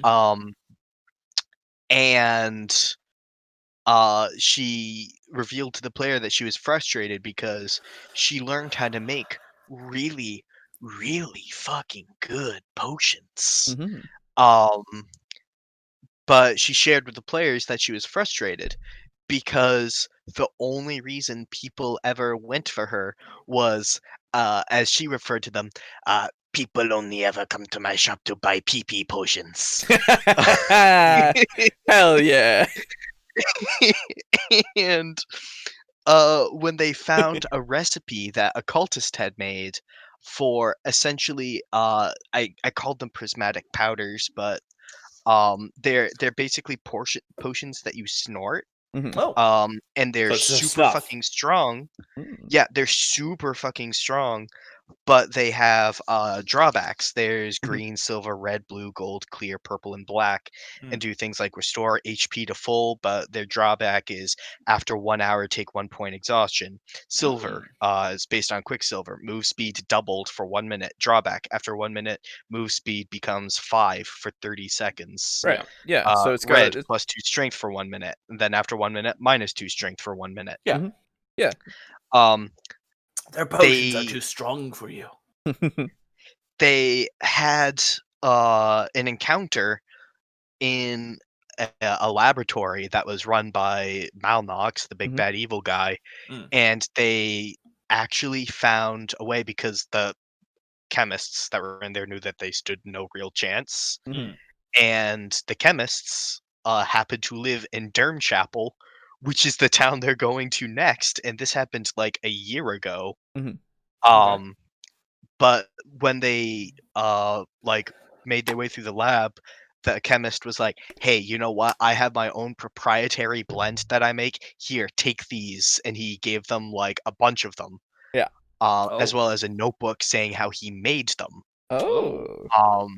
And I made it so that notebook you can either take it to the Mages Guild or you can take it to Adgerini's. If you take it to Adgerini's, she now has the good stuff and she'll get the cash flow in order to have like a successful business. And as such, she can't pay you anything now, but later on you'll have a portion of the business that you own as well as the potential for things like custom potions, Right. because she's actually really naturally gifted. The other option was to take it to the Mages Guild, who will pay a hefty sum now and later on have those powders available. Right, makes sense. But they probably took won't it make to them the Mages. custom for you. No. Yeah. And they took it to the Mages Guild. And Adgerini lost her business. Yeah, makes sense. Rip. And the next time that they went to the Mages Guild, they found Adgerini behind the desk there. And they're like, "Wait, what are you doing here?" And she's like, "I lost my business." And they're like, "Wait, how?" They're like, "How?" And she's like, "I couldn't compete with what the Mages Guild had or their prices." Exactly. So now, despite the fact that I never went to school for alchemy, I just am like good at it. I'm basically here as a secretary, being given menial gopher jobs by people who think that they know better than me. Yep. Yeah, exactly. God damn it, you gotta always go for the underdogs. Yeah, totally. Everyone knows Why that. did you fucking contribute to the fucking shitty support your local businesses? The slimy organization of the Mages Guild. Aiden's Firefly. Don't get me wrong, she still has a little bit of a side hustle. She's still selling potions that she's making in secret, like under the table. Yeah, of course. Literally and figuratively. And that's how they got access to basically a glow stick light bulb called an alchemist's lamp. You shake it up and it glows in your hand for 5 minutes, but it's kind of uncomfortably hot. Yeah, and then and I assume she can't do it as much as she could if they had given it to her, right? Like, oh, of course not. No. Yeah, and there's a whole 4 potions now. There was going to be 5 custom potions. One of which was the null magic nade. It's a bunch of crushed up Snow gems, crushed up soul crystals that absorb any magic in an area and make it so it's like a anti-magic field in an area for 30 seconds. Yeah.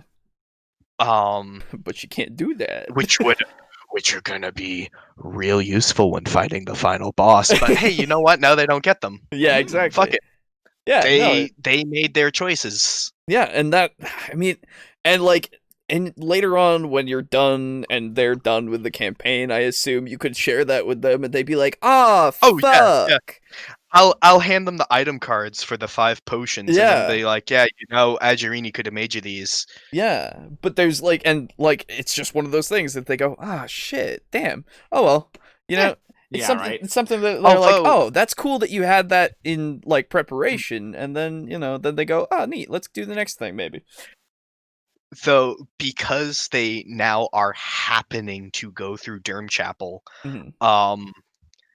just on their way to Cyrodiil, if they stop in at the alchemist shop, they will find the guy who made the prismatic powders and his family there. Hey. And he'll be like, yeah, no, I'm the local alchemist around here. And if they don't stop in at the shop, fucking no prismatic powder for them. Exactly. Yeah. Like it's important to let them miss stuff.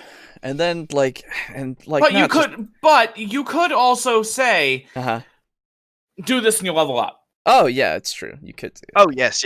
Yeah. You could say that, and then they don't miss anything. All the doors. Yeah, exactly. And then you know that actually just brought up a whole other serious. That brought up a whole other issue of telling them, basically telling them what to do, essentially. Yeah. If you have a world that you've prepped and stuff, and you want to show it all off, that's a fine sentiment because you took the time to build the world and you made these characters and you want them to experience it. The cool stuff you've made. But here's the problem with that.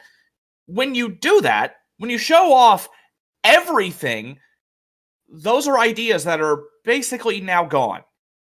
Or not exactly gone, but they are used now. Yeah, so again, I think honestly, if you do that, you also have the ability to work on them more. Like you then later on, if you're going to use the same world, you can then make changes that happen to them in their life and such, or changes that happen into the areas themselves or anything like that. Yeah. It's just it's one of those things where it's just you're not going to have that happen. You're not going to be able to show them everything. Yeah, exactly. There is and so if you try to force it, then it just becomes a roller coaster ride that they're just like, look at this. It's a guided fucking tour. It's not it's not their adventure. It's just you putting them in the log and then they go in the tunnel and they go, look at what's happening. Yeah. Which do you prefer? Do you prefer to sit on the trolley as you go through the zoo and they say, these are the lions, these are the penguins, we sometimes feed the penguins to the lions but don't tell PETA that, or do you prefer to go your own way? Naked and afraid. Fucking drop them off in the middle of a savannah, drop them off a dubiously sharp stick, say there's your dagger, motherfucker, and then say peace out. Yeah.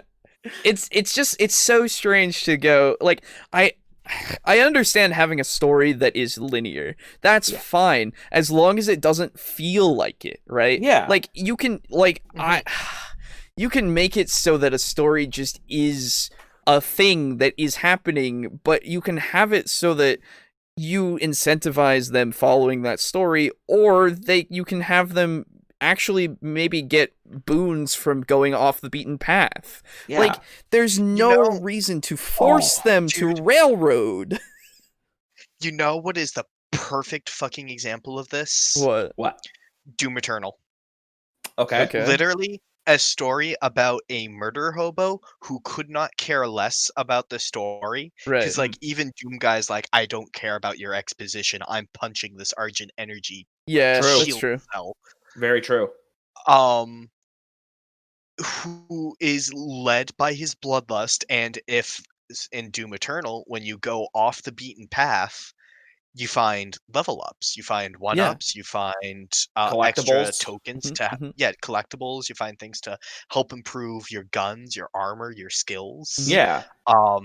And what's more is, even though Doom Eternal is very much a track of go here, jump through here, jump over that, slide under this, it has a very good sense of make the player want to gravitate toward what is actually the path. You don't run into walls and you go, oh, I shouldn't have gone here. You just naturally tend to go towards the right way. Yeah. It's a whole subsection of a very intensive type of level design. Yeah. I will not claim to be a master of it. My players fucking wander around like cats in a catnip factory, but that's fine. Yeah, exactly. And then it's just Yeah. And I have, in my campaign, I have a definite story, but if you guys choose to not follow it, or you choose to follow it at a later point, stuff will change. Yeah, of course. Yeah. And so, like, I don't know, if you fucking... Like, if you guys go investigate Baphomet, you'll level up. No. If you guys wait on investigating Baphomet, if you take too much time... discover what we could discover. Yeah. Exactly. Or may get mad. Yeah, this Potter might get mad. He's like, what the fuck are you doing? I literally made a contract. Yeah, exactly. Go fucking investigate. That's the thing. Exactly. Yeah. We have that incentive already, and we already are. Like, we're just like, we just got to prepare a little bit, and we're not going to take forever. We're just going to go and do it, right? But if we... I don't want some scumfuck devil talking to this spotter and being like, hey, by the way, I found this in the ruins, and have him go, oh, wow, that's cool. Me and my dough guy somehow missed that. I want to be the one that says, hey, boss, I found this. I mean, and then prostrate myself as Mez does the talking. Yeah. And then, like, the thing is, like, if you take too long, you might miss out on information that could, like, the trail might go lukewarm. That's totally. What's important. And so if you choose to investigate constantly, again, it's like Call of Cthulhu, it's an investigative game. If you lose track, if you lose the trail, it's going to be a lot harder to get back on it. And because you're no longer on the trail and you can't react as fast, shit's gonna go down. It's like, it's just like, is it not just common sense that if you don't do something, it'll either get worse or better on its own?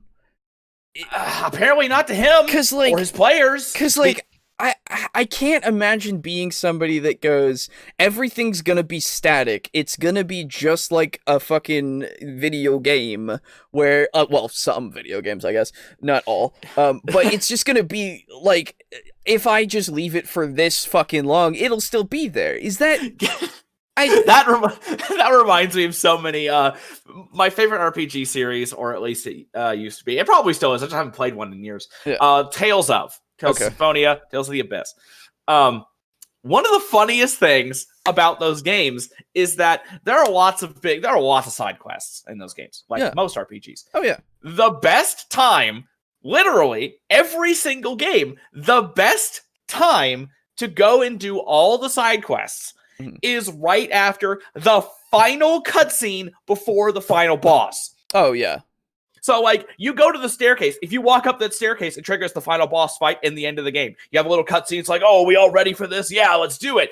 Then you turn around, leave the final dungeon, and go do, like, 50 side quests. And it's like... So it's exactly that. It's very strange to, like, be that way, you know?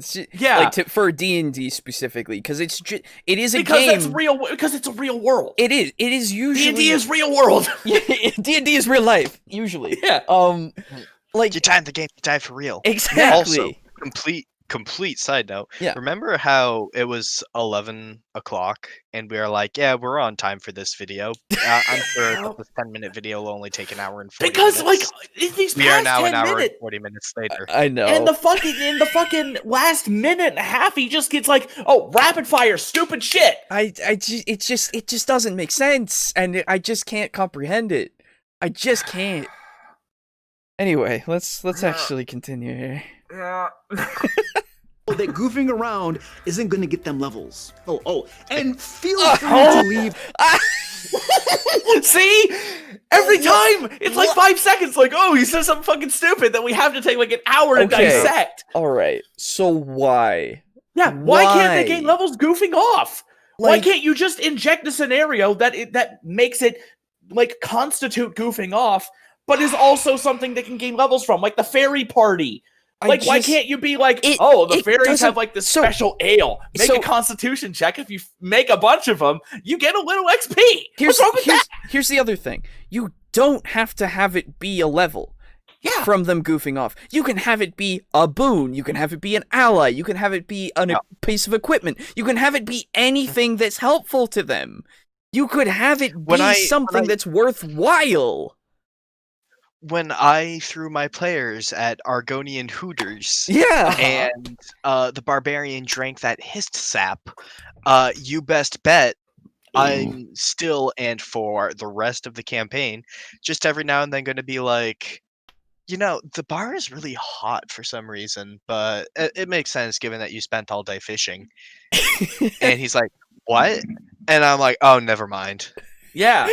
And then here's the other thing. God, it's so like you were going on about. It was like, oh, have it be this. Give them an item, a boon, a whatever. Anything. Here's the other thing. If they're goofing off, you don't have to give them anything. It's also true. You don't just have to let them have fun. What I'm saying, let them do what they want. You don't have to reward each and every action. What I'm saying is, like, anything could happen in that scenario, right? Yeah. Like, they could make a new enemy. They could do anything, and you could make it just impact their lives. Actually, that sound to me, I just thought of a thing that was very. Have you ever played the game Overlord on like console? I have. Yeah. It's on like PC it just made me think of there's something in Overlord 2 where you get attacked by gnomes. Yes. And there's these little tiny guys that are like really small. They're like a fucking inch tall. Yeah. And it was just coming to my mind where it's like, oh, make an enemy where it's like, oh, you go to this fairy party and turns out you got super fucking drunk and banged the fairy king's wife, and now the fairy king has declared war on you. But guess what? They're all like 2 inches tall, and you can just yeet them across the fucking room, and it's like, oh no! It's like it's just. It could be a memorable thing that's just a fun little side adventure that you did, and then, oh no, guess what? Because they did that, the big bad has completely decimated another city. It's like, oh no! Yeah. The druid wound up banging a woman who was the wife of someone for whom they eventually needed a favor, and he decided to try to scam this guy and say, oh, hey, by the way, I did some work for your wife, and I had some gold I needed to make from her that she didn't pay me yet. And the old guy's like, hey, come on in. My wife's business and my business are separate. You'll have to wait for her, but she'll be back soon enough. And he proceeded to then rant to him. He's like, do you like pudding? And he's like, yeah, I guess. He's like, now I'm not talking any of that Elsewerian pudding. I'm talking good Cyrodiilic pudding. And he proceeded to talk about pudding to the druid for an hour and a half. Yeah, exactly. And later, druid eventually had enough. And when the wife came back, who is a 20th level bard, by the way. She's part of the old crew of adventurers. Yeah, I remember this story. Was one. And like they also had a Nightblade and a Ranger. And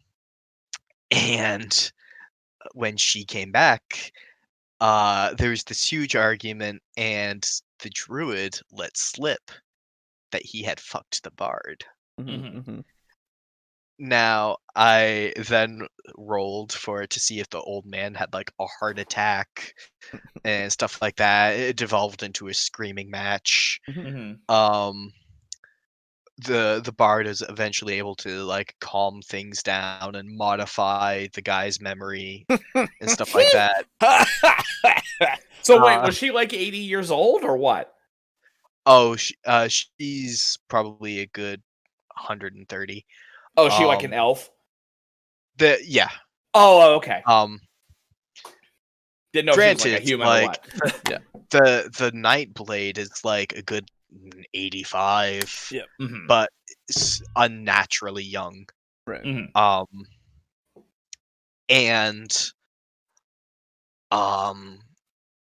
She modified the guy's memory and told him to get out, and unbeknownst to the druid, the rest of the party was watching via the necklace, a necklace that had been given to the druid for other fucking reasons.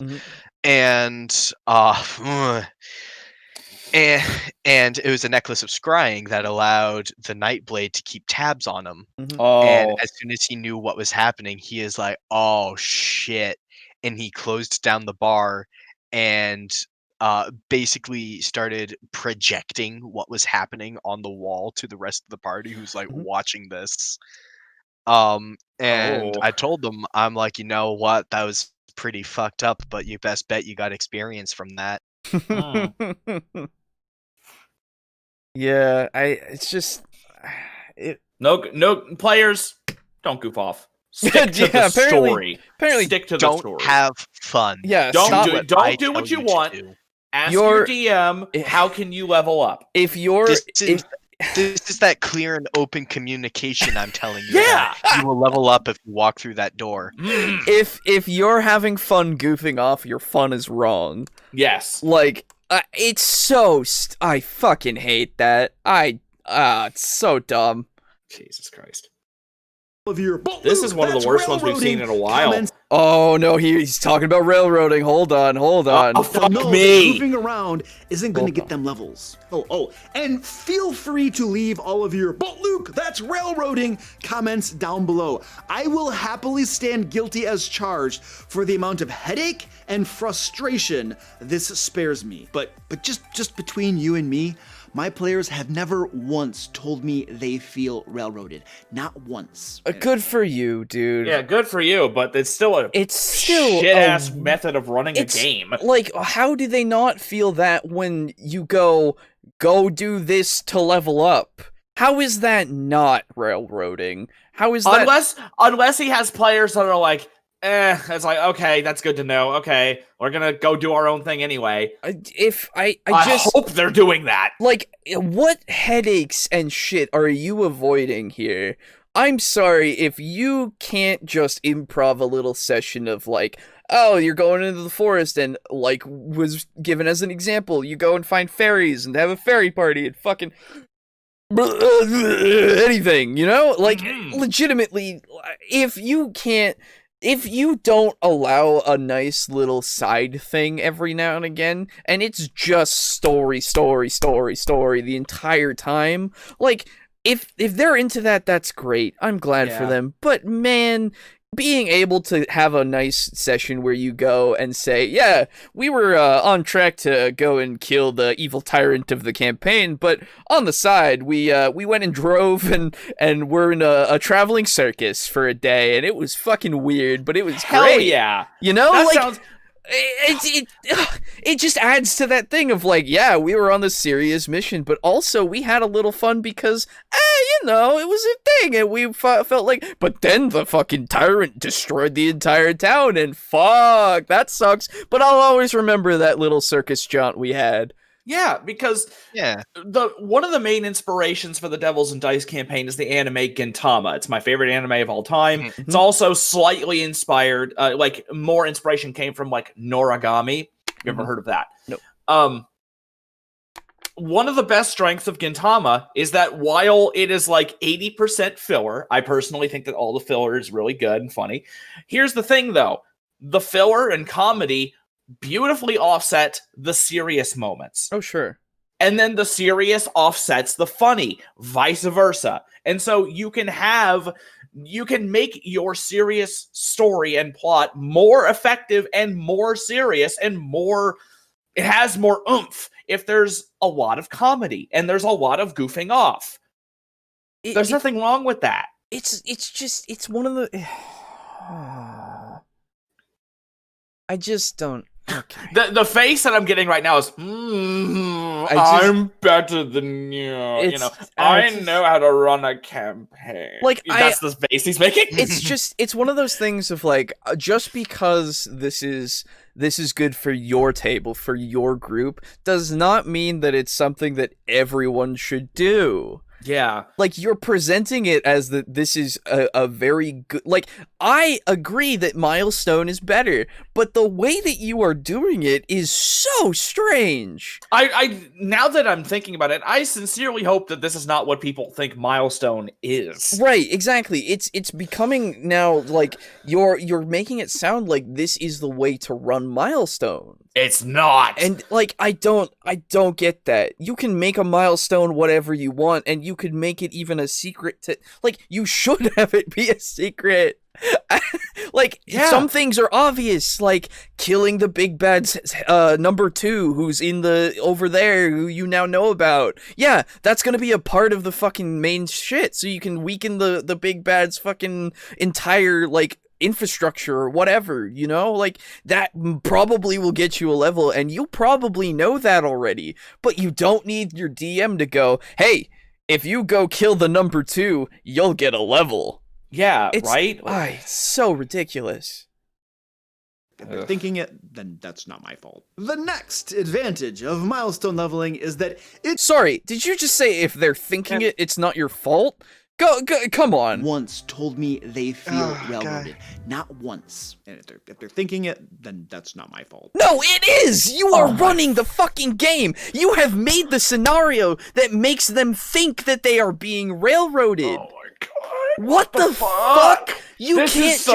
This is some grade A fuckery. You can't just throw aside your responsibility of making the story, of making this scenario where you have led them to believe that they are being railroaded. If they are having that thought and they're not telling you, they're just being nice about it, and that's fine. That's good. I'm sorry for That's you. good that your players are more fucking considerate of you than apparently you are of them. Where you're just like, oh, they've never told me that, but if they would, it's not me. Exactly. Like it's really? not... How the fuck do you think it's not your fault if your players think that your game that you are running is railroading them? How is that? Like, unless it's not in any way, which I can't rightly say that it is because of what you've presented to me.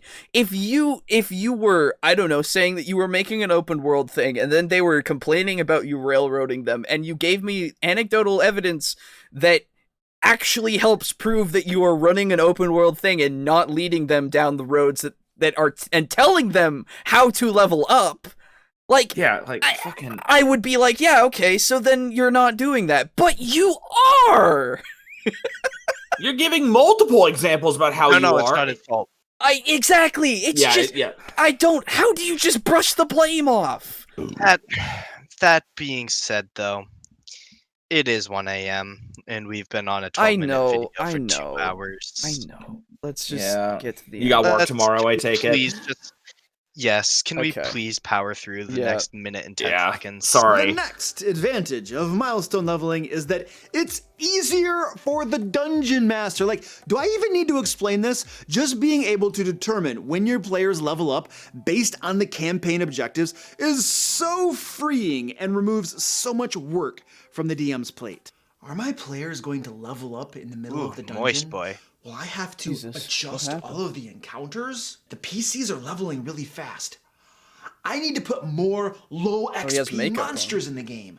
Yeah, that'll slow them down. I'd really like to plan out a few adventures in advance because, you know, I'm stuck here at home under quarantine, but I wonder what level I should make them for. By the way, do you know I have a second YouTube channel, the DM Layer Streams, where I upload some of my D&D games? No, no one cares. If you're interested in seeing what my D&D games are like, I'll leave a link down below to it. Is that it? Don't forget to follow me. Yeah, okay. Is that okay? So that just kind of petered out instantly. That immediately just like I understand. Just I understand. And then like not even having a like, okay, thanks for watching. Yeah, I assume that's at the very. I'd end. assume the thanks for watching is next, but I've not yet seen anything akin to a conclusion. Exactly, right? like he fucking... just immediately stopped. Like I'll get to the. We're on Twitch for some chill live streams where we hang out, talk D&D, and even paint minis together. Next week I'll be discussing. He's just so what? Okay. It just ends on a fucking skit that like whatever. Whoa. So it was in the Another beginning. Great video. In the beginning, I was like, okay. You know, this is fine. You know, you've got a little hang-ups here and there, but he kept going. He kept going into he kept digging himself into a deeper fucking hole. And then he fucking sealed it off by saying, "Oh, I'm not railroading, and my players don't think I'm railroading them. And even if they did, it's not my fault." Exactly. I don't understand you. I don't understand you. What the fuck? What? Okay. Okay, well, Aiden, go to bed. Final thoughts here. Oh no, it's not about going to bed. Though I do have work tomorrow. It's just the fact that we spent 2 hours on a 12-minute video. It's true. Sorry. It's actually no one 3 particularly hours, fault. but go on. Fucking Alright. guys. I cannot believe I have to fucking say this again, but since y'all be out here clowning, don't railroad your fucking players. Yeah. Let them decide for themselves what they want to do. Exactly. Fucking read your player's handbook. Wash your fucking hands. Wear your masks. Yes, please. Also, even if it's fucking annoying, wear them. Yeah, if I see another old lady with her mask covering her mouth and not her nose, I'm gonna start drop kicking her. Just cut out the middleman of COVID. Yeah, fucking do a Kazuma-san. Drop kicking women for equal rights. Gender equality, that's it. Right. Oh, my favorite thing is when you say, that's not actually doing anything for you, and they say, yeah, but it's uncomfortable. And I'm like, I don't give a shit. And by the way, I hear that COVID is incredibly uncomfortable. More uncomfortable than wearing a fucking mask. Yeah, exactly. Especially to people your age, because you're just gonna fucking lungs are just gonna disintegrate. Guys, I don't like wearing a seatbelt because it's uncomfortable. Yes, I know my guts are there 60 feet away from me, officer. Thank you. Oh, by the way, I'm dead black. So, stupid. for me, fucking... That reminds me. Okay. In EMT class, our teacher was talking about how when you're in a traumatic situation, your logic of what you need to do goes very much to protocol. Right. Even if protocol does not make sense. Right. And there was one time how she said she went to a vehicle accident where the driver had been ejected from the car and was in the woods. And the body had gotten decapitated off some fucking tree branch or something. But long story short, their guts were all over the forest floor anyway. They're fucking dead. Yeah, they're dead. Her partner starts walking off into the woods, and she's like, "Where are you going?" And he's like, "Well, you need to check the face for signs of life." And she's like, "I'm pretty sure they're dead." Yeah. Yeah, exactly. I'm like, oh, yeah, that's What do they need their head for, my dude? Yeah, right. But yeah, so for me, this is a cremation type of funeral, my guy. Yeah, there's no open casket here. Although you could stuff their head mounted on the wall. That'd be a good conversation piece. There you go. It's their head, so it literally is the conversation piece. So yeah, fucking. You want to see Grandma? Grandma ran over a fucking deer. That deer had the last laugh. Fucking. Ironically, Grandma ran over the deer, and then it was Grandma who was flying.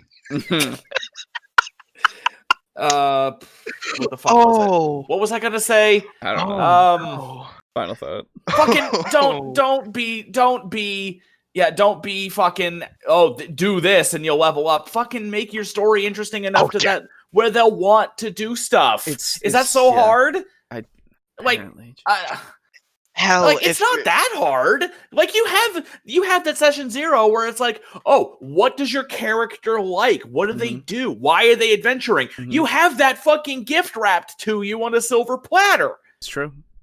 You have their reason. Make that the and then fucking don't punish your players for goofing off. Don't be like, oh, you don't want to go off and do your own shit. You don't want to go off and have fun. If they want to have fun that way, let them have fun that way. Your story isn't the only fun thing in your world, I hope. I fucking hope. Can you not, fucking, literally, just have, a big farming village that has, a little fairground? What's wrong with that? That'd be super cool. Read your player's handbook. Raid Shadow Legends. God damn it. throw a fucking Halloween event at your players. Hell Like, yeah. Yeah, that's right. Yeah, you were telling us Throw a about that harvest so many festival at times. them. Throw like a fucking throw an Easter egg hunt, except it's a basilisk egg hunt, and then some Ooh. kids get turned into stone. That'd be fucking amazing. It can even be something that ties in with the story. Exactly. Like I already have something like that for my Material World campaign. Fuck. I don't even care if I'm spoiling that. Section 1. The party starts off the game having been arrested in true Elder Scrolls style. Sure. But luckily this is Dancing Day, but in this town has a high amount of Nords, so the way they celebrate Dancing Day is by having fucking gladiatorial fights. Hell yeah. And recruitment's been a bit low this year, so they're bolstering the numbers with prisoners. Go into the gladiator pits and fight. If you play the crowd gets drunk and you can literally just walk out. Yeah, like, so, I gotta, I hope, God, I hope that this isn't a standard that people use. This is egregious in its use of railroading. Railroading, like, unless your players are just, they don't care. If they don't give a fuck, then they'll be like okay with railroading. They'll be totally fine with it. But I will tell you right now, anyone with half a brain is not okay with having their agency taken away. Yeah. They don't want to just go through the motions just for the sake of it. They want to actually have an experience. They want their time to be worth it. And again, there are ways where you can, where you don't put them on the tracks and give them a push. Exactly. You show them where the tracks are by having that idea roll or intelligence roll or whatever. Or just it's like, this is maybe, like, this is something that you can do. Yeah. If they've run out of options. And in D&D, that's not going to happen most times. Because you can do anything in D&D. Whereas in like Call of Cthulhu, there's like a story. And so they might lose the clue or whatever. I would even say you can do anything in Call of Cthulhu. It's just that not everything is going to lead you to where you want to be. Right? Yeah, exactly. Well, I mean, in an investigation, you do have that kind of objective, and if you're trying to, so. But that's the thing. For something like that, it's structured so that you know that you're trying to find something out. But you can use any sort of investigative tactic whatsoever. You can go to the police station. You can go to the fire station. You're not going to run out of options unless you actually fuck up like every single roll. Exactly. Like, and again, that's just a dice issue. That's not player creativity problems. Exactly. And in D&D, literally anything can be used for anything. You could take a ladle and use it as a door stop. Like, or you could take the ladle and use it as a weapon, or you could take the ladle and use it as a ladle, or you could take the ladle and melt it down to turn into, an arrowhead. Like, anything you could think of with this fucking ladle. You could fucking spin it in the street, do a little dance, and use it as your fucking axe so that people pay you money. Like, anything whatsoever that you can think of. Use the ladle as a butt plug. Come on. Use the ladle as a butt plug. Be more creative. Exactly. You're gonna level up. Yeah. Man. That's like some fucking. That's You got it all the way up in there. That's 10 experience points. Not bad. Maybe now you'll survive the troll dick. It's just. Hey man, the troll dick is huge. God damn it. You know what? There was a pat-down search before we entered into the Lord's Manor. They didn't find the ladle. Fucking rip that shit out at Mach 7 and start charging people. Oh god. Like, I don't think it needs to be said. Do extra poison damage. Dude, you should have enough HP. Have the barbarian do it. They can tank the HP. Exactly. And then start charging people with a shitty bleeding ass and a shitty bloody ladle. does psychic and poison damage. And hang on, let me open up to the disease section. Yep, there you go. Yep. Legitimately, I don't think that there is a way to not be creative with this kind of stuff. You can figure it out, and you should hold yourself accountable if you are railroading people and they are not enjoying it, or if you even have the inkling that you're doing it. Yeah. Like, If you have even the slightest inkling that you are railroading, not even that they might not be enjoying it, ask. Do you feel railroaded right now? Exactly. That is why every single time after the session, I always ask, how we feeling? How we liking it? Yeah. Should I change something? Every time. There should be feedback. And, like, even if it's positive, even if it's all positive and there's nothing else, then that's good. You know that they're at least saying that they enjoy it. If they have a serious concern, I hope that they have the fucking stones to actually say something to you because you're their friend or close enough in such a way that they respect you enough to tell you what's going on. Yeah.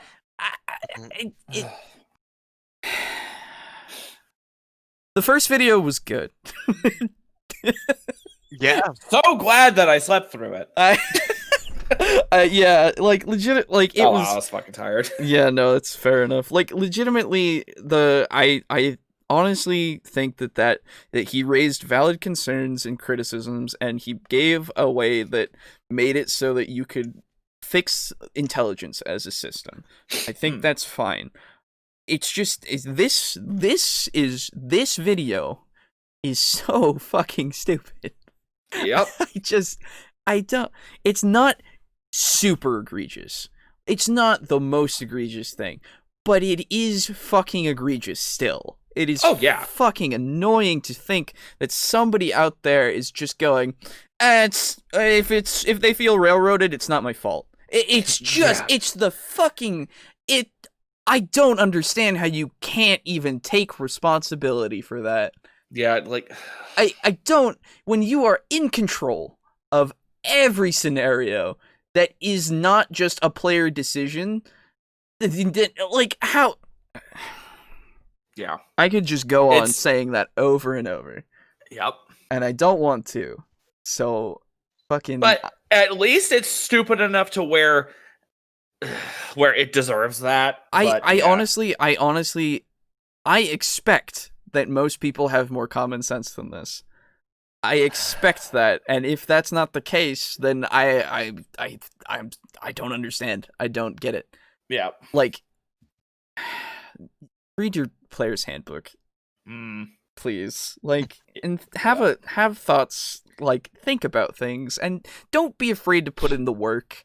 Just because somebody's gonna miss something, or just because maybe they're gonna have a session where they don't want to just follow your plot, they want to go and shotgun a bunch of beards with the hunting lodge and get into a drunken hunt with them and maybe find a dire bear and skin it and get a new trophy or something, and that's what they want to do today. Just have fun with it, man. Like, it's just a thing that they're gonna do. Everybody gets off track in D&D. Everybody gets off track in D&D. There's not a single party that I have been a part of and I have seen that does not take the time to go off track and do some random ass shit. And they always enjoy it. And usually the DM enjoys it. But apparently this one doesn't. Like, it's so... I'm now putting together ideas for a drunken hunt with a bunch of people in the woods, and they all have bows. Hell yeah. And you take major penalties to actually hit anything. But it's also very possible someone may mistake you for the quarry. Exactly. Right? Like, you can have a whole thing. That's why you gotta just wear glass armor, you'll be fine. Ah. It's fully transparent. Elder Scrolls 4 glass armor. Not Skyrim glass armor, because that's the one that looks significantly less ridiculous. So, thank you so much for listening to us rant at videos, as we do. Very much appreciate DM Lair, for waking me up. Like, thank you. Like I said, so long as there are bad videos on the internet, we will be here, handcuffed to our chairs, to review them and talk about how to better them for you. Thank you also for all the growth that I've seen, all the new listening and all the new subscribers. It's been cool. You can find this podcast if you didn't know on our YouTube channel first. TableTalk Discussion and Discourse at 4 p.m. Eastern Standard Time on Fridays, and then again on major podcasting services at 12 p.m. Eastern Standard Time. If you happen to be listening to this particular part at 9 p.m. Eastern Standard Time on YouTube, then you're a pretty cool guy. and don't forget that we also do a D&D campaign, Devils and Dice. We've talked about it a bunch. It is arguably bigger. It is on our YouTube channel. Sorry. No, it's fine, dude. It's fine. It gets people here, People check Rogan, it out. dude. He's the one difference between that and this. You're right. It's yep.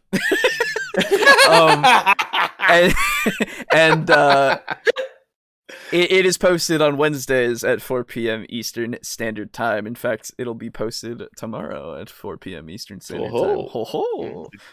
Give that a listen to with your ear holes. Yeah, it's a good time.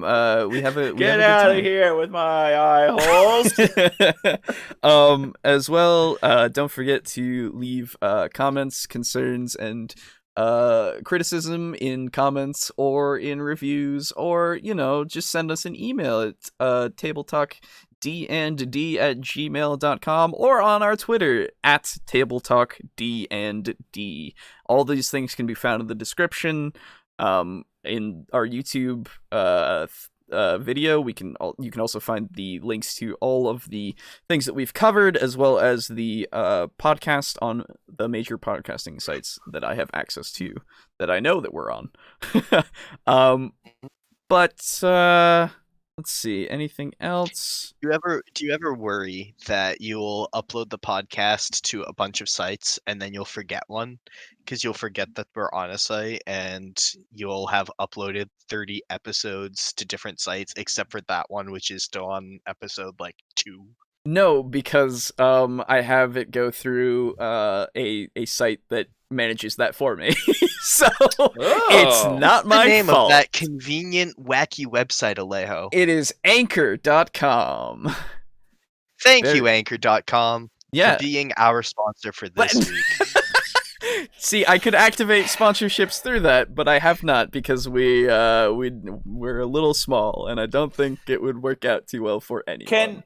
Can we get sponsored by Snapple? That'd be cool. Man, Snapple! Dude. I got some Snapple over the weekend. I haven't had Snapple in so long. I got because we had a sale. It's buy one get one on a 6-pack. Oh hell yeah! I got strawberry kiwi and Snapple apple. It's really fucking good. Strawberry kiwi is the best Snapple. Yes, it is. Right. I love them both. They're so good. Anyway, either that or a sponsorship by the delicious Franny's sugar-free soda, whose pink pomelo paloma is particularly delicious. Honestly, any sponsors that want to contact us, I'll vet, because sometimes. Can we get G Fuel? Can we get G Fuel? I want to be the new Keemstar. No, I don't want that. No, because it's no. Also, let's get right into the rolls. No. Oh God. Oh, stop. Oh, jeez.